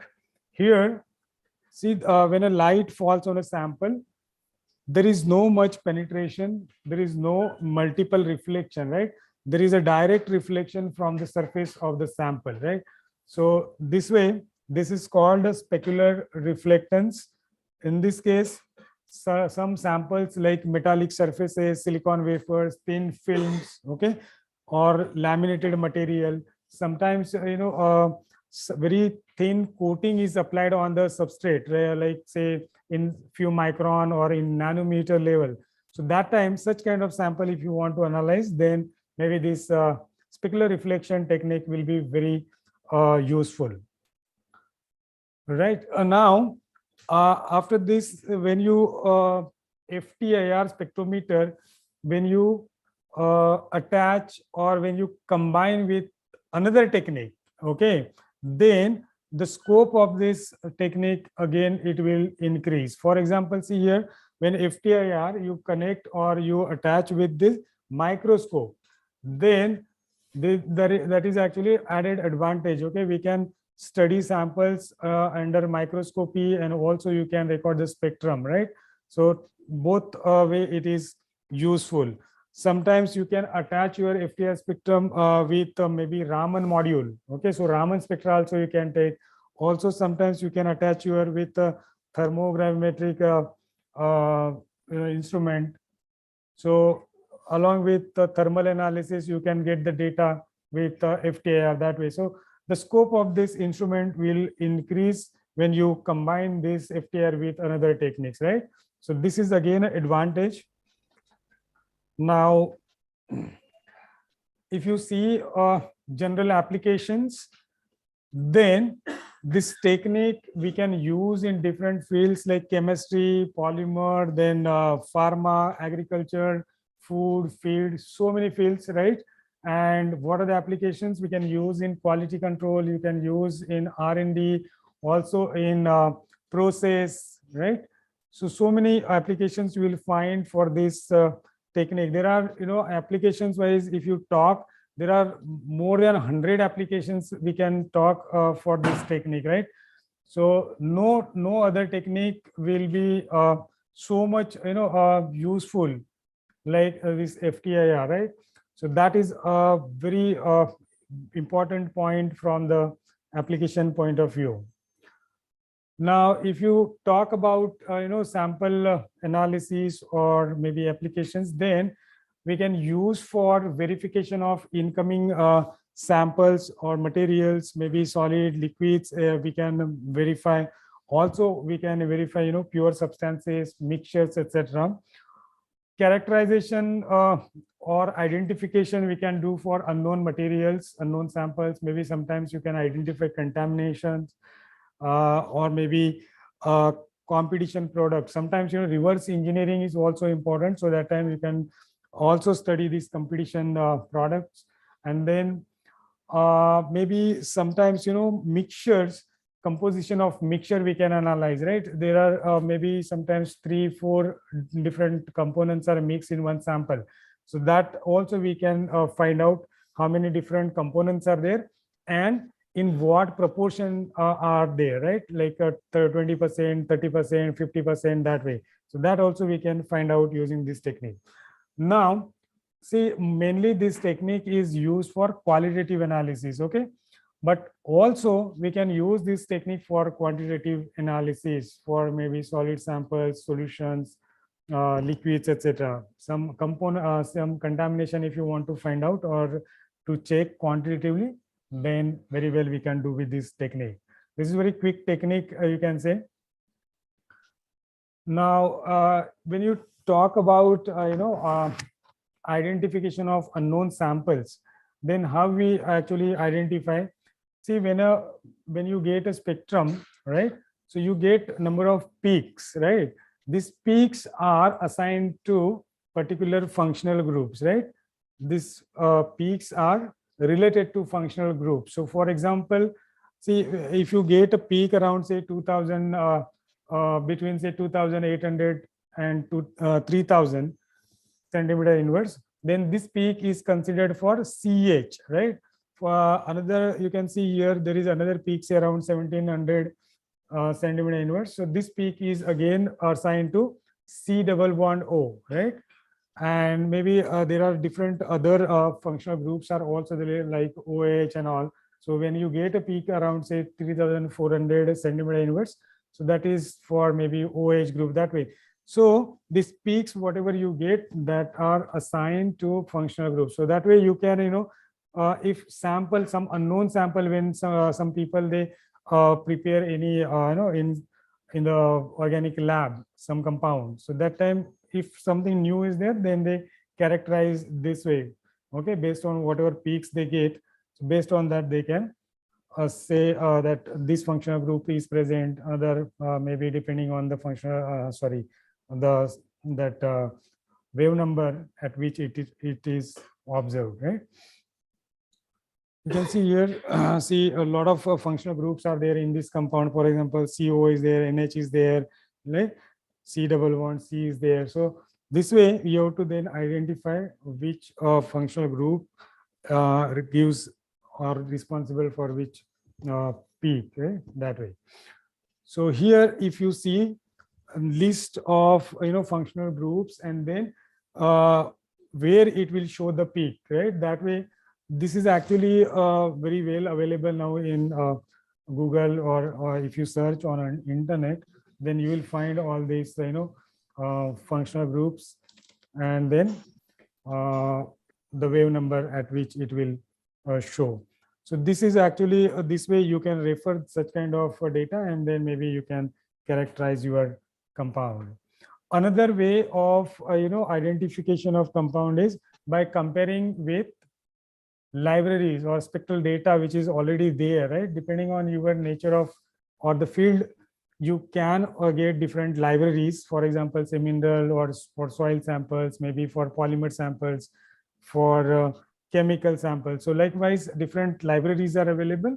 You can search against these libraries, right? Your compound, you have to take the spectrum and search against library. So really directly you will get the match for your sample, right? So that way again you will come to know what is your sample. Now again, one more actually method is there, identification of your known substance or compound. So there are compounds of say different purity or maybe from different vendors. So if you want to see or if you want to just identify in which particular purity group it comes, so that way also one can do. Now this technique, as I told, for quantification we can use this technique, right? Below 0.1% very well we can go for quantitative analysis. Now for this, what we require is we should have a known samples, okay, or the sample with known concentration we should have. So we have to take the spectra for all these known samples, and then using this spectra you can prepare a calibration curve, right? So that way you can prepare a calibration curve. For example, see one component is present 1%, 5%, 10%, that way, and then you have to prepare a calibration curve. So for unknown sample, then you can use this calibration curve. Also, this technique again, can be used for some reaction kinetics, certain reactions if you are conducting. So in situ reaction monitoring you can do using this technique. What is happening at what time and all. That way, very, very useful this technique. Using this technique again, you can measure gas samples. So for gas analysis, you should have such kind of gas cells, right? So you have to fill the liquid, your sample, gas sample, in this kind of cell. Then again, you can heat also this cell at particular temperature. Maybe you can apply pressure, and then you can record the spectrum, right? So gas analysis is also important and also can be done for particular gases, maybe in ppm level also you can go. Yes, now if you talk about soil, because this is area of your interest, soil analysis purpose, you can use this technique. Mainly if you talk about qualitative analysis, then we can check the fertility of your soil. And quantitative analysis purpose, we can do maybe sometimes organic carbon, then how much is the total nitrogen, sand, etc. Also we can find out the pH or cation exchange capacity. So such kind of parameters you can study using this FTIR technique, right? So what if you normally talk about the soil analysis, many conventional techniques are being used. like wet chemical methods, or maybe photometric methods, or colorimetric, etc. But these techniques are really very complex technique, time consuming, and then expensive. But if you talk about FTIR, then you can easily, very quickly you can do or measure the sample. And also um, sample preparation is not a big here, and very good with accuracy we can do the analysis, right, that way. So for soil analysis, if you think, then there are two techniques we offer, or two models we offer, FTR model. So for example, alpha 2 FTR spectrometer. So you can see here model, this is alpha 2, which is very compact system, right? We can take this instrument on field also and then do the measurement. So that way, very convenient this system. See, along with this, you can see there are many accessories are available, right? So based on your sample nature, maybe you can use this accessories. Then another model that is called HTS-XT. HTS-XT means high throughput screening. Okay, so with alpha FTR spectrometer, if you want to analyze sample, you have to go one by one. Okay, single sample you can go at a time. But if you think about this HTS-XT model, then see you get here the plates. Okay, so 24 or 96 sample at a time you can place and go for measurement. So one by one it will go automatically. Okay, measurement. So maybe more samples are available, then you can go for such kind of model. Otherwise, one by one, if you want to do it, then you can use this small model also, FTR spectrometer. So here what you have to do is, see how sample preparation you do normally. You take a sample, then maybe you can use a sieving, you can do, then grinding, then mixing with KBr, potassium bromide, you can use as a diluent. Okay, so you can maybe mix in the proportion, say 90-10 or maybe 95-5, that way, 5 portion of sample and 95% or 95 portion of KBr, that way also you can do. And then you have to load the sample for measurement, right? So you can see here this way, and then finally go for measurement. So measurement, again, there are different parameters, like says resolution you can use, maybe you can number of scans, how many number of scans you want, that you can use, and then finally go for recording spectrum. Okay. See here, this kind of spectra you will get for your soil samples, right? See here, so many peaks you will find 500 or in that regions, and maybe around between say 2000 till 1500, or again around say 1000 or below that. So many peaks you will find. So based on the whatever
For soil sample is mostly it is from drift. ATR also you can get, but the spectral pattern, if you compare, no, it will be totally different. You will see. When you actually normalize all the spectra, then you will find. Otherwise, you know, you will see the spectra will be different.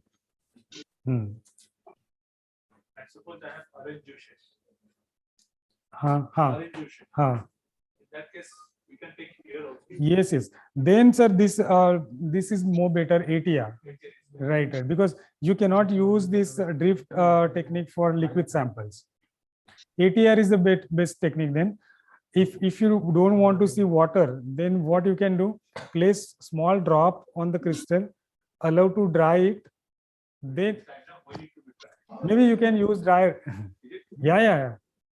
You can use dryer. Then you have to clean it and take another drop. That way. I have 100 samples like that. Maybe see water again, because you know, if it is thick sample, I mean viscous little bit, then you will get for your another components also. And suppose I have a peel of apple outside. Yes, then directly you can place and take this spectra. What happens when you place the That is the apple? I want to see the ML, what kind of ratio, like pesticide is sprayed on the apple plant itself. Right. So then the post harvest quality I want to monitor. Maybe, sir, then you have to extract that, you know, in some solvent. That will be better. No, we want to non-invasive. Okay. That's the purpose of this instrument is. Okay. We want to bring the apple. But then, you know, it depends again how much, you know, the concentration is there. If it is in a very trace level, no, then maybe this will not detect that. We have a study right now conducting. We have apple and we're staying over there.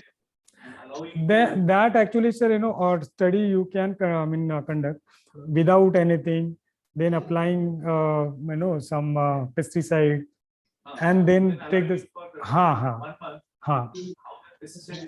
Right. That way, that study you can conduct. Do that. That's my question. We try to do, but we are not able to do. We have done by the spectrochemical that but here, that was just way touching. Right. Here it needs to be in contact. That way. Otherwise, you know, see, I mean, gently you can press with the hand also on the crystal. So otherwise, this, you know, pressure arm, if you apply, then of course it will get damaged. But with hand, if you apply certain pressure and then see that will also give a spectrum.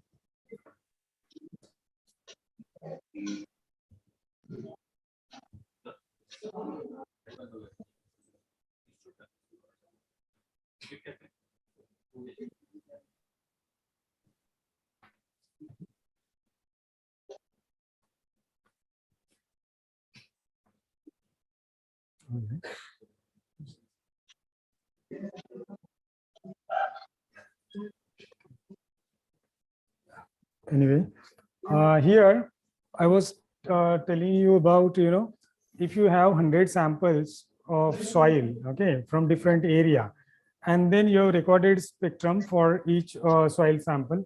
If you want to categorize, okay, or maybe separate in different groups, okay. So here there is an option cluster analysis. So you can, maybe you can separate these spectra which are similar, okay. Out of say 100, the 10 spectra are similar, so it will be separated in one group, okay. There are another 15 spectra looks similar, so it will be again put in another say group, that way. So clusters will be formed depending on the similarity of the spectral pattern. So that means these soils samples are similar that way. This is also one maybe screening purpose you can use such kind of study.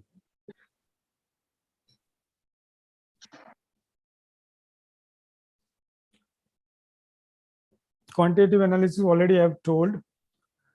So here as soil analysis purpose, maybe this technique will be more quick technique, easy also, more convenient. Then more samples if you have, then this HTS XT will also be more useful, right? Now with this instrument, see there is another accessory. This accessory is called front reflection accessory, okay. So what we have to do, we have to take your sample, place in front of the accessory and measure the spectrum, okay. Another way is you have to take this machine or instrument towards or near the sample and record the spectrum that way. So both way you can do. Either you can take sample and keep in front of the machine, or you take machine near the sample and then record the spectra that way. So this again, this accessory is really useful. You can see here wood sample is placed in front of that, right? So you can get a spectrum this way. You can get the spectrum for this wood sample. Also, along with this accessory, I mean, video camera will also be fixed, so you can see also the sample, right? So this is again an advantage. If you see here cotton sample, this is a spectrum for cotton sample. Just you have to hold in front of the that accessory, you will get the spectrum. Then this is another example of silk sample. If you hold silk sample in front of the accessory, you'll get the spectrum, right? Well, this is another example of this FTIR technique for wine analysis. You can see here for wine analysis, if you want to find out certain components or parameters, if you want to study, for example, see alcohol content, fructose, glucose, saccharose, glycerol, pH, then total acid, total sugar, maybe acetic acid, citric acid, malic acid, tartaric acid.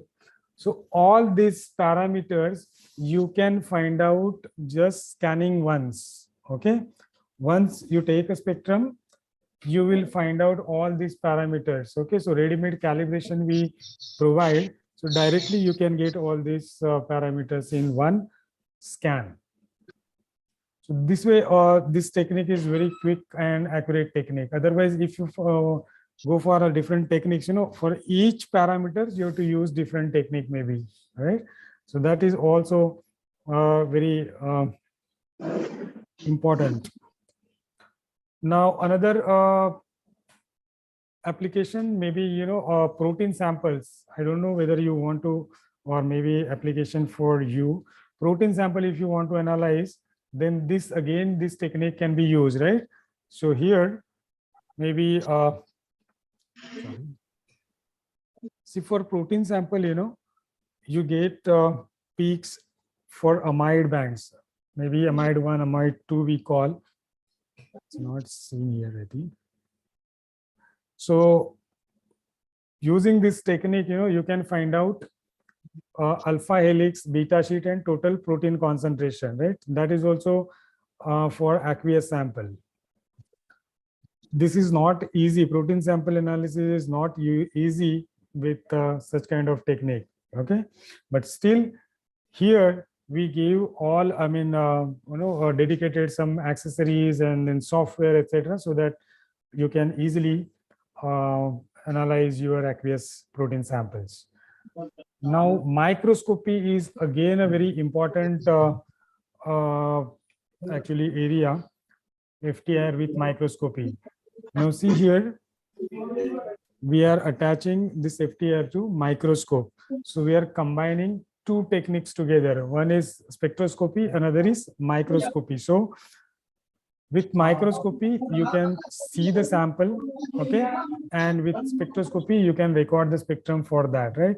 So it's really very easy to study that particular, desired portion of your sample. Suppose if you place one sample under microscope, and if you see some particular portion which is maybe of your interest, and for that particular portion of sample, if you want to record or measure the spectrum, then you have to see under microscope, then you have to just mark that particular area and go for measurement of IR spectrum, right? So here exactly which point or which area where you want to take the spectrum, that is possible. So maybe sometimes contamination, some defects, right? You can study very well using this technique. There are typical applications, in various area, like identification of contamination particles, maybe sometimes defects, maybe surface, some coating on sample, or maybe multi-layer samples, maybe forensic samples, fibers, right? So then biological tissues, etc. So these are the very common applications for this FTIR microscopy. Now this is an example of biological tissue. See, you can see this image under microscope, and then when you see image, you can just decide where you want to take the spectrum and then see what exactly it is. So you have to just mark the points where you want to take the spectrum, right? And then you'll get the spectrum. See, so corresponding the dot color, you have to see the spectrum. Okay, blue. So blue spectrum, you have to see that way it is. So here you can study in this tissue, maybe fatty acid is there, denatured protein is there, that way. So distribution of this you can study. Maybe this is a plant biological tissue, or even plant tissue also you can study. You have to think, right? Now this is an example of wheat seed. Okay, so if you want to study, okay, fine. So here you can take very thin cut of your seed sample using microtome cutter, and then place under microscope. So you will see here such kind of picture, right? Image. Then you have to decide where you have to take the spectrum, right? So this way, at various points, you can record the spectrum and then see what exactly it is. Okay. So based on this spectral pattern, you can identify what material is that. So maybe sometimes see here, this is for lipid samples, such kind of pattern. If you get, then you can identify. Then again, see, this is for carbohydrates. So pattern, when you see, you are sure that in that particular area carbohydrates are present, right? That way. So many things you can study depending on your sample. Now see, this is another example of wheat stem. Okay, so if you want to see how the stem what are the components in the stem, that also can be studied. So based on this, the peaks which you get around say 1770 till 1700, so maybe this is for lipid. Okay, There are another peaks maybe around, you know, maybe around 1100 to 900. So this is for carbohydrate band. So likewise, you can see how the variation is there, you know, from different part, what whether it is lipid or maybe carbohydrates or some other, you know, component is there. So likewise, there are different applications you will find. Microplastic, this you must have heard, right? This is now a burning topic actually. Microplastic study purpose, this technique means FTI plus microscopy. This is very useful. For agricultural, some products, if you want to analyze, near IR spectroscopy is very useful. If you want to find out different, you know, parameters, okay, in see, like in the green or grain oil seeds or maybe biofuel, tobacco, sugar, soil analysis. If you want to do quantitatively, okay, quantitative analysis if you want to do, then this near IR technique will be very useful. So maybe see different products, food, feed, see what are the different things we can do. See, if your sample is in the form of say paste, cream, seed, or nuts, cereals, okay, feed pellets, so many things you can do using this technique. You can do quantitative analysis of different parameters, maybe sometimes, you know, fat or maybe protein, moisture, or some other, you know, different components that we will see here. So this is actually an NIR system. Then with different, it comes with fiber optic probes, maybe transmission module, integrating sphere. Okay, so based on your sample, you can choose this. So see here, so many actually different parameters you can do, like see fat percent, then moisture, protein, starch, sugar, and in amino acids, so many other parameters, salt, silica, many things you can do actually. Okay, quantitative analysis. So this is actually a very versatile technique actually. There are many other, of course, applications in different fields like polymer, chemicals, right? Quality control, maybe in pharma, then life science, material science, even environment, R&D, right? These are not useful for you, of course, but so many things are there in environment, pollution, characterization of soil, or maybe remote sensing applications. If you want to find out, you know, air quality or maybe emission measurement, etc. So this technique will be very useful. I'm really sorry, actually, it was very fast because of short of time actually, and also there were a lot of you know, disturbances were there. If you want to ask anything, any question, you can ask. Otherwise, we will stop here.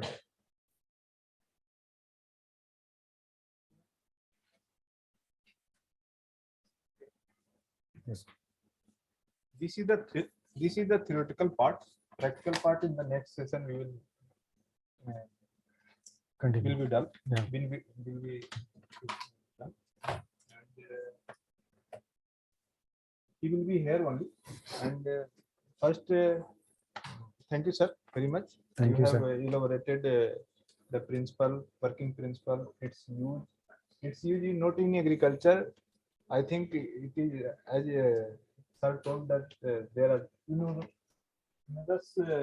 use of this FTI IR, and there are a lot of applications.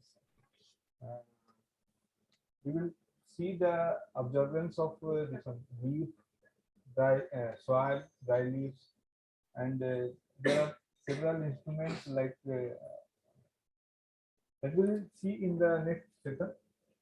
Right, you all are invited for a cup of tea, and after 10 minutes only, because we are already late, and after 10 minutes we will again join.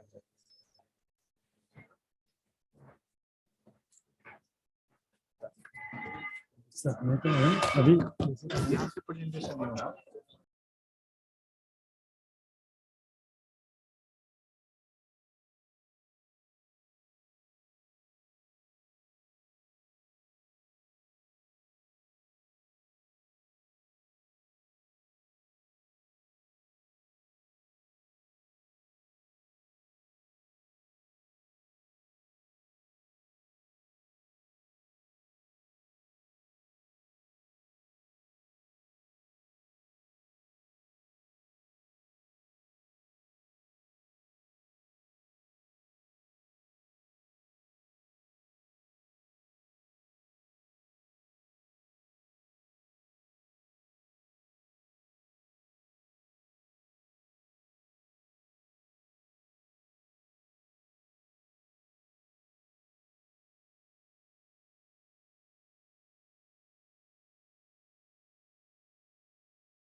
already we are late, so I think we should start the session. So in this session, we will see the demonstration of instrument with different technique for some of the samples. Okay, maybe we'll try to finish a few samples. So see this system, if you see here, very small, right? It comes with a tripod stand also, and the weight of this instrument is only 7 kg, right? So you can maybe lift and go anywhere on field, and then maybe you can do the analysis. This system also, it comes with battery, okay, battery backup. So you don't have to worry about, the power for this instrument. If you see here, this is an accessory. Okay, this accessory is called diffuse reflection accessory. So you can see here, this is a sample holder here, right? So if you want to see the working of this accessory, we'll just start our software. So our software is this Opus 8, right? If you double click on this Opus 8, then this software window will open. Okay, so this is a software window. Now see, there are different commands you will see on the top line, and the second line there are icons, okay, based on the some commands directly you can give from this icon. So here, if you want to analyze any sample, very simple here, there are first thing we have to prepare a method based on the accessory which you are using. So for example, see here, this this accessory is called diffuse reflection accessory, right?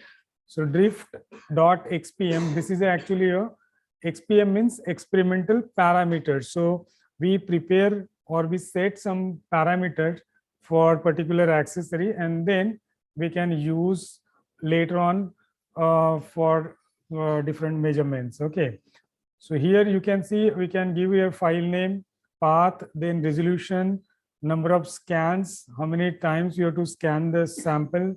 For example, say 32, maybe 16, you can give even more also, right? And then these all other parameters are fixed. If you see here, check signal, okay, check signal. See here, whatever you see this line, right, red line, this is called interferogram. Okay, if I convert into spectrum, then see, this is now converted into the spectrum, right? This is for whatever air you get this kind of pattern. So whatever the peak you get, that big peak around say 2400, this is for CO2, right? And other peaks are because of maybe moisture, etc. So once you prepare this method, just you have to save it and then come out. Okay, and then for analysis, just you have to go here, advanced data collection, right? Then you have to take background. So for taking background here, we are using this gold surface. Okay, this gold surface we are using as a background, which is considered as a 100% reflecting material, right? Gold surface. So this we have to place here, and then take the spectrum, or we can take the background. So if I click on the background, so you can see here at the bottom, you can see number of scans. You can see here 5 scans, 6 scans, that way. So 32 scans we have given. So it will take 32 scans, and then it will stop. That green line will go. Okay.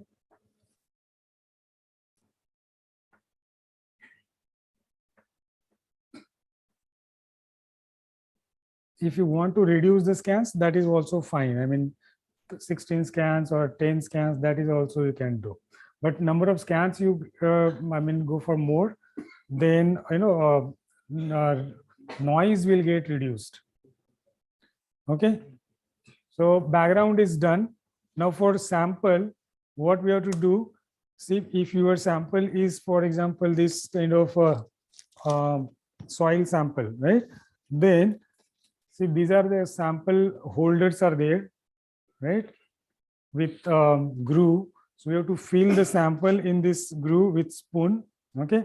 And prepare a flat surface.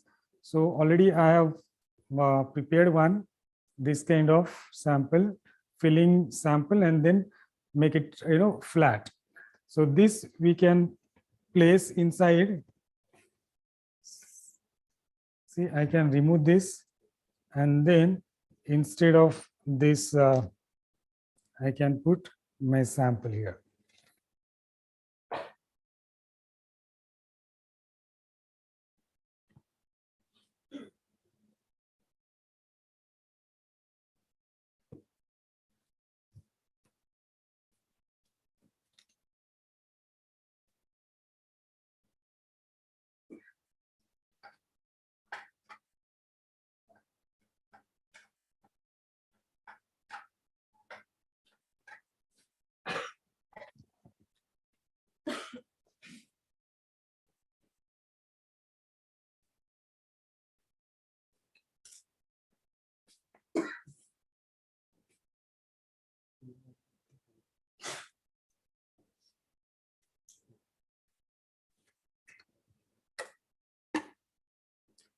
And then see, you can write here name, and then go here sample single channel. So when you click here, you can see here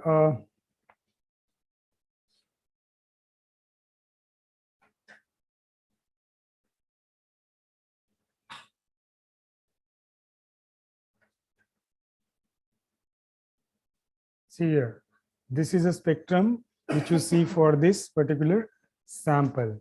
So if you click here start measurement, then it will start measuring the spectrum. So now you can see your scans 1, 2, 3 that way. So few seconds actually it takes to measure that particular spectrum.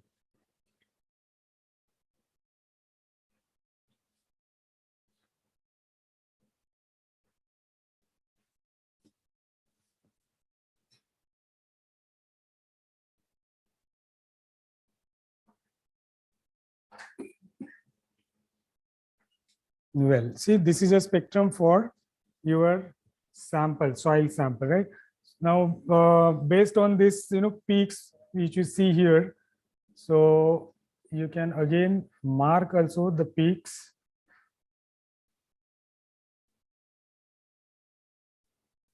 So like this, you can mark the peaks, and you can see here at which position peaks are appear, right? So in soil samples, there are many silicates, right? Some aluminum oxide, calcium oxide, carbonate, so many things are there, right? So you will get, if you get a peak around say 3600 to 3500, so that is mainly for AlOH, aluminum hydroxide. If you get peak around say 1000 centimeter inverse, that is mainly for silicon oxide, SiO bond. Okay.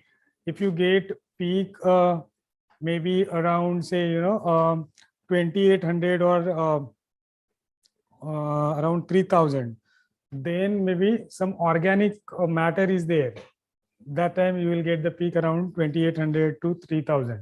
So likewise, you have to see what are the different peaks we get at which position, and then if you search in net, then you will come to know what actually functional group or maybe what mineral is present in this sample, right? So this is one example. See, now this is for particular, this brown color sample was there. If you have some other soil sample, different color, then this pattern will be different. Okay, so this pattern differs, means your sample is different. That way it will be correct. Now, many things you can do actually, but this is just to show the accessory, how it works. Okay, so I will remove this accessory now, and instead of this, we will put another accessory and see how we get the spectrum. See, with this you have seen already how quickly we get the spectrum, right? Nothing much we have to do here. Only thing, the sample what you prepare, that should be prepared properly. Once it is fine powder you have made, homogeneous powder, just fill and place in the accessory. Now, removing accessories are also very simple and quick. Just we have to click here this button, okay, and then you can remove this accessory. See, this way, it's very simple. You can place another accessory. For example, see, this is a ATR accessory. See here, whatever you see here, that small square, that is a diamond crystal. Okay, this is a diamond crystal. This is a pressure arm. So if I want to place this accessory, just I have to place here. Okay, and then press this button. So this is my accessory. Now, again here, if I want to use this accessory, I will go here. Again, I have to see now here the XPM is drift. That was for another accessory. I have replaced this with another accessory. So I will go here and then suitable the XPM I have to select. So that is ATR diamond. Okay. Now see here. These are the parameters selected, right? And then if I go here, check signal, you will get again here the pattern. This is interferogram. If I click on the spectrum, this is a spectrum. Now you can see this pattern is different than earlier one, right? This is because of this diamond crystal. So if I want to take now background without placing anything, keeping anything on the crystal, I can just take the background, right? Click here on the background. Now see here, you have to see number of scans, how much it is taking. Now for the same sample, like this leaf sample, okay. See, as such, I can take place sample on this and record the spectrum. We'll see one is dried sample and one is actually green one. So how the spectral pattern differs, that also we will see. So I can write here name, green leaf. Okay. And then my background is over. So directly I can place this sample and then I can apply pressure, because if I place this way the sample, it will not come in contact, right? So I have to just press it this way. And then I have to click here sample measure, sample single channel. Now see, this is the spectra for your sample. This is different than earlier sample, right? This is for earlier one. So I will just remove from display. Can you match with the pigments? Those are all organic compounds. Huh. Because we have a library, we can see. Yes, yes, sir. Right. You have any I have library, but this PC is not mine. Maybe this spectra, if you share, I can search with my actually database. So that you highlight. That is a very important thing. Right. We can know which pigment is dominating us. Correct. Yeah. Now see, this is a spectrum for your leaf sample, right? See here, very quickly we have done the sample. Nothing, no preparation. See here. So this particular peak which you get, that is for water, and there also around 1600 what you peak get, no, that is for water. And then other peaks, maybe this 2800 to 3000, no, these two sharp peaks are there. That is for CH bonding. Okay. And then again, you can see their peaks. That is again for maybe cellulose and all, the such kind of material will be there, suppose. So that way. And even here, you can see this peak is there around 1800 and 1700. So that is maybe for some, C double bond O. So if I have library, then I can search again against library and I can find out what exactly this material is, right? If I do mixture analysis, then I can get mixture or what are the different mixtures are there, in which proportion. Means water is there, some other organic compound is there, something, right? So this is again a very important part. So wave number, what is in terms of nanometer, so that they don't get confused. Nanometer or maybe micrometer. See here, you have to see below base. I mean, bottom side, what you see that axis, that is with represented as cm inverse. Okay, wave number it is centimeter inverse. The same thing top side you can see in the micrometer. Right. Now, if you want to see in the top side, if you want to see in the nanometer, then again we can convert, or we can see here. See, the top side is nanometer, right? So if you want to see here what nanometer we get, right, this way. So between, see, you can see here below 3200 to 3000, say 500. The same thing there. If you see top side in the nanometer, it is different, right? Around say 29, 41 till 31, 25, that way in nanometers. So this way, you can convert, this y-axis in different units also. Sir, you were saying something.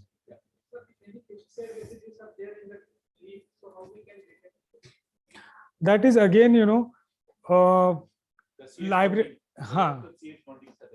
This see that pesticide is an organic material, right? So CH will be there. But if you have again say library, pesticide library and all, no, then very well immediately you will come to know which pesticide is there. Then with name it will come. You, yeah. There will be some library available with the company guys. Right. You can also prepare, if you have these pesticides with you, you can record a spectrum and then you can prepare your own library. That is also there. But ready-made libraries are also there. If you buy that, then that is very easy actually. If you have certain means compounds with you, you can prepare your own library. I want to say here one thing. Sir. Remember the very first class, when the first one was taking class, and we are introducing. So, first time to find the trace of water, H2O, in the moon. You know what is the wavelength? So that is the probe, it's called moon impact probe, MIP. The sensor which was used. And when moon impact probe was coming down towards the moon surface, that time they could see at 2.8, there is something, some signal is coming. That 2.8 is the water absorption band. And so that's what 2.8 is. Now next hyperspectral sensor, which has gone into us and also moon, that is from 2 to 5 micrometer. So you can see again, you have something around, he says something around 1700, you have a water absorption band. So you look at not only the water, also the thermal inertia or the mineralogy and all those studies, they have that kind of sensor. So same. So that basic understanding you get from here on. Then you can see what kind of sensor you can purchase. There are many startups who are working for the space. Startups are there. So they develop the sensor and it has gone there. So there are 3 sensors in the Chandan mission. One was a HIC. That is our own sensor, Indian sensor. And one was MQ, Moon Mineral Mapper. And another was MIP, Moon Impact Probe. 3 hyperspectral sensors have gone to Chandan. 2 may, of course, there are different sensitivity. So same thing he was saying. So you should not get confused with the wave number with the wavelength in the nanometer. Morning you are familiar with the micrometer and nanometer. So that is the conversion factor, which question will be there at the end of the class. Course. So you should know what is that factor, how to get it. Easily you can do that. And why it is wave number. He can explain why it is wave number. Why not in terms of nanometer or micrometer. Now see this, dried sample if you place here, okay, and record the spectrum. We'll see how it shows.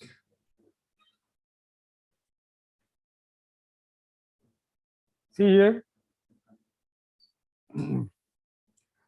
So this water peak, will you see, reduced one. It's just completing. After that, it will get overlaid spectrum.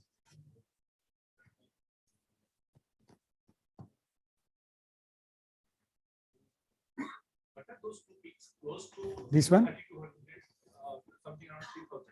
CH only, but maybe different forms will be there. That we'll have to see. See here. Now pink spectra is for this dried one, right? So you see what this intensity of this peak has gone down. This is because here there is no much water, right? Then again the content, if you see this CH and all, that is also come down. Even this peak around 1600, that is also was related to water. It has come down. So likewise, but if you see that another peak that has increased, right? So that we need to see. We have to study that way. Can you convert that to reflectance? Reflectance. Here, I think it will come,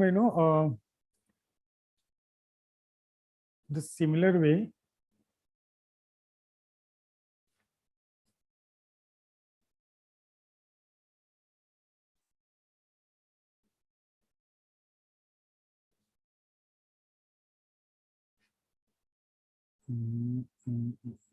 Yeah.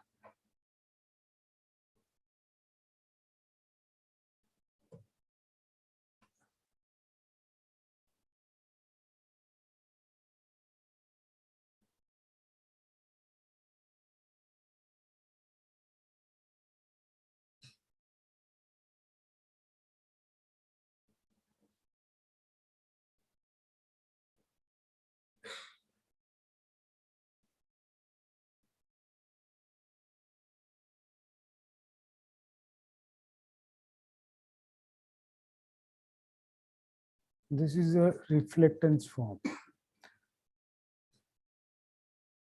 But this Morning you have been seeing the reflectance spectra.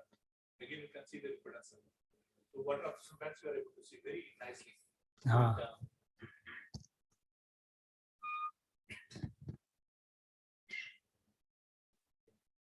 Right. So this ATR technique really, it's very, very useful, very quick, right? Convenient to use. Now, you want to do anything on reflection, this ATR, or we'll replace with another one?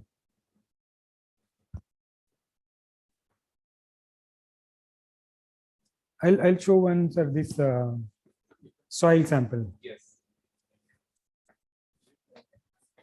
Yeah.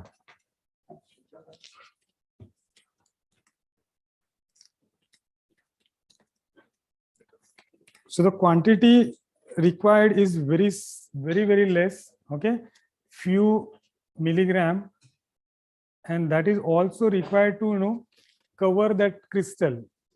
That much is enough. Okay. So I have actually added much. It is not required that much. Fine. So only it should cover this crystal.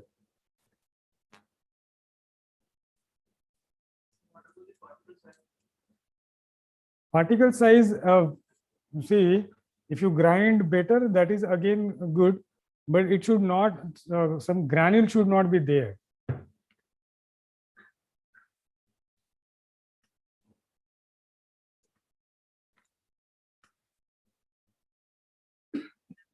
See, background also, once you take the background, that is fine.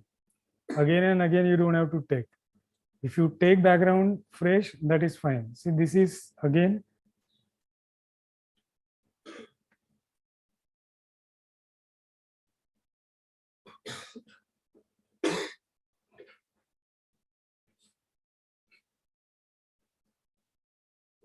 Reflectance goes to something around 90-80%. That's what. How to optimize that? So that it doesn't happen like that. This reflectance actually, sir, it's similar to transmittance actually. When we use reflectance accessory, so that time actually, it's true. See now, this is, you can see this peak, around 1000, that is for SIO mainly, for soil samples. And here you get this, here, this is actually for, moisture. Some moisture will be there. We are more related to fertility parameter. Cut on something related to potassium, nitrogen. Here, this peak is there, no? This one, this small peak. This will be related to maybe, amine and all.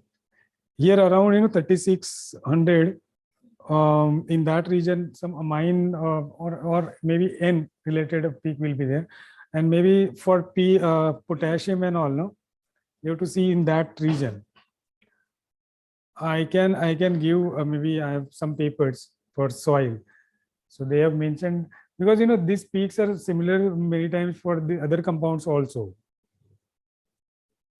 So you have to refer, when you refer this peak positions, you have to refer for soil samples, maybe that is actually no, of your interest, samples of your interest. Say, even even here you can see here some CH bonds are there. CH also peaks you can see. Something is there, that means. Actually, I don't have now in this, I don't have libraries. Yeah, I could have shown them. That's what I was talking about. Library would be there, then that's nice. Okay.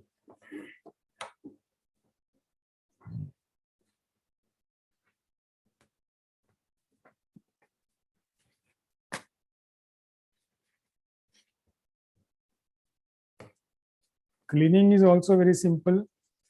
Just you have to take sample this way. Maybe you can clean with IPA.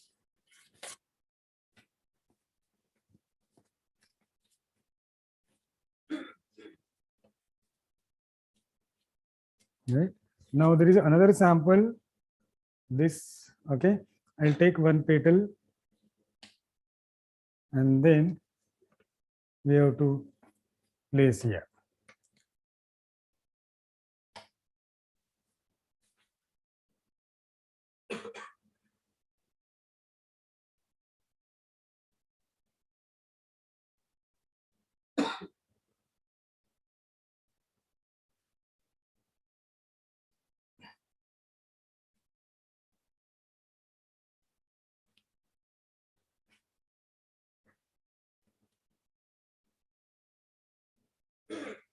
See again here. See here, this pattern you see here, no? This is actually preview. So once you start measurement, then it will start actual measurement.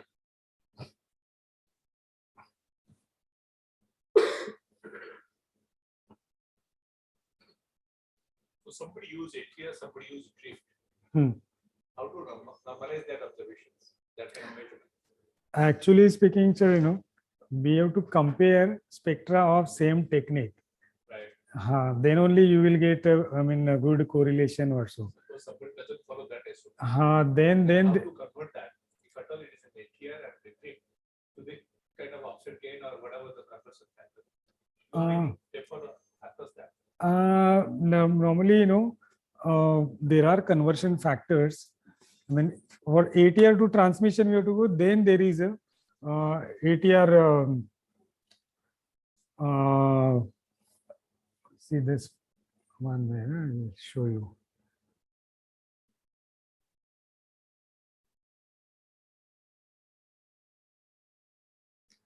There is one Kramer Kroning, then extended ATR correction, and one more is Kubel-Kamank. So these three things are there, but from ATR to transmission, if you want to go, then ATR correction is there. From say transmission to drift or drift to transmission, you have to go, then the Kubel-Kamank can be used that way. But you were saying from drift to ATR, ATR to drift. Then again, you know, here, if you see some conversion, convert spectra, maybe there are, see here, ATR to Kubel-Kamank is one actually, or absorbance transmission to ATR and Kubel-Kamank to reflection. These only these are their actual conversions.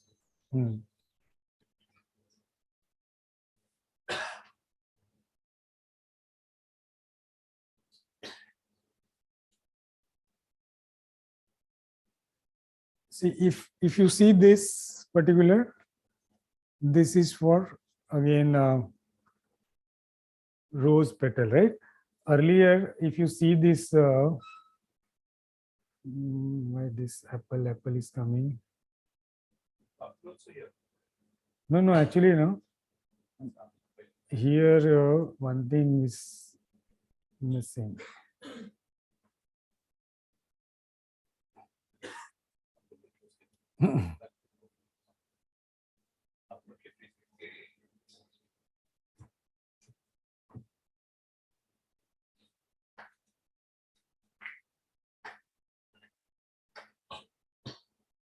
Just reflectance, no?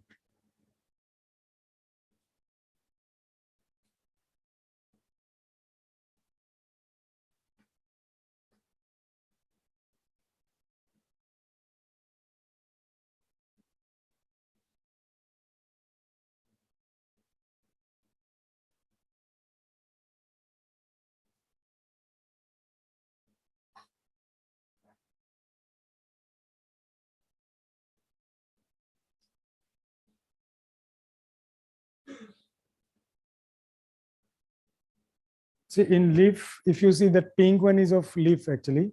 So there, see, this peak is very big, but for this petal, here there is very different peaks are there. You can see here also, the pattern is different. Here pattern is different. Green one.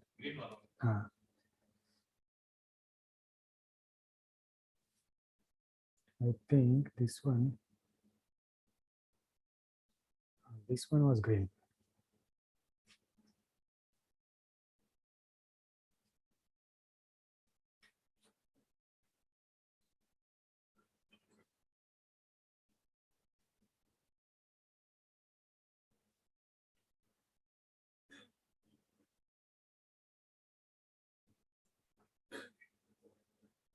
This peak, this one was green actually, pink one.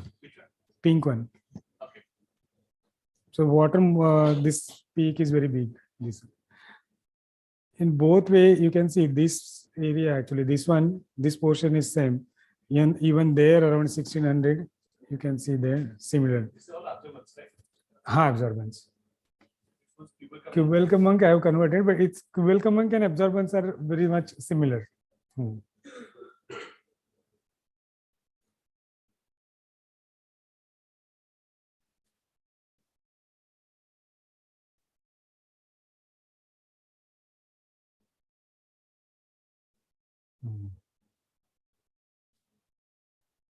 Another sample is there? Another sample. Apple. Okay. You can take out right Yeah. here.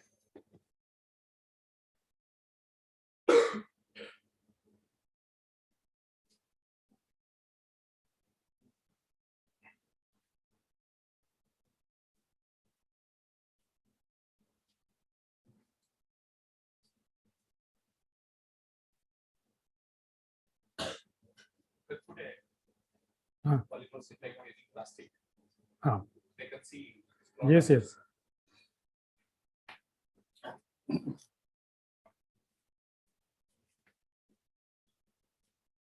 See now, if you see, want to see the spectra of this polymer bag, okay, then I'll just directly place here, and then I'll just write down the name. Yes. Elastic.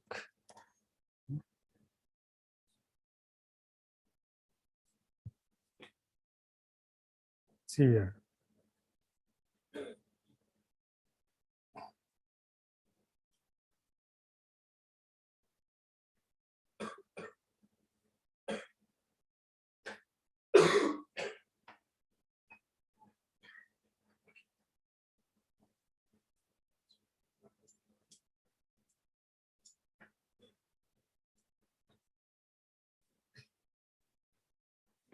That also.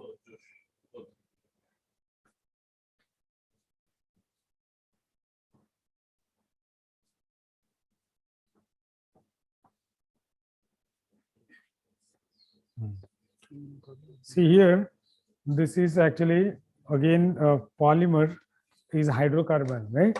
So you can see the very sharp peaks around 2,800 and between 3,000. So if I search this against library, then you may see here, it is showing matching with polyethylene, right? So 910 means around 90%, it is matching with low density polyethylene, right? So this way, directly you will come to know what that material is.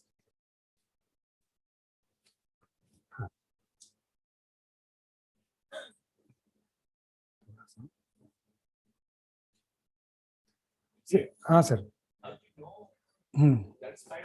The composition qualitatively, but I want to know content. For example, in case of water, if you know there is a strong peak and also weak peak. In case of dry and in case of correct. fresh, I want to measure how much is the water content, like different stress level is there.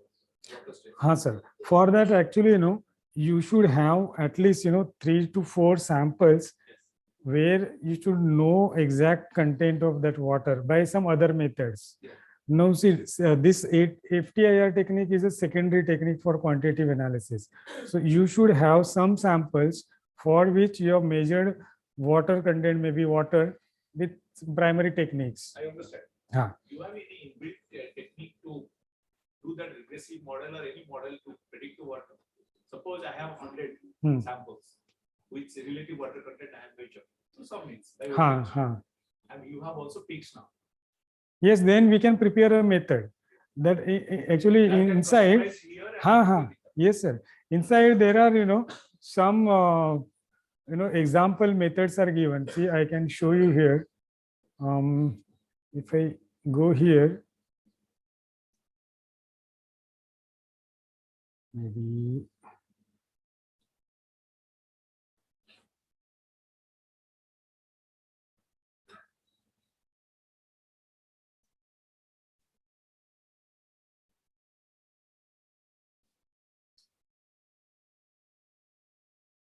See here, quantitative methods are given. See here with like ethanol and IPA mixture. For example, a 10, 90%, 20, 80, that way. So such kind of, methods they have shown, for example. So similar way, if you have some samples with known water content, just we have to go in this method, you can modify this method. Or we can prepare a new. They have done manually or 10%, 100%, 0, 100, 90 like that. They actually prepared some mixtures they were synthetically prepared and then taken a spectra for this. And then it is used for preparing a method. This is very easy. Preparation part is very easy. Only thing, we should have some known samples. There is a mathematical way of doing that also. It's not only 10%, we can do 1% up to 100. Yes. Yes, yes. Not necessarily by chemical mixing. Okay. You got the pure spectra of both. You can simulate that using linear nonlinear mixing models. Okay. It will simulate the spectrum. Then that library you can generate. You have a library. You have a known sample of that composition. Correct. Go for prediction. So if that can be done using this, whatever existing, we do that through some other software. Okay. So if it can be done, then that's what I'm asking. No, here actually directly it is really relatively difficult. Outside maybe you can do it. Okay. Anyway, I will just try to see the spectrum of this apple sample. Okay. I would like to add one point here, sir, regarding the soil samples. I think last time also we discussed that Dr. Bhaban Kumar is already using our FT-NIR for the proximate analysis in soil for the different parameters. That can be done with the FT-NIR technique. For that you should have the like nitrogen, total phosphorus, and we have developed models. See all the values. Last time, whichever was here, I showed some slide, one slide. Yes. Right. So we have already developed the model. If that model can be built here or doing something, so that I get the soil samples to you, with no time on the screen, I should get the estimation done. That's what I want. Okay. Sir, I am just placing this sample, okay, pressing with hand. I can see, I can get some peaks here. Oh, okay. Directly. So you don't need to put that one. No. You don't need to put the. No. Okay. Just I am holding this way. Okay. And here when I see, you can get, see these peaks. Then I will start here.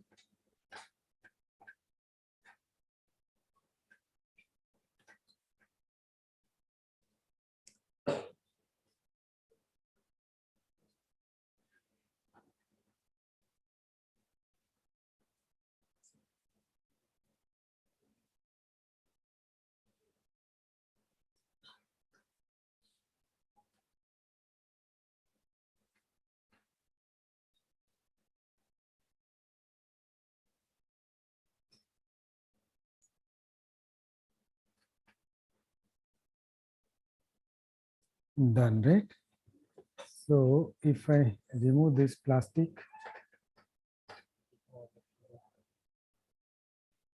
see this one.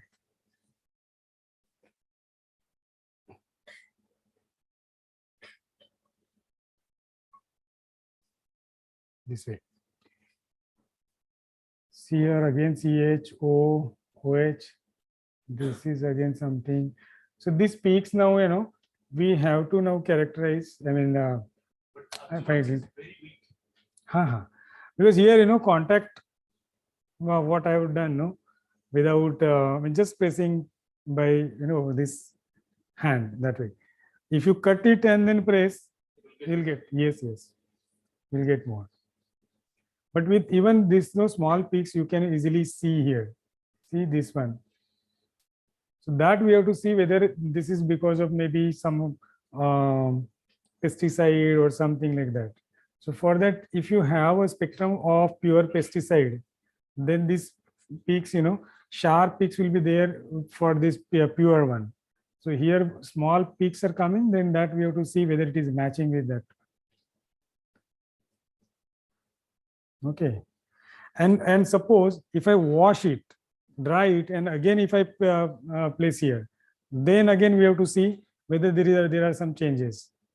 If it is wax coated also, you'll be able to see that. Most of the time you get correct. Wax, that is then their CH is coming, no. So that may be because of wax also sometimes, right? That is again, so we have to clean it maybe with water, maybe with some solvent, and then see. Previously you were saying something on grape. How did you do that? Same. That is actually wine analysis, no. So here the similar one, ATR only, but that comes with the GRU ATR. and it comes with I mean heating arrangement till say on 90 degree or so we can heat. So like this attachment only, but it comes with a ready-made method. So once you place a small drop, only one drop is enough for analysis, and then you have to apply that method. So you get all that parameters in one shot that way. Can you put content Apple inside little bit? Then we can compare this with I'll cut it. Okay.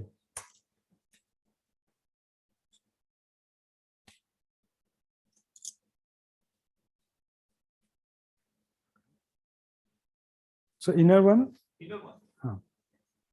Outer leaf also we can take out the piece.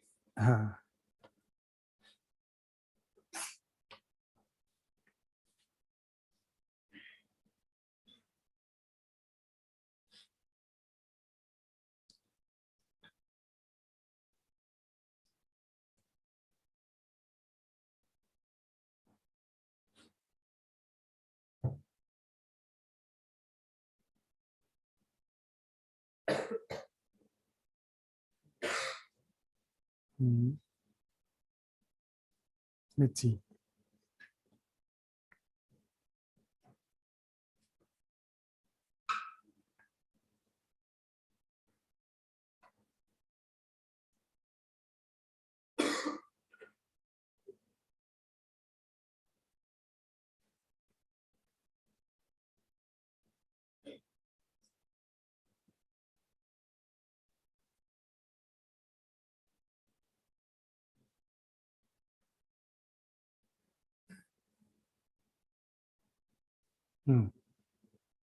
See, this one is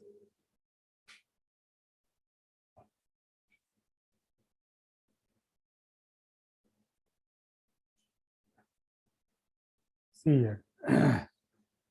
Inside actually this CH is not there much. And here this is more sharper. This is for water. Then even this is there. Here there is one sharp peak is there earlier. Here that is also not there. Yeah, that is upper layer composition and inside is also different. Yes, And yes. water content is very high. Very So high. it gets strong. Right here. So this may be, sir, because of maybe some wax for what you are saying, no? Maybe. Yeah. Library actually, I don't have, I mean, library for such stuff. Whatever they are existing. I don't Okay. think it will match, but No. still we can see.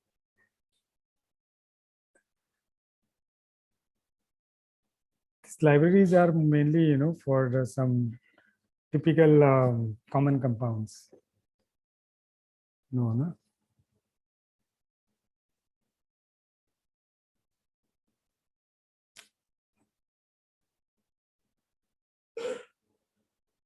So it is not doing. Okay. That's fine. Yeah.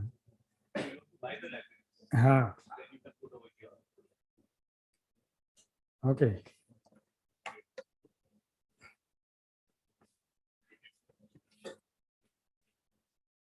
can see two.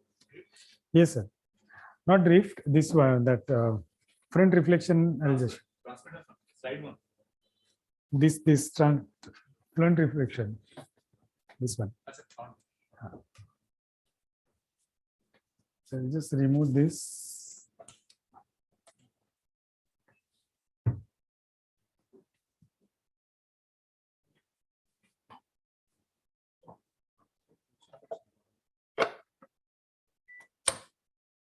So here, if you see, here again there is a gold surface inside. Okay, so this we are using as a background here. So just putting here, and then you have to go here.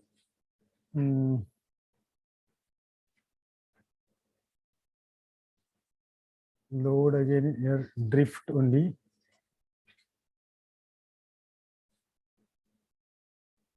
Then go basic, background.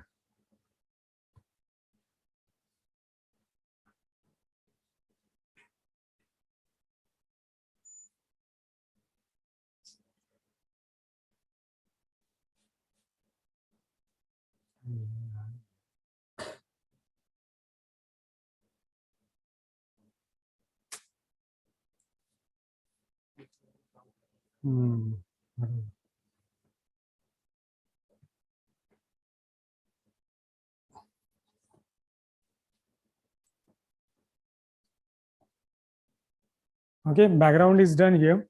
Now we have to remove this particular holder and see there are actually opening wise there are different holders are there. So this is a quite I can say around say 5 mm. So this I can put here, and if any sample is there, maybe we can place with that apple. Okay, piece I can hold here, and then let's see if it shows anything. This can be used for the paint characterization, wall cut, or any painting is there, any monuments is there, that characterization.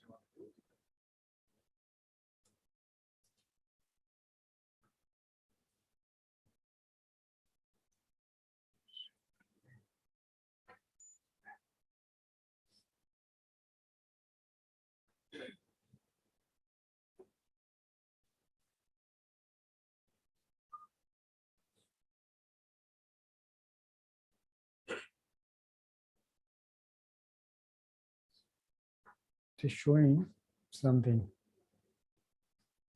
So this CH peaks it is showing again. This is also there. Maybe if I put something else. Huh.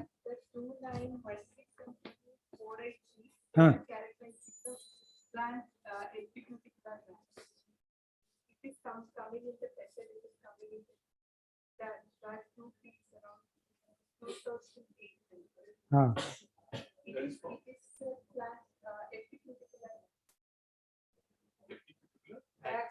Wax, okay.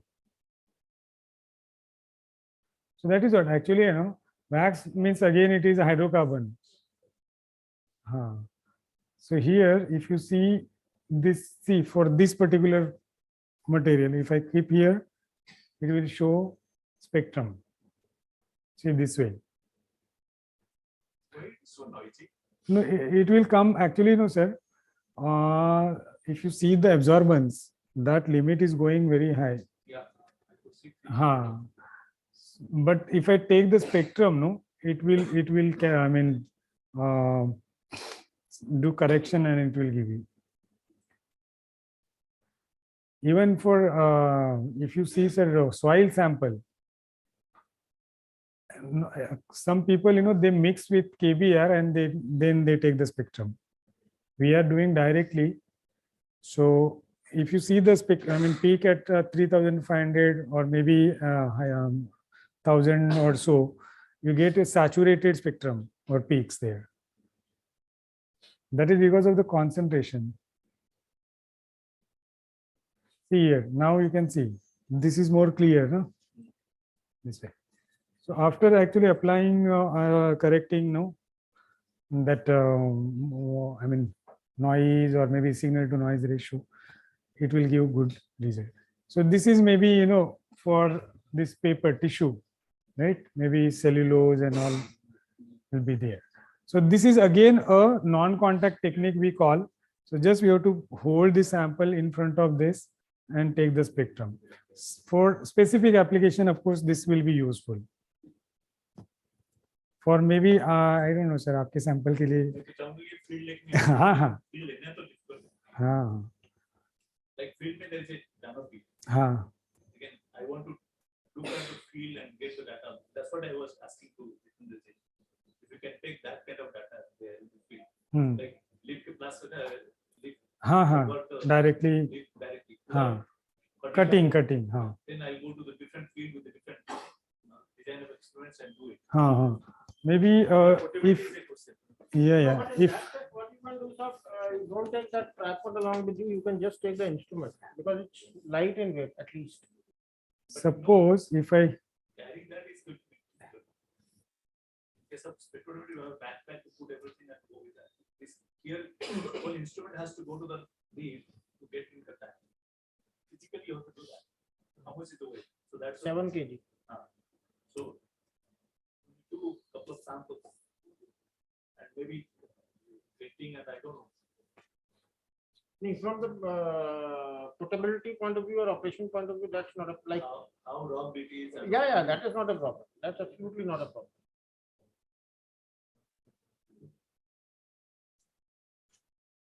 That is why we tell now it's a rock solid interferometer. See, this pattern is little bit different. This is again, you know, see, this is a little bit transparent. Light is transmitting okay, out. So we should keep something like this kind of surface.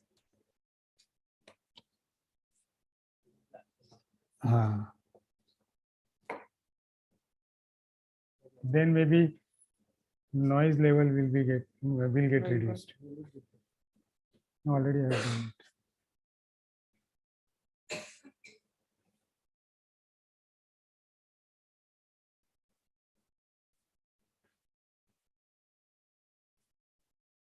But this spectra is little bit different, no? I mean, than these two techniques.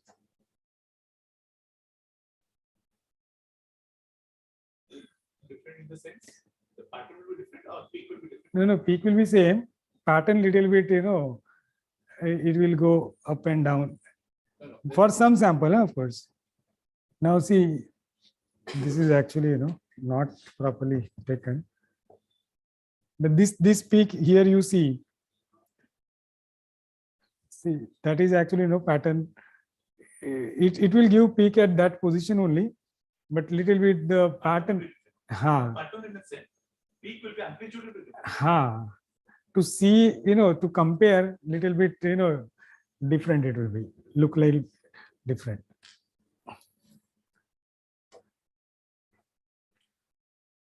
So now, if you see this kind of accessories, you have to think, I mean, which accessory is suitable for which kind of sample. Okay, then you have to decide. I mean, you have to use. And the library generated using what? Which accessory? For example, the residue. Mainly, sir, you know, the libraries are using transmission technique. Okay, nowadays there are many libraries with ATR also. So either ATR or transmission. Old data is from transmission only. Currently, whatever accessory, I mean, data are there, that is ATR. Separately, they say ATR data, ATR libraries. Yes, that way. And reflection accessories are very less actually that way. But in that case, we have to go peak position wise, and then we can characterize, identify that way.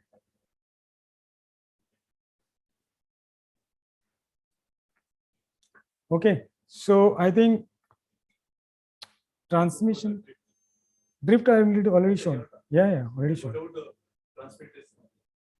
Transmission I can show. Yes. Okay. That is what. Transmission again, as I told earlier, sample preparation is very important in that case. So, see here. Oh, sorry. See, this is actually a compartment inside. Okay, nothing is there. Only this holder. We have to prepare sample. We are maybe in the pellet form or maybe a thin film, and then we have to place. Then only we can do the measurement. Otherwise, thick sample or maybe such kind of sample is really difficult to do. Okay. Again, here background without placing anything, we have to do.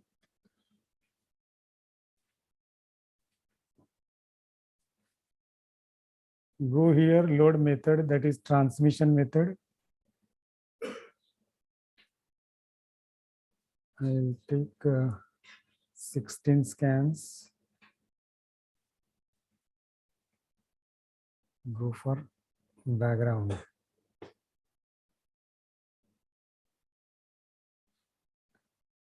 So now sample which sample will play? You have to take only polythene, nothing else. That is what. You want leaf? हाँ? Leaf तो नहीं होगा. Leaf होगा but वो बहुत ये आएगा उसमें. Some light will get transmitted, but majorly you will get saturated peaks. Still we can see.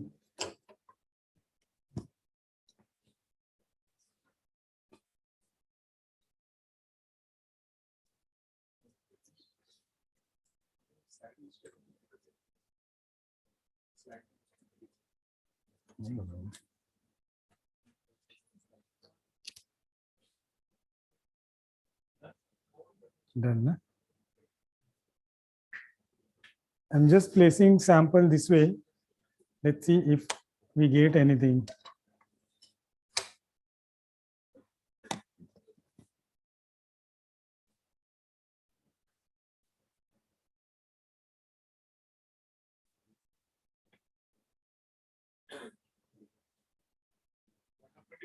We have different slides with the mineral. Okay. Tested over the slides. See here, this all saturated it comes, no?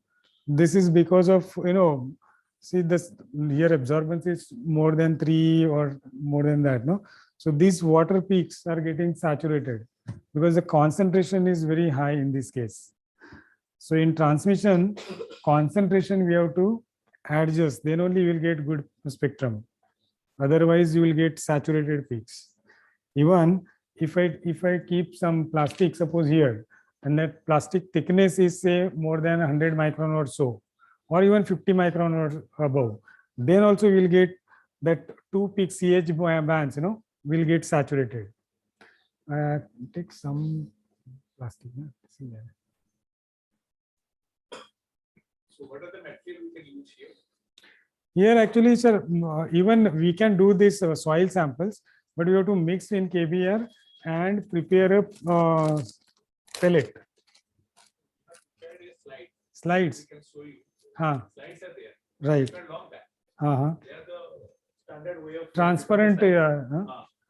But we didn't get any spectra. See this way, if I keep this sample and then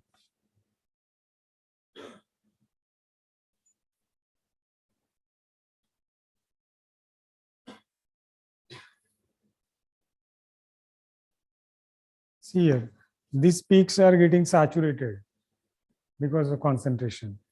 So if I take the spectrum, maybe I'll go here.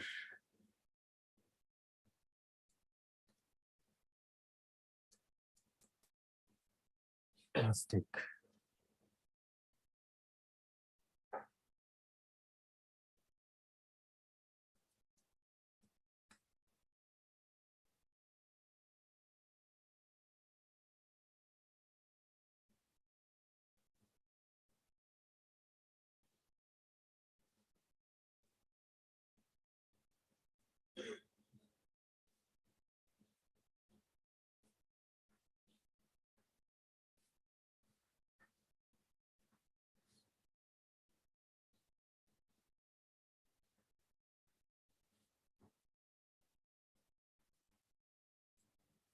See here how the spectrum saturated. This peak is saturated, right?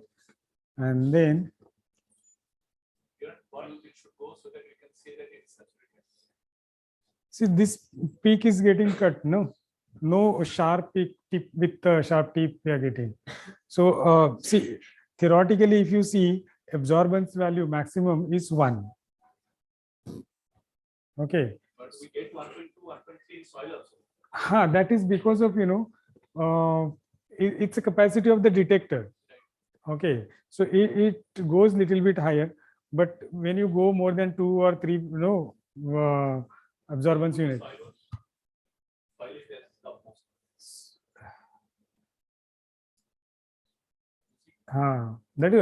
that's what actually I was telling that we have to mix it in KBR, but he said no sir.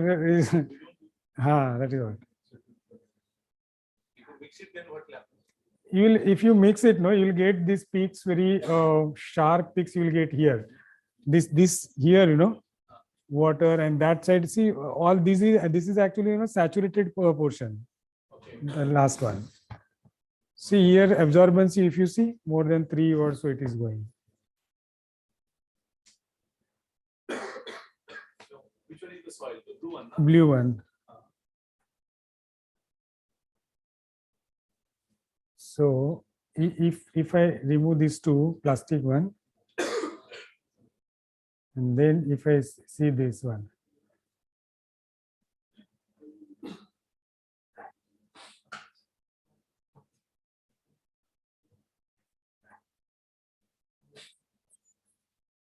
see, still it is more than 3 absorbance.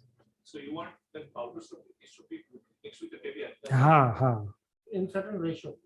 But should be Ratio actually, you know, maybe 5% mixture if you prepare. 5 milligram if you take the sample, soil sample, and 95 milligram KBR. Mix it, and that powder you have to fill in that sample holder. Then you will get the good spectrum. Sometimes this ratio may be 10% also, sometimes fine. caviar should be more. KBR should be more. KBR we are using as a diluent because here, you know, because of the concentration, peaks are getting saturated.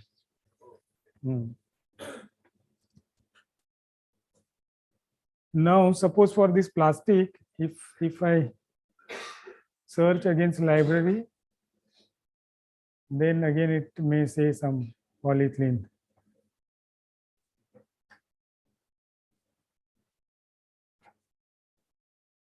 Decane or something, no.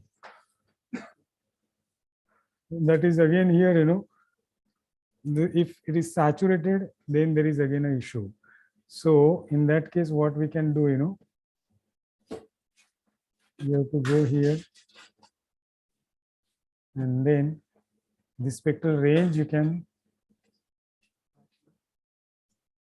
2200.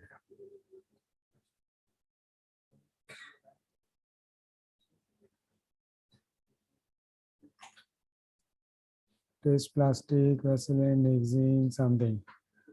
So it is showing something from the library. Yeah. Anyway. Okay, so this actually here we have to prepare a sample. That is the main thing. Concentration we have to adjust. Then only we will get good spectrum. Okay. Mostly we have used to But yeah, drift again, sir, you know, you have to, I mean, mix with KBR, then you will get good kind of spectrum, good quality spectrum. Otherwise, again, you know, it will be like, you know, some portion will be saturated. Some small peaks are there that will get enhanced.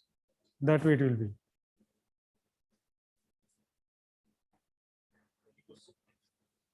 That's why that ATR spectrum and then drift spectrum were not matching at all.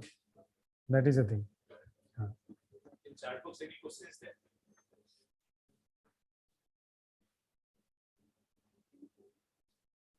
Do chat. Okay. ठीक है sir.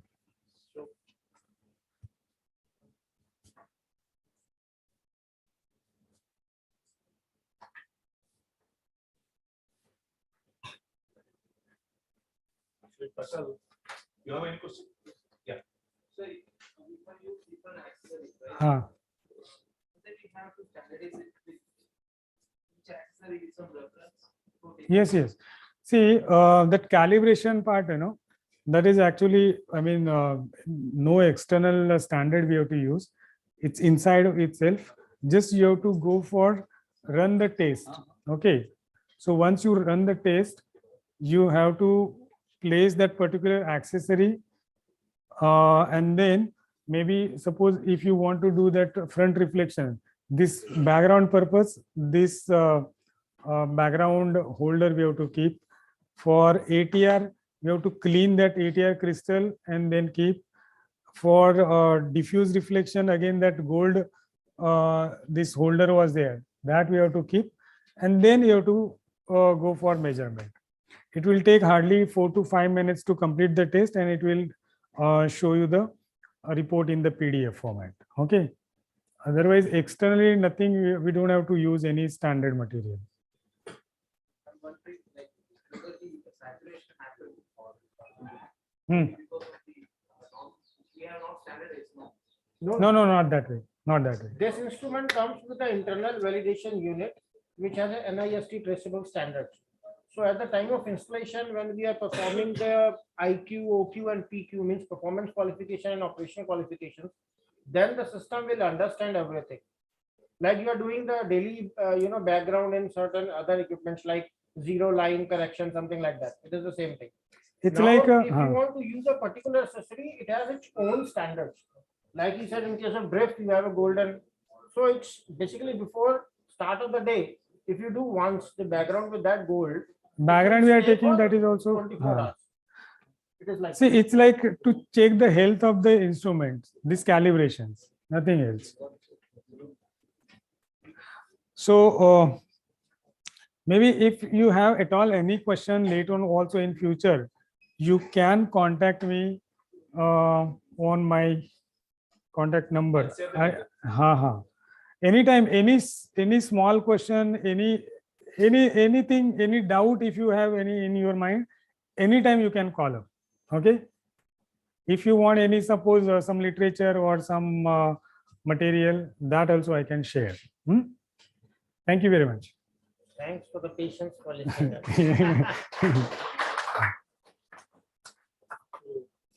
I think they're all young minds. Yes, They're very keen. That's why they're participating, though such a cold. Yeah, I have seen that. Yes. And they're from different part of the country, and there are many, I think, Institutes. 67 participants there right now still. All right. So thanks to all of you and also online participants. I don't see any questions right now, but maybe later if it comes, then. Yes, yes. And, thank you. Thank you, Dr. sir. Vijay. Thank you, sir. And also, Dr. Vijay, to come over here and spare your time to discuss all about FTR in MIS spectroscopy. And that has huge applications. When you come back to the applications, one class I'm going to take, starting from 350 to 16,000 nanometer, what the things we can do, that we'll talk. So, and there are also thermal imaging spectrometers. That imaging spectrometers. Of course, we are not going to cover that part. We don't have right now. There is a company called Telux, and also they have something, but it's a very packed package right now. In maybe next session, next time when we do any program, we'll do that. Very expensive. It costs you something around 400 lakhs in the groundwork.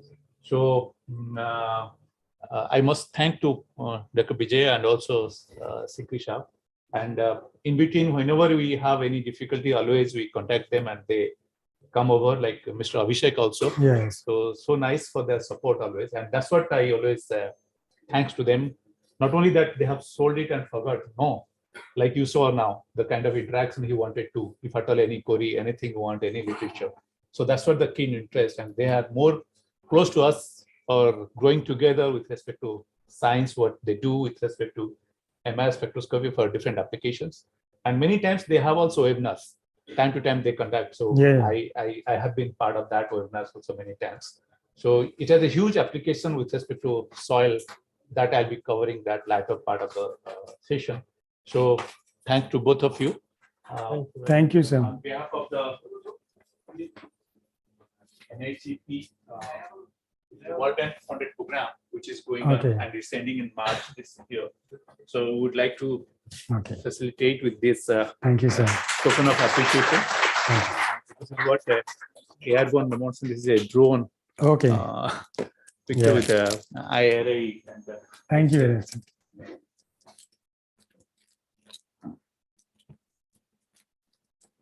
To Sikrisha. Thank you. Thank you.